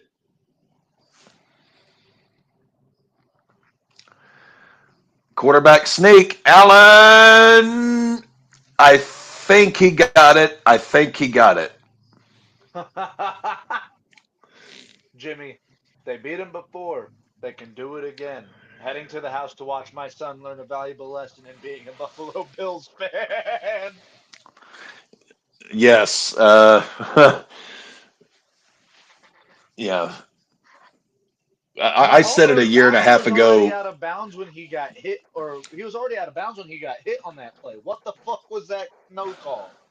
His name ain't Patty Mahomes. Handoff. James Cook gets about 5. Going to be 2nd and 5 coming up for the Bills. And as for what pizza I got, it is Papa Murphy's has these things called stuffed pizzas, where it's Yes, basically, I'm aware. yeah, I got the Chicago style. It is Oh, very good. the best kind of pizza. It's very good. I love New York pizza, but Chicago's got it beat. Allen in the shotgun, 3 wide, one running back in the backfield, sends a man in motion. Fumble! Allen fumbled the snap. He recovered, but it's going to be third and 9 for Buffalo. Buffalo, Fucking the Josh Allen. motherfucking God damn God. it. We needed you guys. You guys are our fucking final hope. Allen in the gun, 4 wide, sends a man in motion. Play clock ticking down. Allen takes the snap. Looking downfield, throws complete. And they're going to get about 2. So it's going to be 4th down and long for Buffalo. They are more than likely going to punt. 4th and 5 for Buffalo. They are going to punt. Nope, nope. They're gonna try a field goal. Yeah, What? I guess Tyler. They're close enough. Tyler Bass can kick 50-yard, 60-yard field goals. What is the length on this one? 53-yard attempt. He's got the leg for it, but it's gonna go wide right. Snap, hold, kick is up. Bass. It's good. Okay, 7-3, Kansas City. that's points. That's points. Come on, Buffalo. God. Not again, not again, not again. We can't have another fucking Kansas City. A fucking three-peat. Do you realize what this means for civilization, Matthew? A Kansas City Chief three-peat, 4 in the last 5 years. It's insane. It's fucking mental. What did we do to deserve this? What did we do? Were we just born under a bad sign? It only goes wide right at the end of the game for Buffalo. Yes.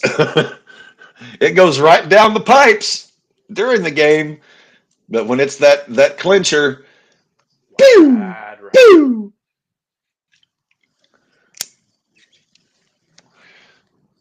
Similar to the Florida State Miami rivalry in the 90s, they had 3 wide rights and 1 wide left in that rivalry.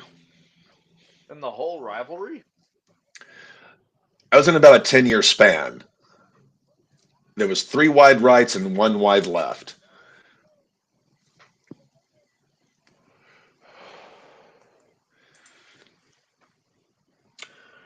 Hey, caramba. Well, nope. Seahawks are hiring Clint Kubiak as their new offensive coordinator. That's Any relation to that's Gary? I think it's his son because Clint Kubiak worked in Denver for a little bit too. He's actually very fucking solid. He was the Saints offensive coordinator. So, they had a very potent offense. Yeah, for the first couple of weeks, and then everybody They got still hurt. they were still putting up points with a bunch of nobodies. You have any idea how many touchdowns Juwan Johnson had? Alvin Kamara had like what 3 or 4 games where he scored 5 a game this year. Fucking That's what Foster Kamara does. Moreau. Let your boy Taysom Taysom Hill. Hill, the king, until he fucking dies. What would you do if he got traded to Denver? Would you have that Taysom Hill Jersey jersey? immediately. But the Seahawks getting him as their offensive coordinator, that's potentially good. Very run-centered team, very run-centered offensive coordinator. This could be very good for both Kenneth Walker and for Zach Charbonnet. Big boy pants. Big boy pants. I mean, unless they All choose to right. trade. If they want to There's the keep McKinnon kickoff. as long. 15, 20, 25, 30, 35, and he is down. Oh, God. I cannot. I've been preaching this conspiracy theory for Kansas City for a year and a half now, but please, God, I want to be wrong. I don't want to see this shit again.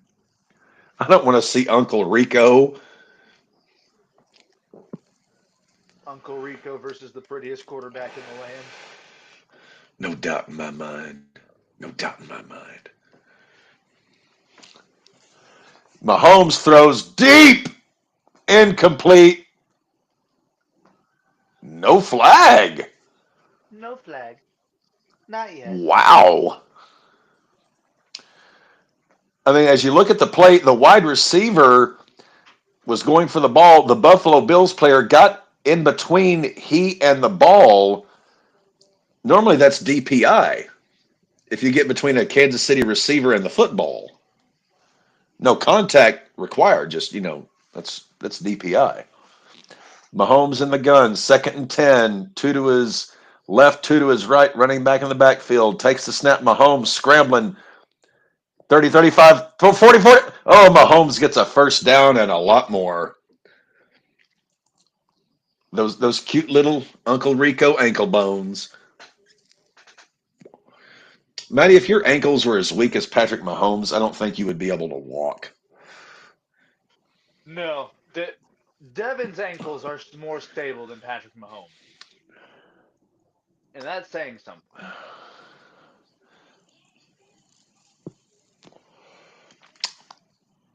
All right, Mahomes takes the snap, handoff, Worthy, and that's going to be almost another first down. Probably going to be a 2nd and 1 for the Chiefs.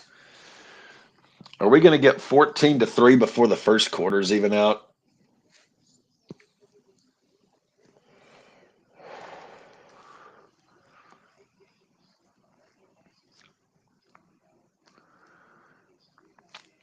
And what is going on the Buffalo sidelines?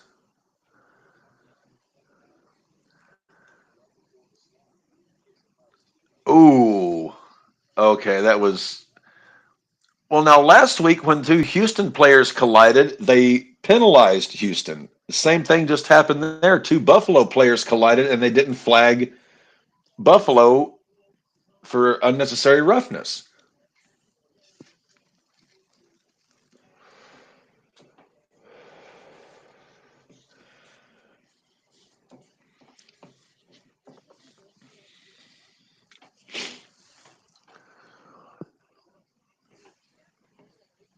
Oh, caramba.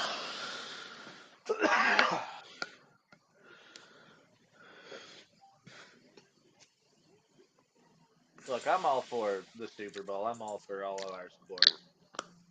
I had to watch fucking the run of the Cavaliers and the Warriors.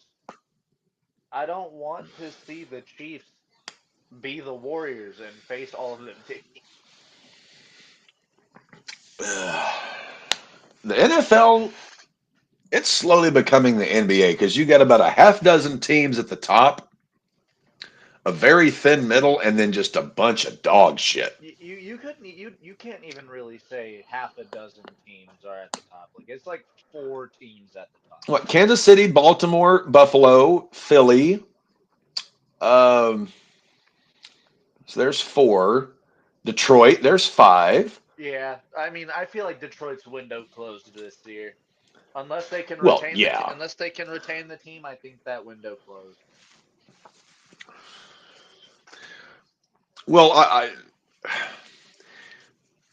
they had it last year, but Dan Campbell started coaching with his balls instead of his brains. And had Detroit stayed healthy this year, they could have been the team to beat Kansas City, but Detroit couldn't stay healthy. No, Whether what 8 defensive starters on injured reserve before the season was over. not to mention, such a bad injury to Hutchinson. Yes, when you break both bones in your leg, it's a little rough, you know. It's and they are putting a Bills player, Christian Benford, is on the cart, and they are taking him to what Vince McMahon would call a medical facility. Wait, who got hurt? Christian Benford for Buffalo. Lineman, I'm assuming. No, he was looks like a cornerback or a safety. Oh shit. 2nd and 2 coming up for Kansas City.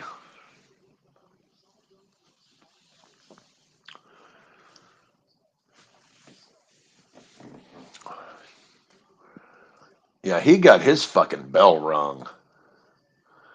All right, 2nd and 2. Mahomes in the shotgun because he never goes under center. What the fuck formation is that? It's a shotgun with 3 running backs. Mahomes takes the snap and Mahomes fumbles! Fumble! Buffalo! God! Oh, we have flag. What the fuck? Flag. What in the Sam Hill just happened on that play? We still don't know who's come up with the ball.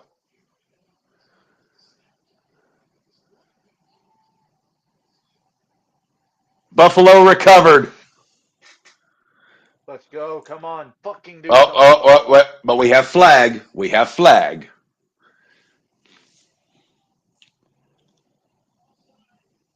Offside on Buffalo. Kansas City retains possession, even though they lost the fumble. Do you see, ladies and gentlemen? Do you see? Oh, can't you see what that ref ball has been doing to me? Oh, God. Mahomes fumbled the fuck out of that ball. Buffalo recovered, but they called a penalty on. Jesus Christ. Mahomes in the gun. Handoff. That's Kareem Hunt. He has a first down and more down to the Buffalo 30-yard line. Oh. Maddie, I wish you were here so you could just shoot me. I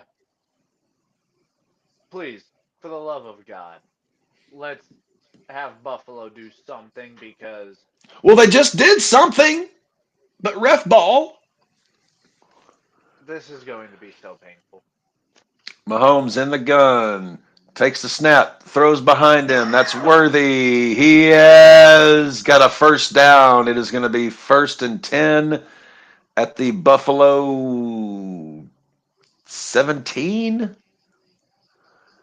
Couldn't quite tell there. 40, 35, 30, 25. So, yeah, so it'll be 1st and 10 Chiefs at about the Buffalo 24. 44th postseason game for Andy Reid, tied for most all time with Bill Belichick. Mahomes in the shotgun. Takes the snap. Mahomes fumble again! Buffalo got it! Buffalo No got it! flag? No flag. No flag. Buffalo recovered Mahomes' second fumble of the series. Finally, they didn't call a turnover or they didn't call a penalty on this one. Hey Cap, you know what they call this, right? Ball don't lie. Wow. So Buffalo recovers the fumble. They'll have a 1st and 10 at about their own 30-yard line roughly. The referees can bullshit and lie all they want. Ball don't lie, bro. I think they just said that as the first fumble Kansas City has lost since week 11. I wonder how many more have been called back. All of them.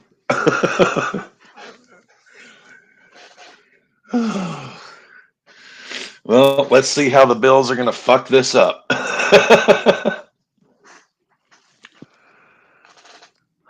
God almighty. Okay, buddy.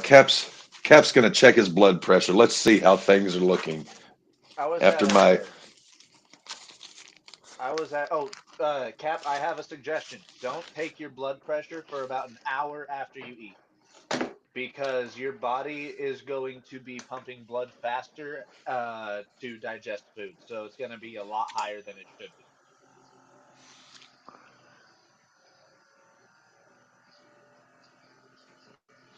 So take your readings in about an hour and that's going to be a much more accurate reading. Well, I usually take it when I first wake up, then a couple times through the day, then once in the evening, maybe once before bed. My last reading, I was 140 over 85. Yeah, if it don't take a reading for about an hour after you eat because yeah, your body's going to be pumping more blood to try and digest your food. Ooh, 130 over 72. Oh, nice. 95 BPM, though. Yeah, Well, I my just my finished heart eating and had a couple of cigarettes, so, you know. my heart rate was kind of high whenever I took it earlier, but my numbers were really good. Uh, you, see, we're getting fucking old, Maddie. We're starting to compare blood pressure readings. I'm like 9 years younger than you.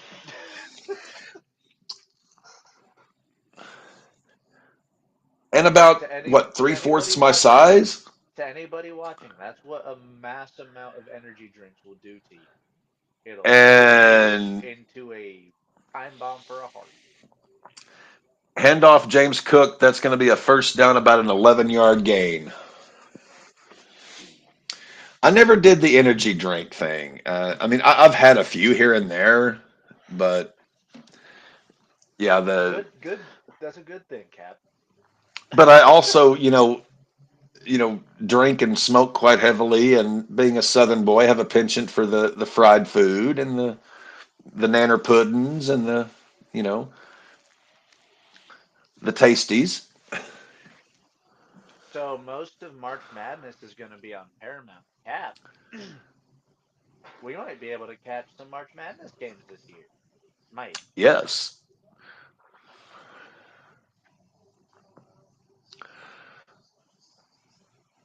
Well, I mean, it's the best time of the year for sports because you got March Madness, start of baseball, the Masters tournament, the Kentucky Derby, fantasy baseball draft. Allen takes the snap, hands off. James Cook, he gets maybe a yard, maybe. But that's going to be enough for a first down.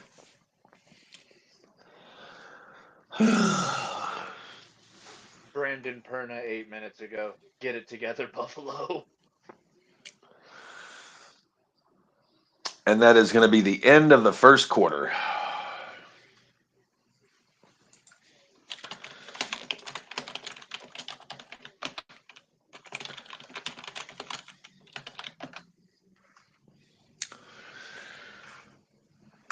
Well, I'm 500 posts behind on urinating tree. Even if they're getting the doors blown off of them as the clock strikes midnight, you have to applaud the commies for an excellent season, exceeding every expectation for a dream that was once thought impossible. And even if it's fleeting, the league can never take this year away.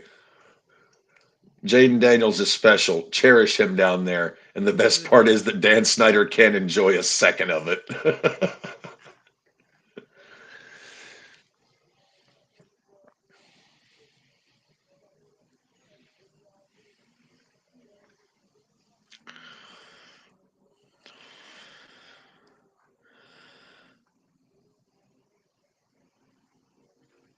What else is happening on Twitter? Oh, Steve Borden actually announced this is going to be the last year he will be appearing in the makeup. So from after 2025, you will never see Sting in the face paint again.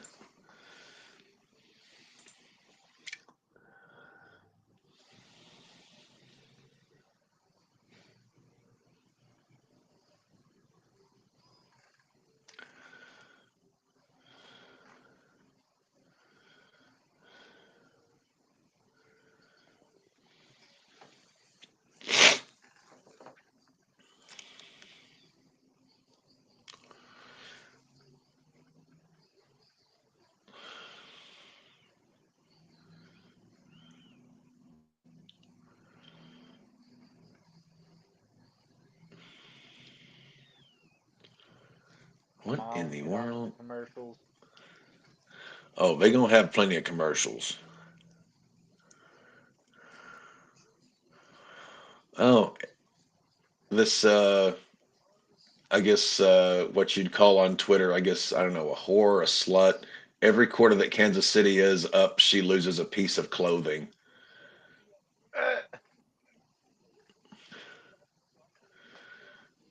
Hey, I love my Twitter whores.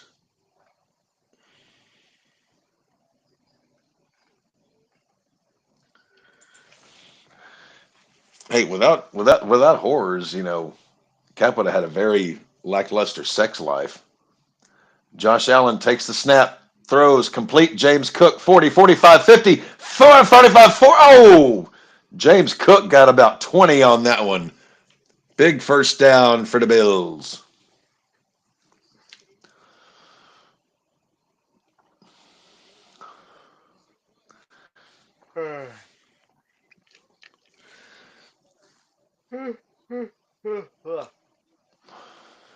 Yeah, yeah, yeah, yeah, yeah. Well, Ay, this ay, week ay. kind of flew by.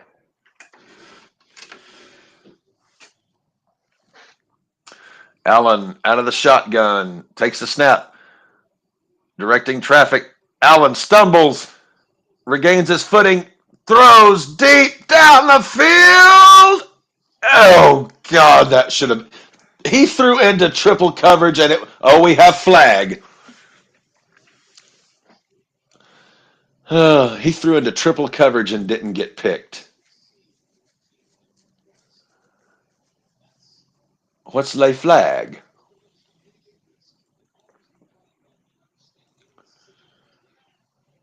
Holding, holding on Kansas City. Teeth First down, Buffalo. the best is yet to What? happen.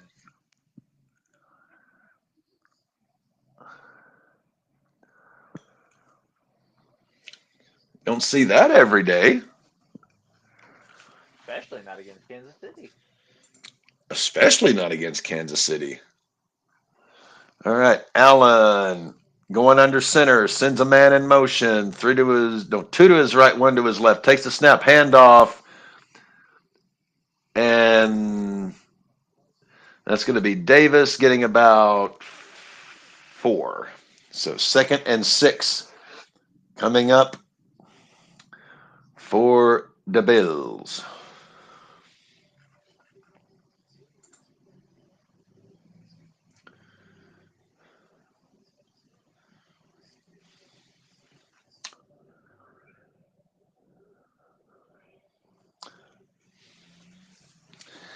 All right, Allen in the shotgun, sends a man in motion, 3 to his left, one tight end, tosses, and he is going to lose about 4. So it's going to be 3rd and 10 for Buffalo. At least it's in Kansas City territory. They can at least get some points.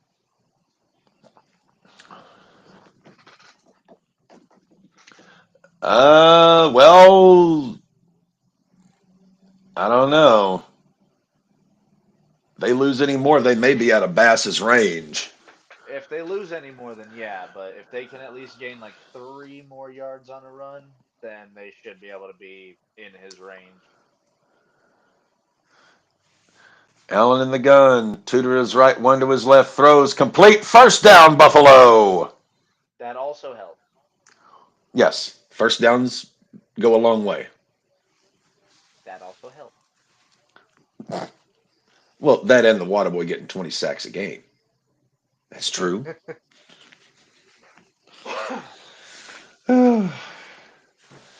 Colin, Colin.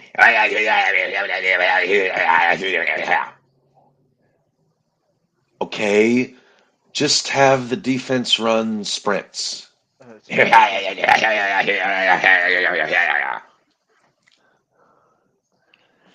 All right, special teams go with Farmer Fran. Do some laps. Shit. Shit. Fumble! Allen recovered. Okay. God damn! Did they Hold put on to the fucking fucking ball. did they put Vaseline on the football before the game started? Because nobody can hold on to this motherfucker. They must have coated it with some of that stuff I have, to give that slickness when you're trying to open doorknobs and things. Good old spit shine shit. Yeah, yeah, the petroleum based.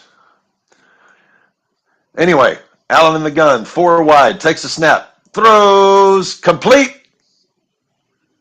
So it was second and 20. That's going to make it about third and 13. Third and 13. They're still in field goal range. Mahomes just sitting back on the bench with that pencil thin Vincent Price mustache. Allen throws complete first down to the Kansas City 5, Khalil Shakir. We're gonna It get is a first and goal touchdown. of Buffalo. Come on.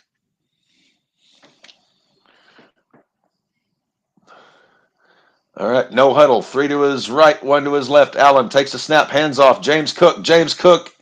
Touchdown, Buffalo.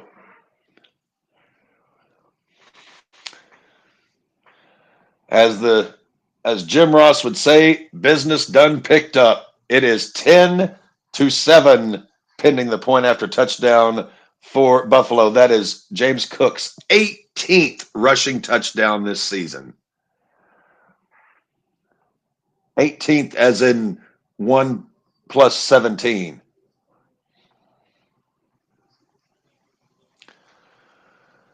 Four rush, six pass, 72 yards, 5 minutes, 32 seconds. That drive, honestly, that was impressive. Buffalo could have fucked that pony about two or three times on that drive, but they kept their shit together.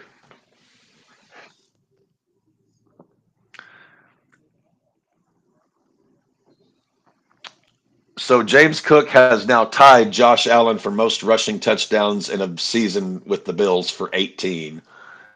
Oh god damn it. Tyler Bass, snap, hold, kick is up. It is good. Do you think the people that thought James Cook was gonna be an afterthought feel dumb? I'm kind of one of those people, honestly. I thought it wouldn't matter if they had Walter Payton in his prime. They're still just going to give it to Josh Allen every fucking time. So And I'm pleasantly surprised. yeah, I mean, the last 2 years specifically have shown that James Cook is a very, very important piece in this Buffalo offense.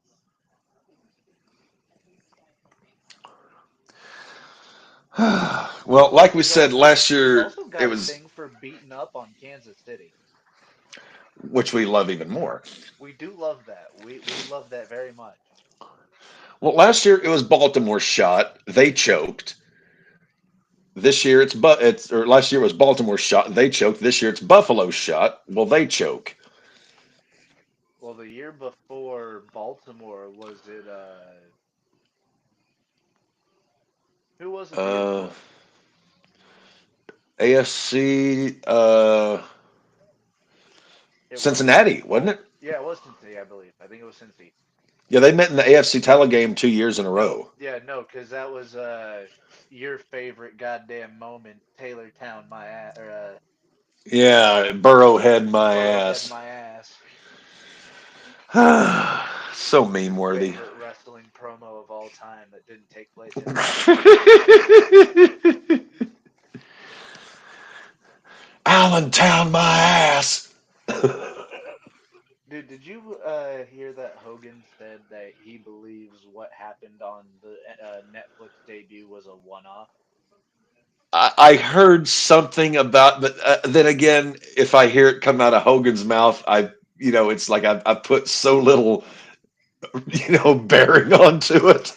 Well, for this to be the second one-off, that's crazy because he already got booed out of the building in WrestleMania 37. Well, that would be a two off. What's a two-off? A two off. Usually have to pay double for that.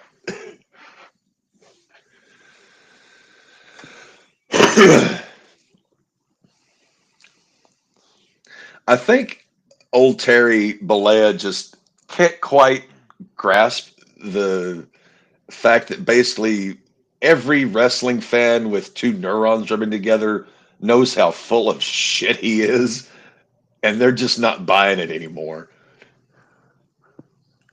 I mean, how many ridiculous stories? I mean, Oh God, the lies of Hulk Hogan. I mean, Cornette did like Hogan. 230. Cornette did two separate 30-minute videos on just Hogan's lies over the years. Well, someone else did a 3-hour video. What? There's a 3-hour video on why one person hates Hulk Hogan. Send me this video. I need to see this. And again, I'm one of those suckers that, Hogan was, like a fixture of my child. Like he was the guy before Steve Austin came around. So I still have this sort of infantile childhood love of Hogan. I just sort of be like, oh, well, it's just Terry. He's just shooting his fucking mouth off again. But as I get older, it's like, God damn it, dude, shut the fuck up. All right, it is sent to the group chat. Oh The boy. title of the video is literally "I hate Hulk Hogan." Okay. All right. I will Three definitely check hours, that out. 3 hours and 17 minutes. Okay, I could probably do 3 hours on why I hate Jim Hurd, Vince McMahon, and Kevin Dunn. Probably about an hour on each, but 3 hours on hating one guy. I don't even hate Kenny Omega that much. 3 hours just on Hogan. I mean, even as much as I can't stand a lot of Kenny Omega, I couldn't fill 3 hours on it. You don't hate the guy. Well, I don't think I actually. He's not in that crowd of Hurd and Dunn and Vince, like guys who are just People that have absolute actually fucked over the enemies of pro wrestling world. wrestling. You could maybe throw Vince Russo in there, but even I don't hold Vince Russo in that lowest. Is like I don't blame Russo so much as I blame the assholes who hired him. Look, and another thing about Russo, he was really nice to Andy, so we can never take that away from him. Well, and I don't doubt that he's a nice guy. I mean, as from a wrestling point of view, I think he's got his head up his ass, but His takes are very out there. that doesn't mean he's a horrible human being or that he just. I mean, even in the Attitude Era, okay, even if Cornette is actually accurate, where he says, yeah, he'd have about 25 ideas, 23 or 24 would suck, one would be really great. Okay, even if that's the case, he still contributed some great ideas. And it is 4th and 1 for Kansas City, and they called a timeout before delay of game, so Kansas City may be punting. That Christian Benford is out with a concussion. I believe it. He got his bell rang. 3 hours explaining why Hogan sucks. Just so much didn't work for him, brother. Just so much.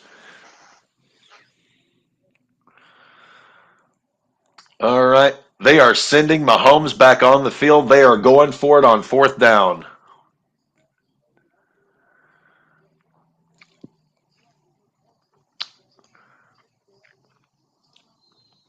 They are at their own. They are at their own 39-yard line. Mahomes takes the snap, runs. Mahomes has it. Bootleg for the first down to about midfield.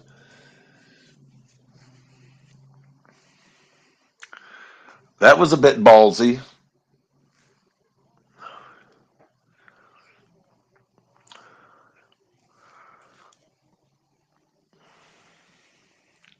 God, you could tell Mahomes is trying to bait that Buffalo player into hitting him on that slide. All You're right, gonna see Mahomes in the both of them gun. do it. You're gonna see both quarterbacks do it tonight. Mahomes hands off to Kareem Hunt, and he didn't even get a yard there. It's going to be 2nd and 10.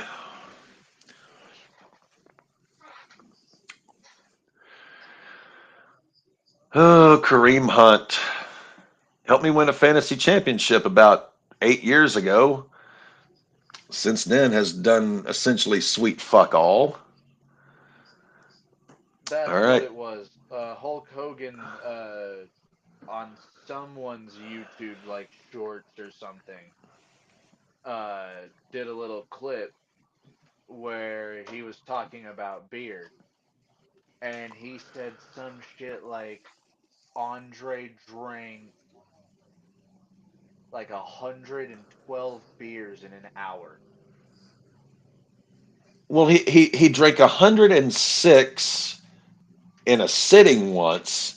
Yeah, but that wasn't in Uh, 1 hour and 60 minutes. no. And then there was the at Caesar's Palace that one time where he got into a drinking contest with a few other guys, and he drank over 100 over the course of the afternoon. But in an hour, no. Even like a what was it like a 3 hour drive with Jake Roberts driving the van? Andre drank 48, or like a 3 4 hour drive. But no, Hogan, if you he couldn't drink that many beers in an hour. Okay. Yeah, he's okay. Hogan claims that Andre drank 108 beers in 55 minutes at a Tampa airport. No, no. 108 beers Notice the in proximity 55 to Hulk's minutes. home in Tampa.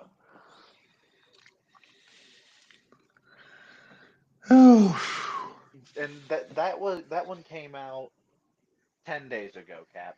So Hogan is still coming up with these absurd lies to this day.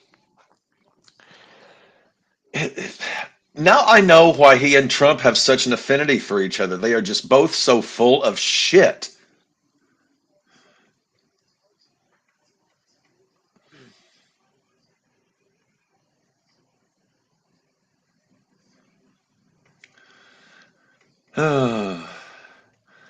See, I wish we could get Hulk on the Raw Ball podcast. That would be an interesting interview. You do? Well, just think of the questions we could throw at him to uh, Oh my God. You confound got his. you got any good Jimmy Snuka stories?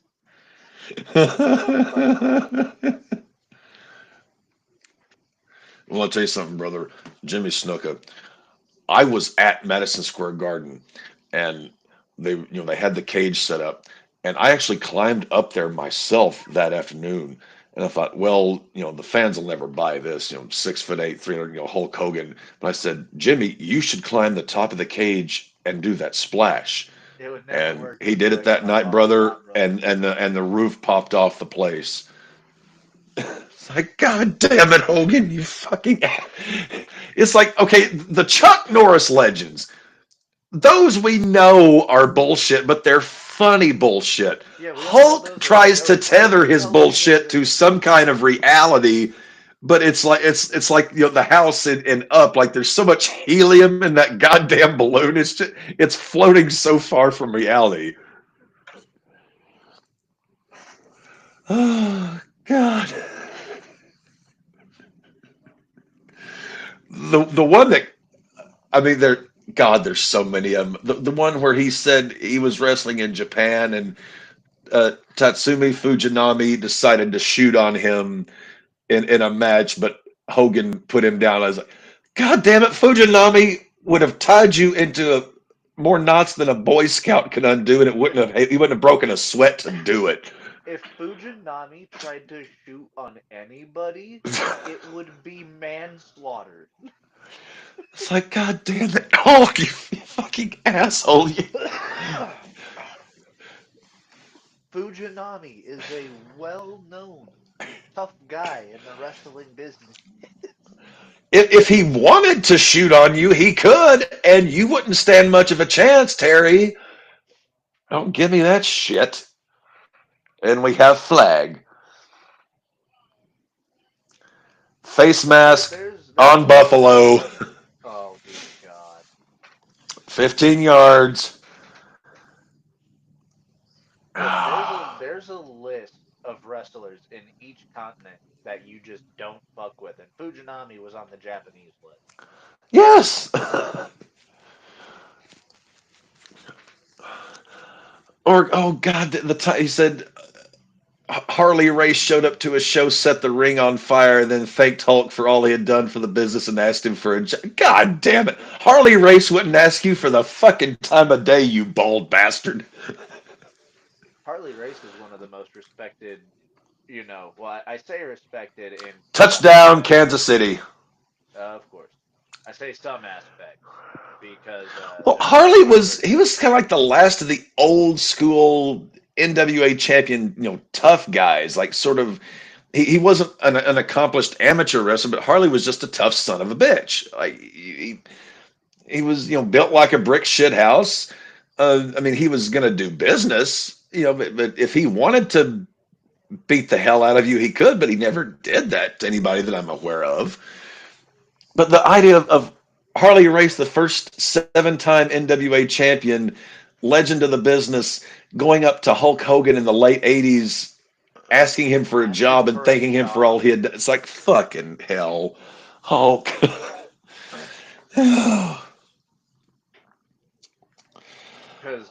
because Harley Race is going to ask for a job. Or well, and also, what was that? Hogan You saying realize he got He discovered Simon Cowell and brought him to the. God, you stupid! Nobody fucking believes it, Terry. Just because you were in England at the same time Simon Cowell was there breathing air doesn't mean you discovered him. Uh, oh fuck! Hulk saying he was the one who discovered Kevin Owens. Bull fucking shit. Kevin Owens has told his own goddamn origin story on Talk is Jericho. Oh. And I'm not even the biggest Kevin Owens fan, but Jesus, Hulk, no. Kevin Owens told the story of how his first match that he got booked on was because he could do a 450 splash in practice. What was it? Hogan saying like well before the UFC and MMA, he took part in Pride fights in the '70s. God, Hulk. Yeah, because Pride didn't start until what, the mid 80s, late 80s? Oh fuck! Is that Hulk? Why in your very first wrestling lesson in Florida, the guy broke your fucking leg? I forget who it was. Not Sai. It wasn't Saito. He worked in the Florida territory. He was. Oh God, what was his name? Shono? Wasn't Chono. Florida wrestling Japanese. Kabuki? I don't think it. Tatsu. No, no, it wasn't Tatsu. Uh, Japan. He was the same guy that trained Luger. Oh, fuck. Uh, Matsuda. Hiro Matsuda. Mhm. Yeah, Hogan's first training session in Florida, Matsuda broke his leg. Uh, and but he's going to win a shoot against Fujinami. No. No, no, Teresan. You bring shame on the entire American race.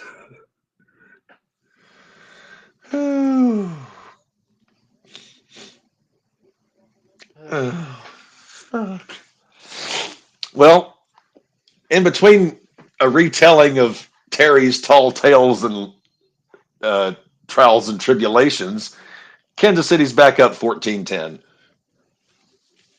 Come on, Buffalo. They're gonna keep this a goddamn close game like it always is. I gotta piss.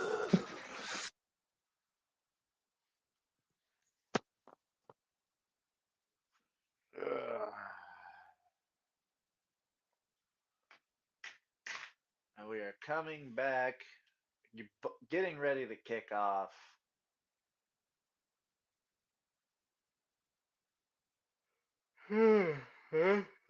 Oh, shit.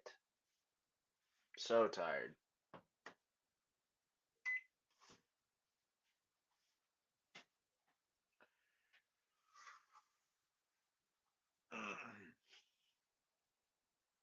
And Butker lining up. And the kick. 4 minutes left in the second quarter. Buffalo's only down by 4 points. This is going to be an interesting final 4 minutes of the half.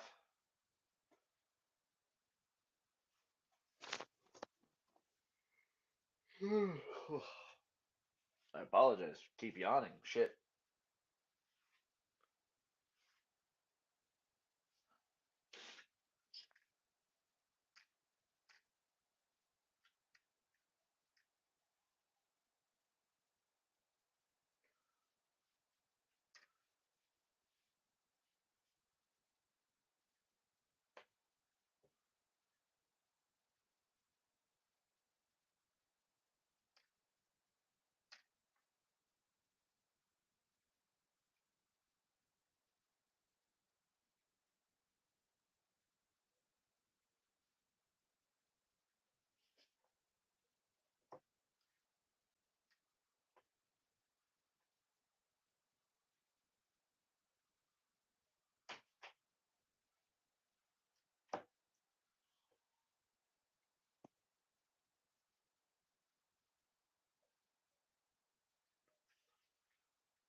Stats just dropped. Jaden Daniels just completed the greatest season ever by a rookie quarterback. Despite the loss against the Eagles, Daniels' rookie season was nothing less than historic. 4,390 passing yards, 1026 rushing yards, 30 passing touchdowns, 7 rushing touchdowns, 12-5 in the regular season, upset win over Buccaneers in the wild card, upset win over Lions in the divisional, made the NFC Championship as a rookie.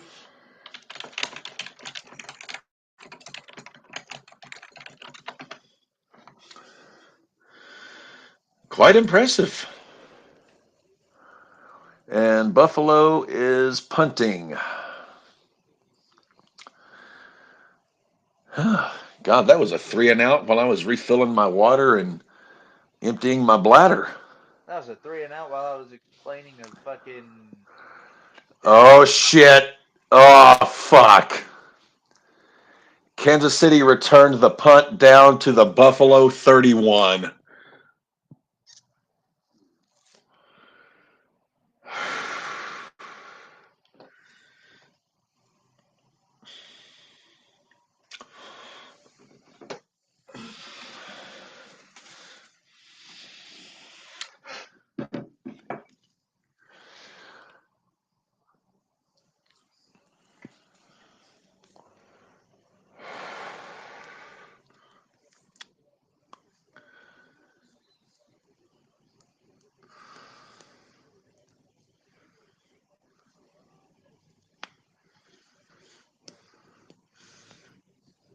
it And said that Maddie's my back. Wi-Fi cut out. I don't know what happened, but it didn't. So Kansas City returned the punt down to the Buffalo 31. Kansas City just carried it to the Buffalo 28. Life is shit. Well, I mean, And Kareem Hunt looks like he's coming up a bit lame on that one.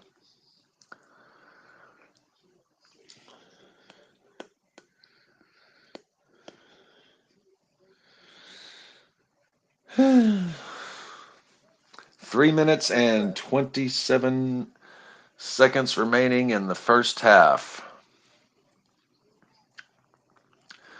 Patrick Mahomes is 9 of 10 on his first 10 passes for 106 yards and a tutty. Kelsey dropped it, fumble! No, no, incomplete, incomplete. I got too excited there.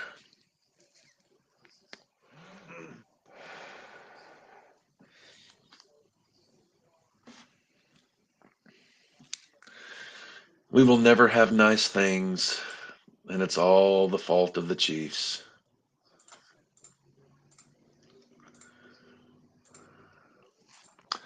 Third and 5 for Kansas City. Mahomes 5 wide, empty backfield. Kelsey in the slot. Mahomes takes the snap, and Mahomes throws. Is that what the fuck? We have. Was that an interception? Was that a reception? Was that a sack? Was the what the? We have flag. We have chaos.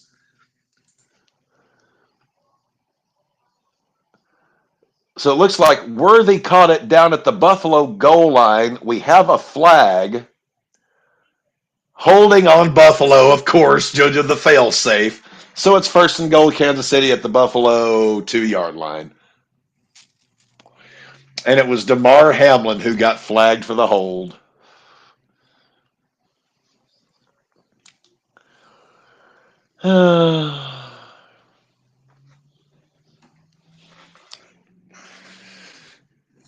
So, yeah, it's going to be first and goal, Kansas City at the Buffalo 2 yard line. Mahomes under center, sends a man in motion, takes a snap, hands off Xavier Worthy, and he is going to be stopped behind the line of scrimmage. Looks like we'll get one more play before the 2 minute warning.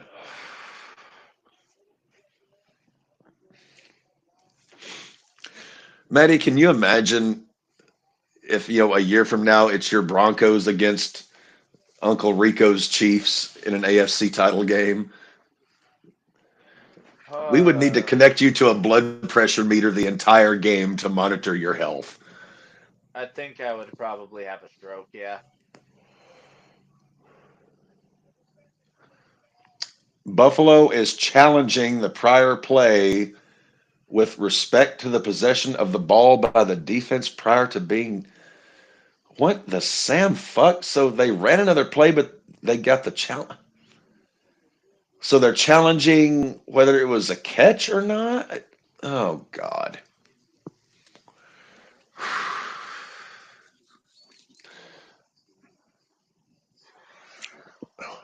Speaking of your Broncos, there was a Tim Tebow commercial. Tebow commercial. Yeah, he threw some keys at a valet and cracked a back windshield.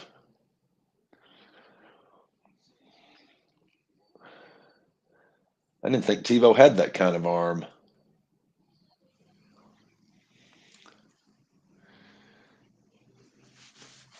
Oh.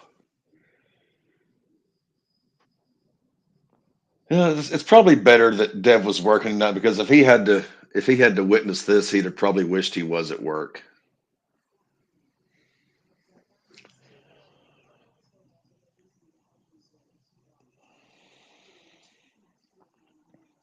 Uh, Fuck, I'm tired.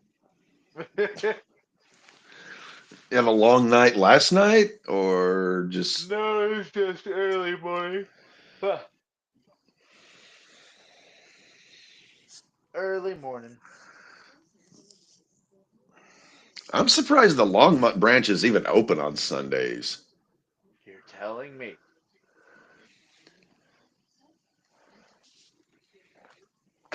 I mean, it can't be that busy on a Sunday morning. It just depends on the day. Like, if there's something coming up. Are y'all still like have a surplus all the time? Are y'all just constantly selling out? What's the I'd say right now we're just at a point where we're getting a lot more returns than reservations. uh, not the case the rest of the country? Yeah, we're gonna start hitting a little bit of a lull period where I live, because most people Summertime, that you'll are have what, getting them. 50 reservations to 10 cars? Oh yeah, summertime's gonna be ridiculous, but Why during do the they do that? Like, I mean, have you ever asked them? Like, why the fuck do they take three, four, five reservations per car? to half a car. Yeah. Y- You're asking the wrong person, man. I've literally been like, why are we renting vehicles that we don't have? And I just get the shoulder shrug, and I'm like, the shoulder shrug doesn't help either of us. So the Buffalo Challenge. Buffalo, Buffalo.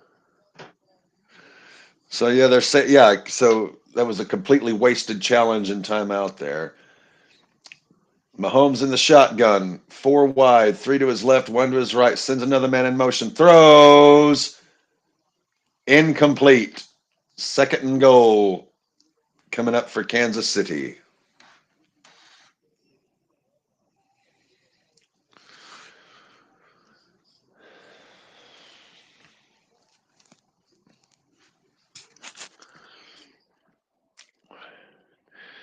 Did we get people calling in on the reservation line? Like, yeah, I was calling to see if y'all had any cars. I had a reservation over at this other branch, but they said I was going to have to wait like 20 or 30 minutes. And I just ain't got time for that. That's a decent wait, sir. And You could go to another Pacheco, branch where your wait is an hour or so. so it's going to be third and goal from the Buffalo 1.5. And there's about a second's difference between the game clock and the play clock, so they will have to run a play before the 2 minute warning. KC scores a touchdown here. Fuck.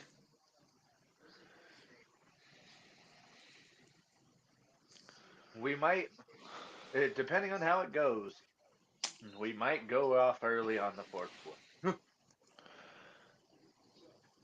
But So they Buffalo is took. keeping this close. Wait, what the? They're calling it the 2 minute warning.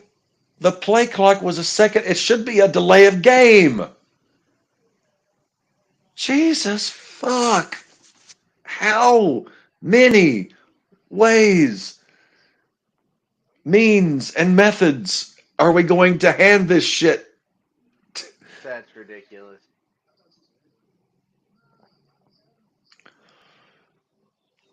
Oh, God. Ugh.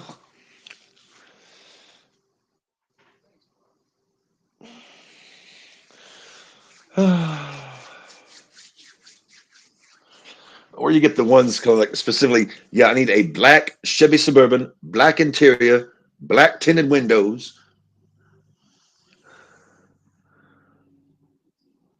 It's Yeah, like, no. We had okay. a customer come in earlier today or yesterday. No, Friday. Was rude as hell to everybody up front because he didn't want to give his employer information. And it like the Probably whole because he time wasn't employed.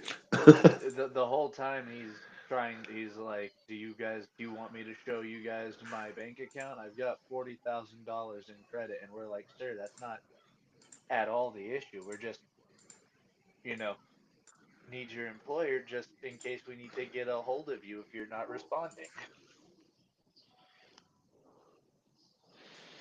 It's insane. God, and these other assholes trying to rent cars with like prepaid Walmart debit cards and Wait. Oh.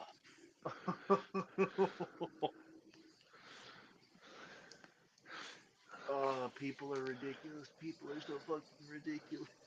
like, what's the matter? I got the cash. Yes, this is $100,000 vehicle.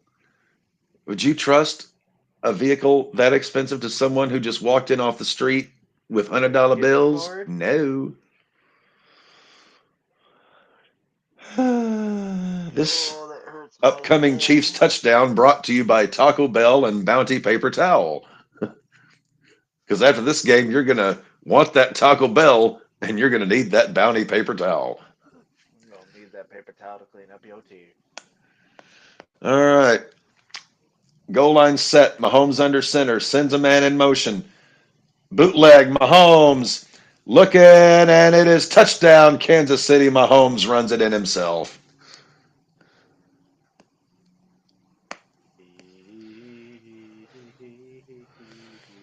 That is going to make it 21-10 Kansas City. And we've got a bit of a skirmish going on the sidelines. Referees getting between the Chiefs players and the Bills. Oh, we have flag. Flag.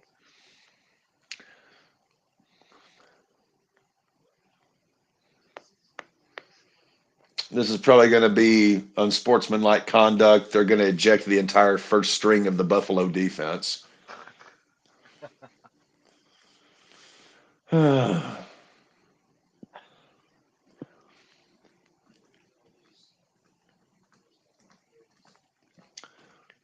What is le flag?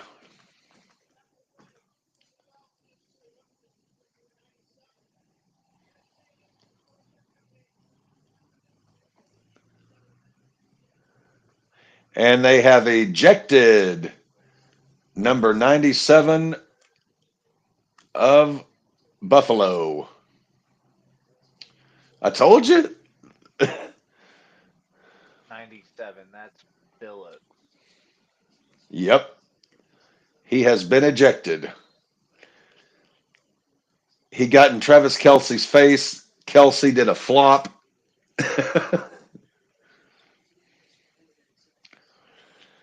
21. Oh, Butker's extra point. Oh, it was good. So it is 21-10, Kansas City.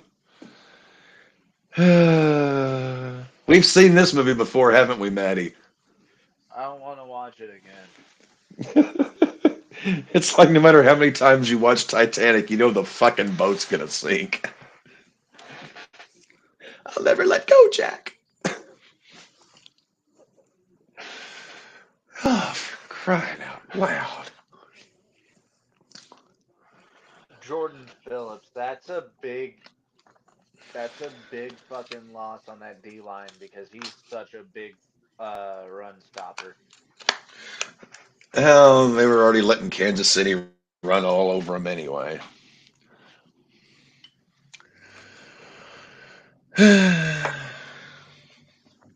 And I believe Kansas City gets the ball to start the second half. So if Buffalo doesn't do shit with this last drive, Kansas City could theoretically be up 28-10.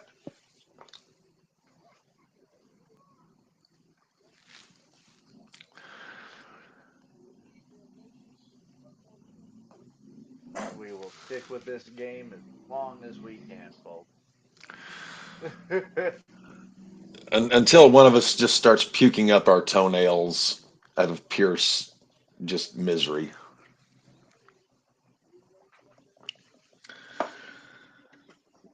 Been a fun season though. Next thing I've got to look forward to is March Madness because regular season baseball doesn't start till is it Last week of March or is it March.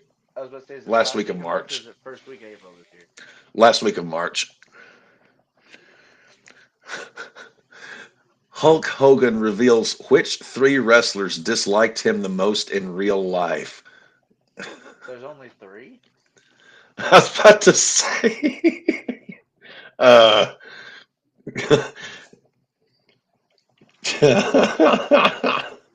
Look, if he does not have Iron Sheik in that three, he is lying. He's lying again. Randy Savage, okay. Uh, I could see that. yeah. If And he let's only wanted see. to do business with you. Bret Hart, yeah. you you brothered him at WrestleMania 9.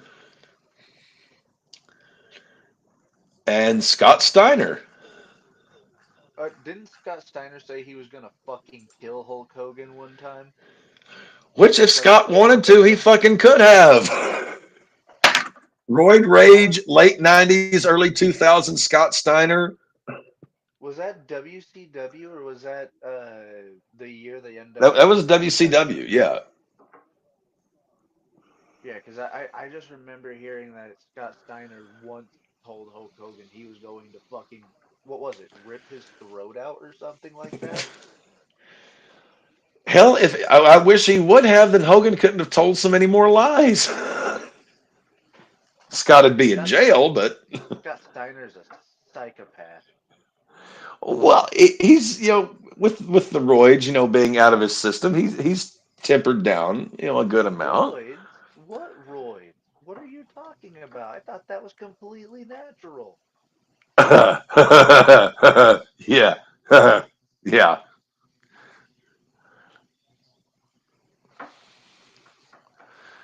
Yeah,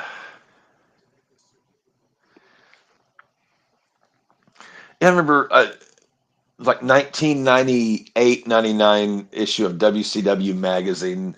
There was an interview in there with Steiner where he said, "No, I don't take any steroids. I work out like 20, 30 minutes a day." It's like, for the love of Christ. I may have been like an 11-year-old kid, but even I knew that was bullshit. Oh, we That's have kind of just flag. cap. Steiner math is, it doesn't equate. Pass interference on Kansas City. The referees are out here going, we can't make it seem like we're giving the game to Kansas City.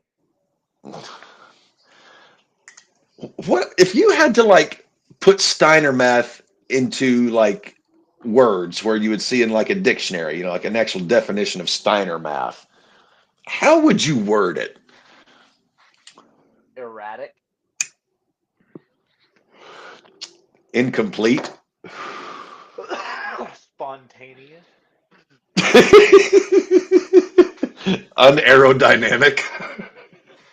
The inverse of aerodynamic.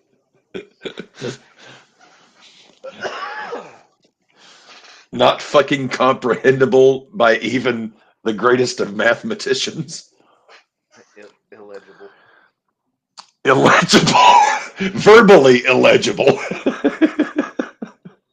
And that is first down Buffalo right at midfield. They've got two timeouts. They are running no huddle. They are trying to get something out of this drive before halftime. Look. Allen takes the snap. And they called a run play? What the fuck? The clock is ticking, you morons. Allen in the shotgun. Takes the snap. Looking downfield. Throws. Caught. They are within Bass's range. That is a first down, out of bounds. Looks like 35 seconds to go. Buffalo still has two timeouts. Go for the touchdown.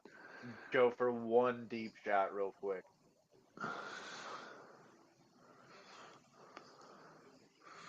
Well, the few times Allen's gone for the deep shot today, it's been ugly.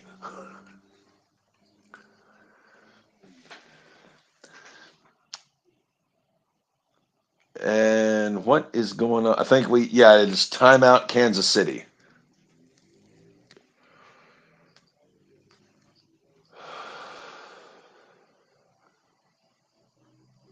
KC calling their last peculiar. So Buffalo has two. Kansas City, that was their last one.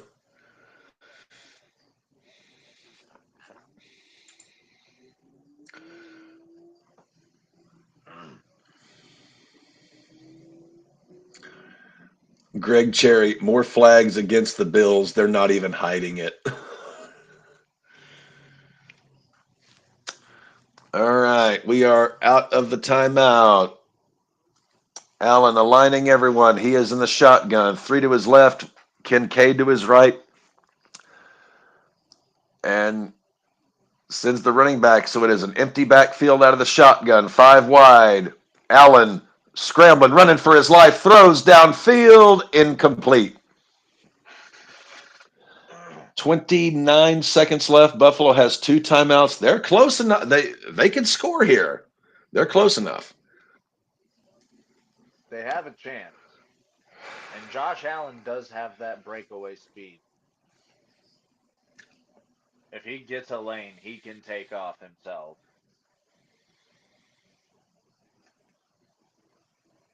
White boy big, white boy can run. All right, Allen in the gun. 2 to his left, 1 to his right. Running back in the backfield, takes the snap, throws downfield.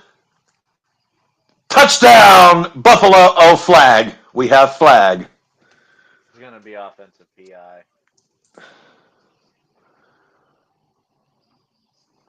Mac Hollins, if it stands, let's see what the penalty is.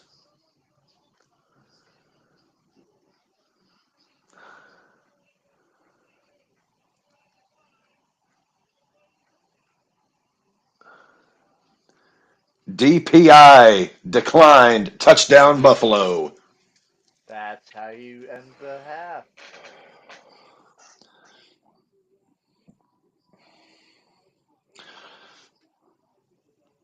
Now to see if Kansas City is going to go for uno or dos.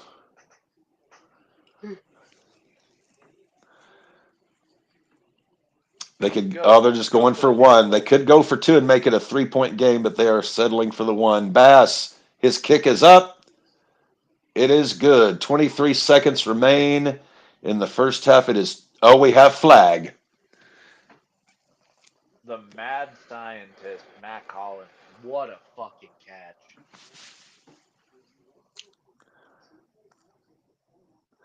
Looks like it's offsides on Kansas City. Buffalo may go for 2 here. Yeah, that would put them on the 1. Yep. And you could give that to Josh Allen in a tush-push manner. Yep. Offsides, Kansas City. Buffalo's going for 2. Tush-push city. Come on.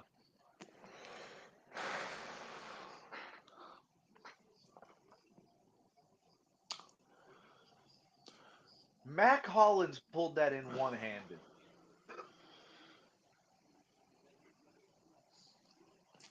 All right. They are lined up for the tush push. Oh, I don't. Oh, Christ. I think I don't know. Yeah, he didn't get it. He did not get it. That would make 4 tush-pushes today that are unsuccessful. So instead of getting the extra point, it's 21-16, which makes it a 5-point game rather than a 4-point game.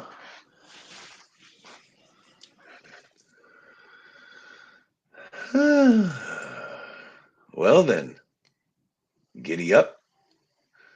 You kind of question whether or not they should have taken the field goal. Brandon Pernett, Chiefs getting their devil magic whether you like it or not.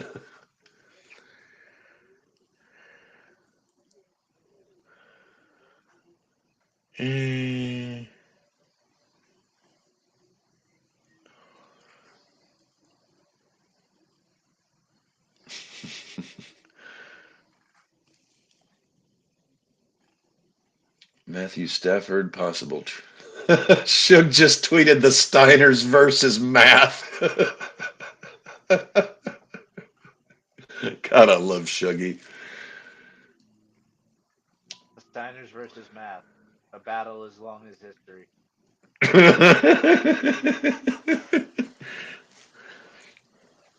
They just, for some reason, Steiners and numbers just don't quite go together.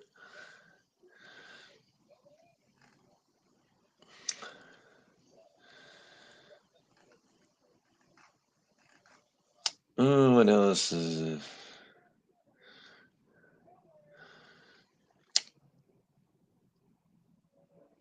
Pat McAfee?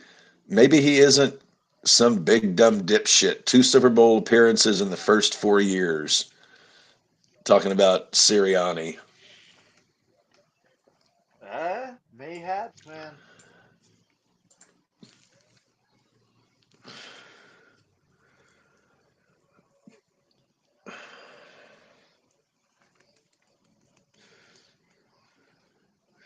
So Hogan just tells lies. Ultimate Warrior just spewed complete god awful things.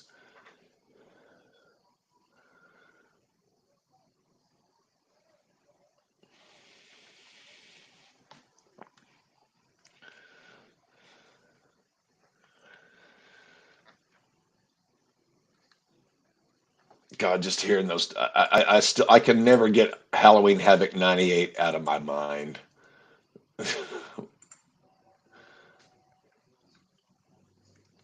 Warrior and Hogan just put together one of the absolute worst matches in the history of the business. All right, how much time is left here? I think they have like 50 seconds left in the first half.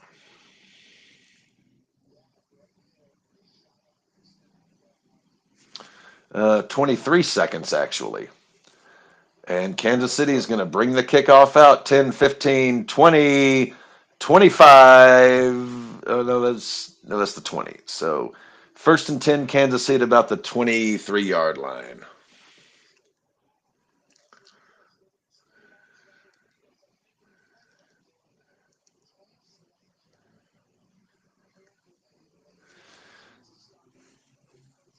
I wouldn't be surprised considering they have no timeouts if they just kneeled on it here.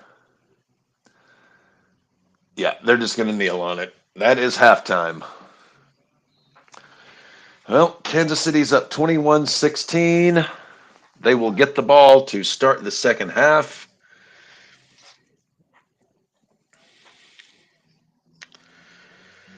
Let's see what's happening on the Twitter. On the The Twitter, Twitter. urinating tree. I am smelling some serious bullshit cooking in Kansas City.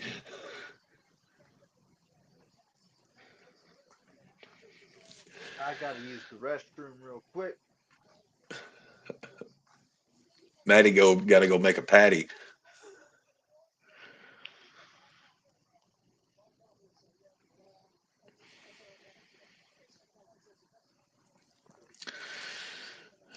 Today would have been Eddie Van Halen's 70th birthday.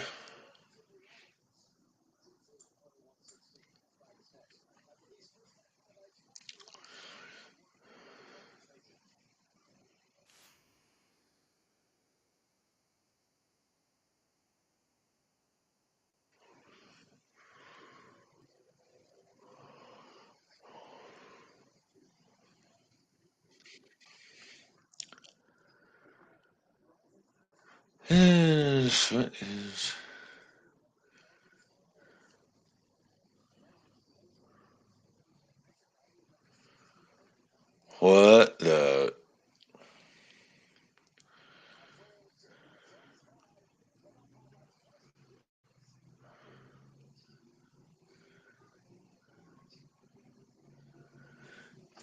what the fuck?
Well then.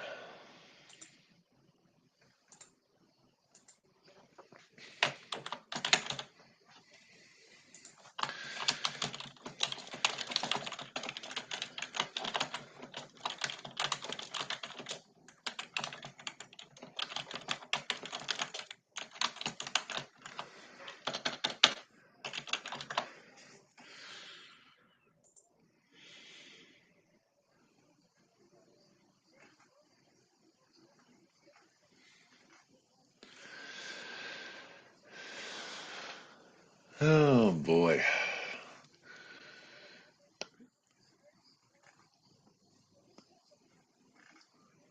What is going on with the Twitter?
Bears are hiring 28-year-old Declan Doyle as their offensive coordinator.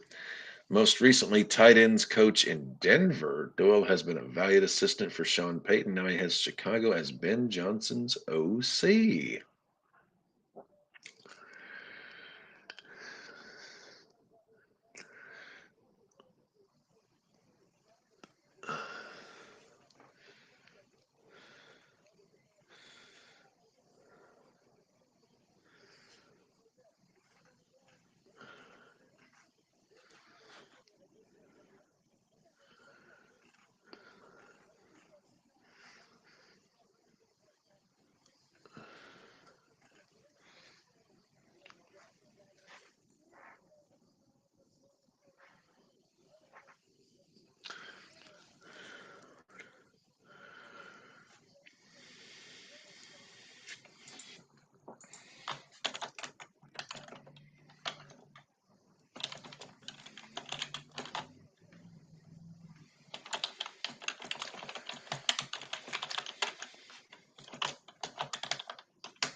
Oh, brother.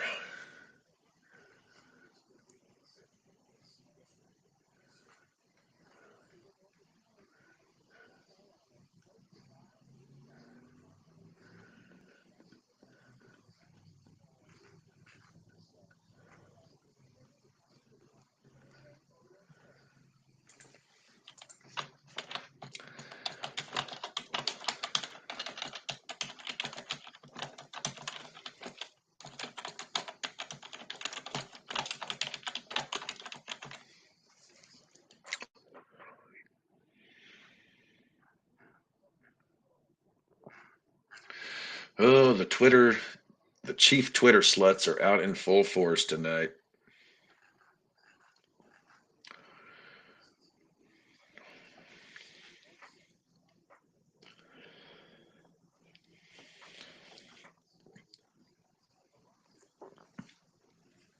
What in the world?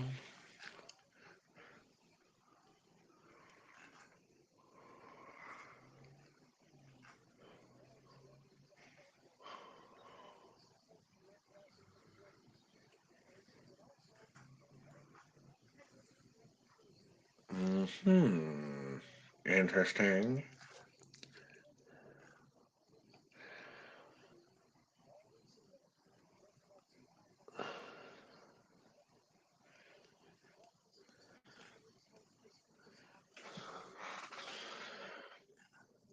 Still waiting on the second half kickoff. Waiting on Bartholomew to get back. What have I missed? Well, the Bears just hired Denver's tight ends coach away to be their new OC. Well, we didn't have much of a tight end core to begin with, so good for them. Oh, apparently Dr. Phil is embedded in an ICE operation tonight in Chicago as they sweep the second city clean of, those miscreants that Donald Trump doesn't want around. But Phil Wasn't is, Dr. Phil the guy on daytime TV that was helping people? What happened to him doing that? well, I mean, Donnie. Also, Also, Dr. Phil who is is his doctorate, by the way? he was actually, I mean, like a trained clinical psychiatrist. He's also a Texas guy, so he's very much, Texas. Ah, Bible Belt Tech.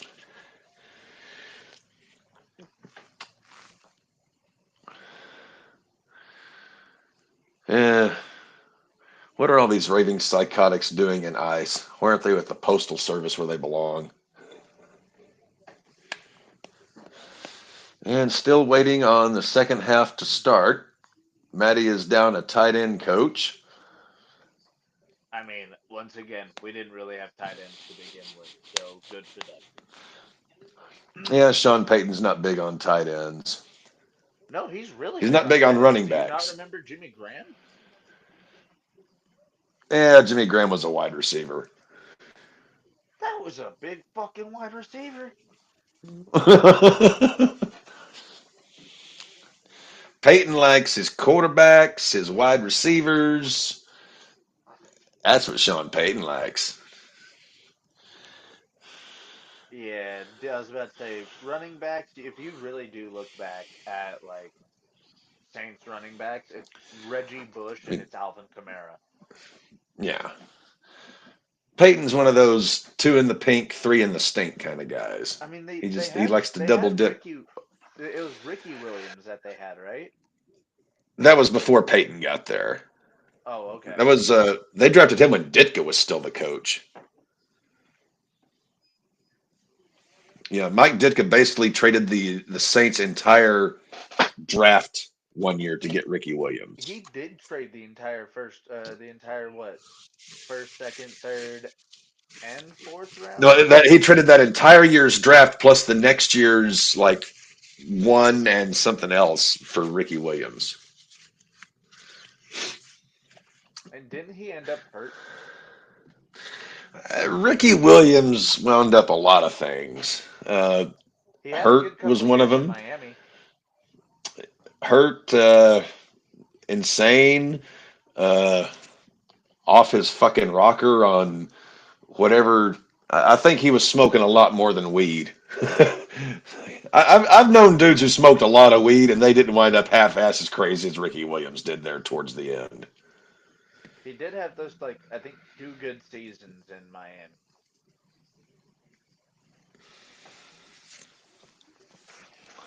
Miami had a really weird habit of having good running backs, but nothing else on their team.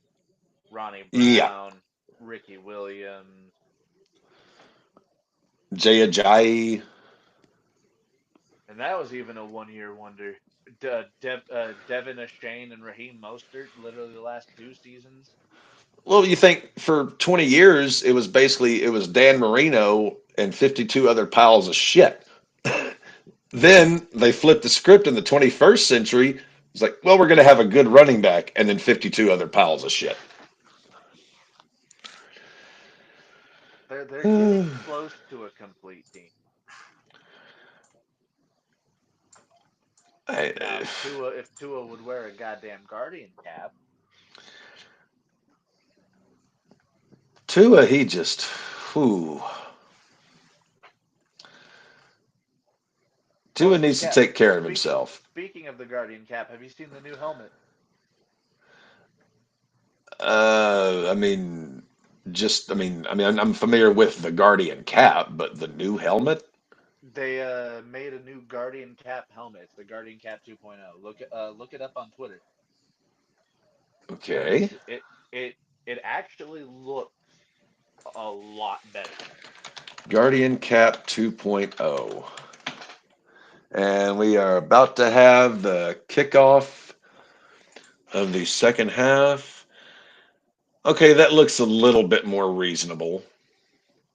Not like See, the helmets it they were wearing in you remember like in South Park, post COVID. Well, it's the future. I think it looks a lot better than them having the big bubble and then the sleeve over that. It's a bit boobly. It All is, right, but it's actually the full helmet this time around. and Buffalo kicks off to Kansas City. They are going to return the kick 15, 20, 25, and that's going to be about it. See, now I'm excited for this game to end so I can watch this Hulk Hogan video and that G.E. Smith interview that Davey sent me.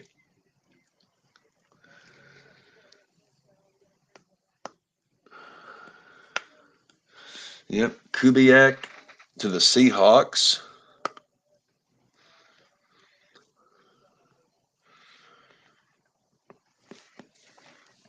All right, Mahomes.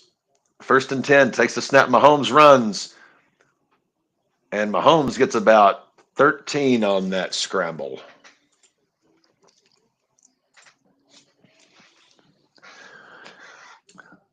Oh, Uncle Rico. If he wanted, he could throw that football over that mountain.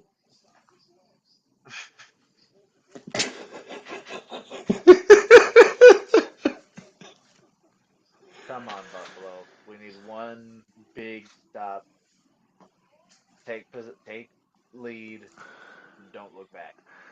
And Kareem Hunt breaks about 6 or 7 tackles and gains all of about 2.5 yards. The most impressive 2 yard gain ever. No, that still belongs to Marion Barber. I was about to say, I'm sure my other arch nemesis, Derrick Henry, has a few of those. Oh no, I think Marion Barber has the most intense 2 yard run in NFL history. All right, Mahomes in the gun, sends Worthy in motion into the slot. Mahomes takes the snap, throws incomplete. Oh, we have flag. I don't know if I bet. Yep, Mahomes called for the flag. Defensive pass interference, 15 yards, first down. We've heard that one before. Did you hear that Mahomes is actually getting upset with people comparing him to Kermit the Frog, or his voice at least? I mean, if the shoe fits, motherfucker. I'm sorry, Patrick. You just kind of have a certain kind of tone to your voice. Though your wife does not at all look like Miss Piggy. Just in the first arrest in Chicago with Tom Homan and Dr. Phil was a convicted sex offender and internet predator from Thailand. Full coverage of the operation undergoing on the Merit TV. God fucking damn it. Good Lord.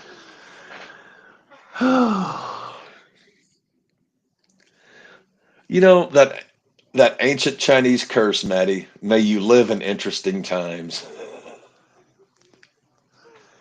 And I it don't want any more is. interesting times. I want simple, normal times. Pacheco gets about 2 yards on that one. Mahomes takes the snap, 2nd and 8, hands off to Kareem Hunt. He gets about 4, so it's going to be 3rd Third and 3 coming up for Kansas City. Kansas City. I have to listen to this fucking audio. Which audio?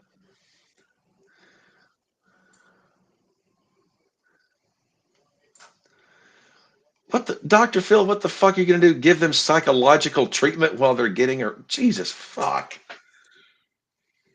Yeah, I want to know what the fuck he's doing there.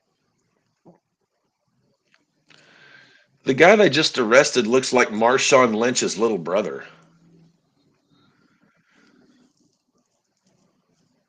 Oh, we're getting fucking Kansas City trick plays. I hate it. I'm so tired.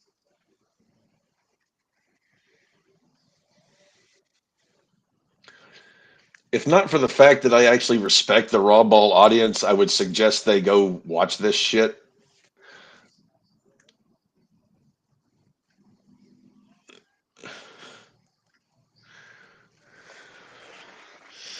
All right, Mahomes, first and 10, out of the gun, hands off. Kareem Hunt, he is going to be buried behind the line of scrimmage. It's going to be second and 12 for Kansas City.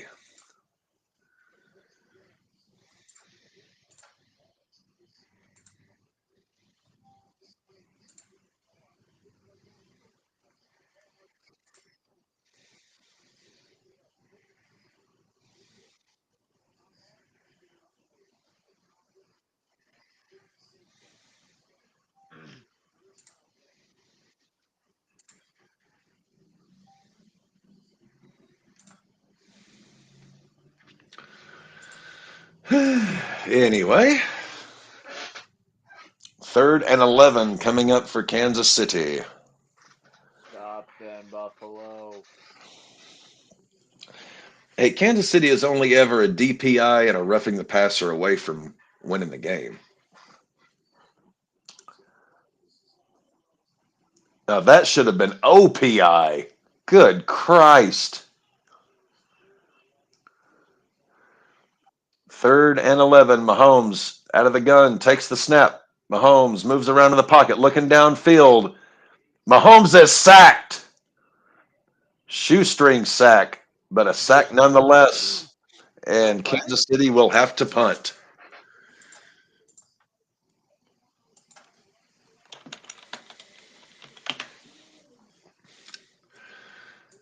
I'm surprised they. Oh, did Patty tweak his widow ankle on that one?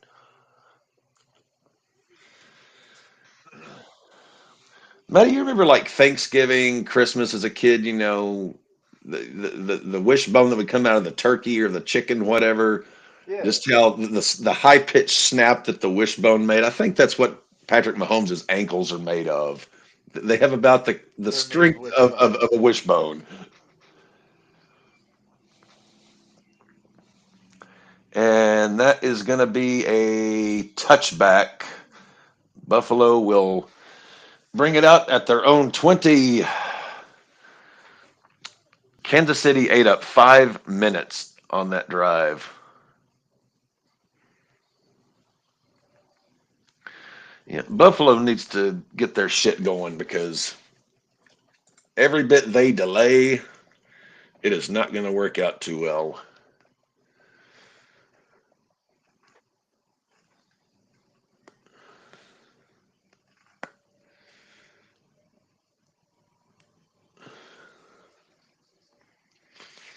Oh God, Scott Steiner just replied to Jesse Ventura. Jesse Ventura seems to forget that I attended a highly educated university. Next time I see him, there's 141 and 2/3 chance that I will slap him like a bitch. His Navy SEAL training can't help him now. God.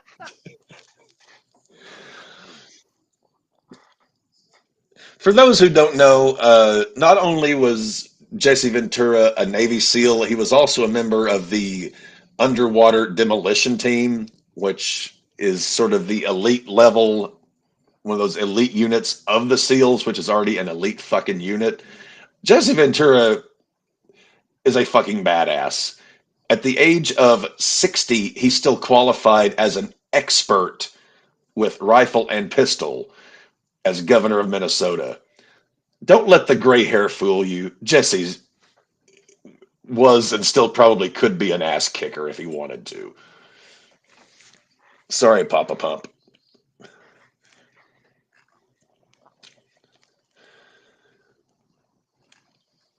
Uh, 5 points.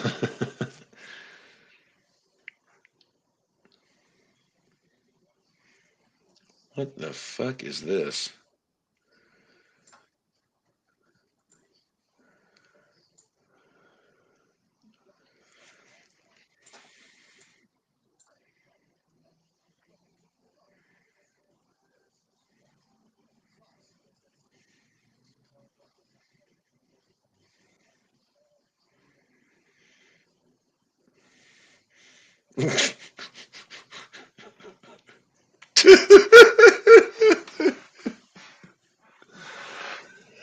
Oh God. How is it Twitter is simultaneously the best and worst thing on planet Earth? Dude, I don't know. I don't Josh Allen understand it either. Allen takes the snap, hands off to Cook. Cook gets about 5. Second and 5 coming up for number 4.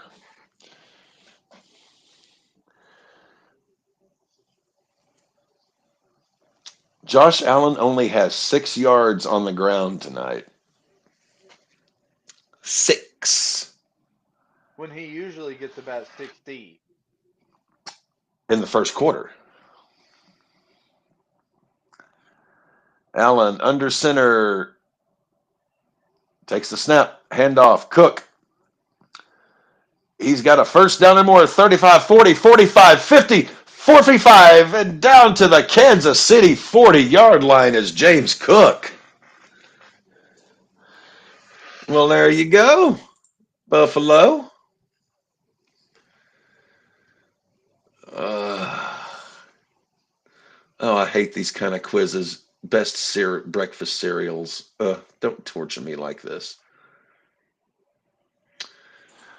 All right.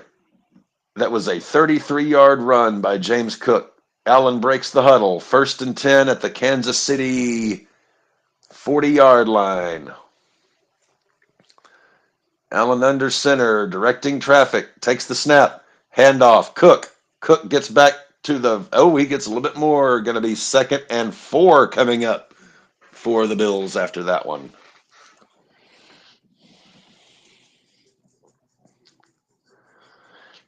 Yeah, Buffalo, isn't it kind of amazing when you actually run the ball, it kind of works out. Especially since Kansas City doesn't have the best run defense. I mean, they've got Chris Jones, but I mean, past that, Mergedy Burgedy. Allen under center, trips to his left. Sends a man in motion. That puts another guy in motion. What the fuck? They're in the I formation. Offset I. Takes a snap, hands off, toss. Davis. And got sweet fuck all of about 2 yards on that one. 3rd and 2 coming up. 3rd and 3 coming up for Buffalo.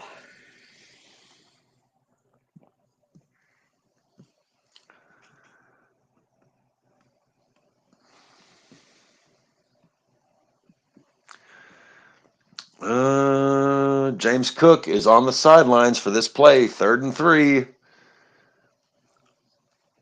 Allen in the gun. Sends a man in motion. Sends another man. Allen keeps it, and he is going to be short of the first down by it's probably going to be by a yard. I think they're going for it. Oh wait, are they? It'd be a 52-yard field goal for Bass from this distance. That would make it 21-19. Nope, they're leaving the offense on the field. They are going for it. 4th and 1. Ugh. 4th and 1 at the Kansas City 33-yard line. Allen in the gun, takes the snap. And Allen has got the first down on the keeper.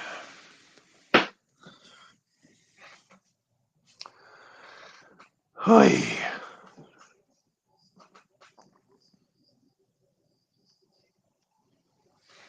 Buffalo Gate. Please, Buffalo, stop the evil empire. Mike Zimmer is expected to retire from the NFL. To pick up a job with Boston College in the NCAA. Allen on the Hey boys, pitch to Davis. Raymond says, "What do you guys think of Dallas's new head coach?" I mean, we did earlier in the show. We ran through Brian Schottenheimer's like resume. Resume. He's got a pretty good resume. He's been with teams that have success. He's also been with teams that have been bottom of the barrel. He's a It's going to classic be Jerry hire. He, exactly. It's going to be he interesting though because his dad, Marty Schottenheimer, very good regular season coach. The Cowboys, routinely very good regular season team. Allen down to the Kansas City 9-yard line. It is first and goal, a Buffalo. Honestly, Raymond, probably one of the better moves Dallas could have made at head coach.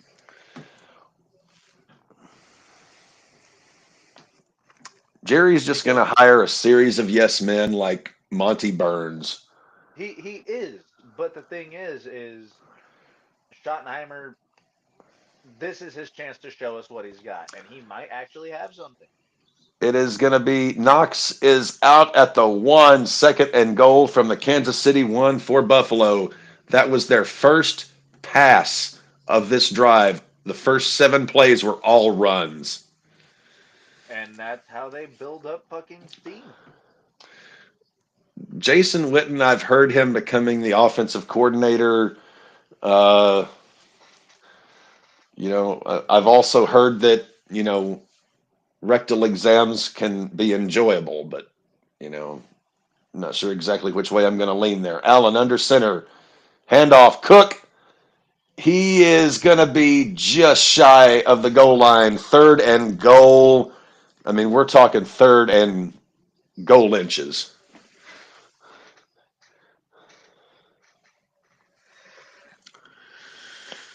Come on, Buffalo. Save us. Allen takes the snap. I don't think he got it. Fourth and goal. Allen did not get in. Fourth and goal, they might go for it still. Yeah, they're going for it. They're keeping the offense out there. Get this touchdown. Come on, Buffalo. 10 rushes, 1 pass, 79 yards, 7 minutes taken off the clock. Oh, Allen in the shotgun. Oh, I don't like that. Takes the snap. Allen pitches. Cook. Touchdown! And with that, Buffalo takes the lead.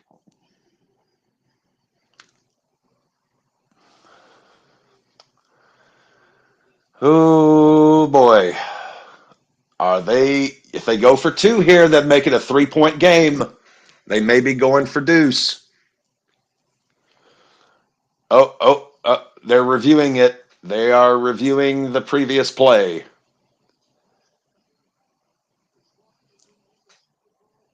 Please, for the love of God.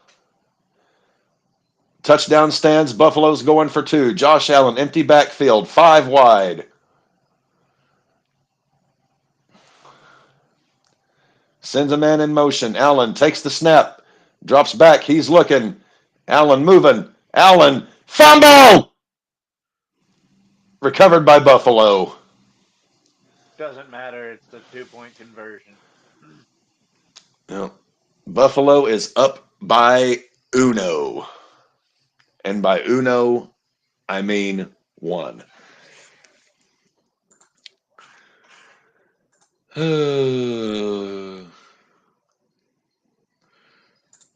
Oh, I just got a new Twitter follow. Add a baby cat.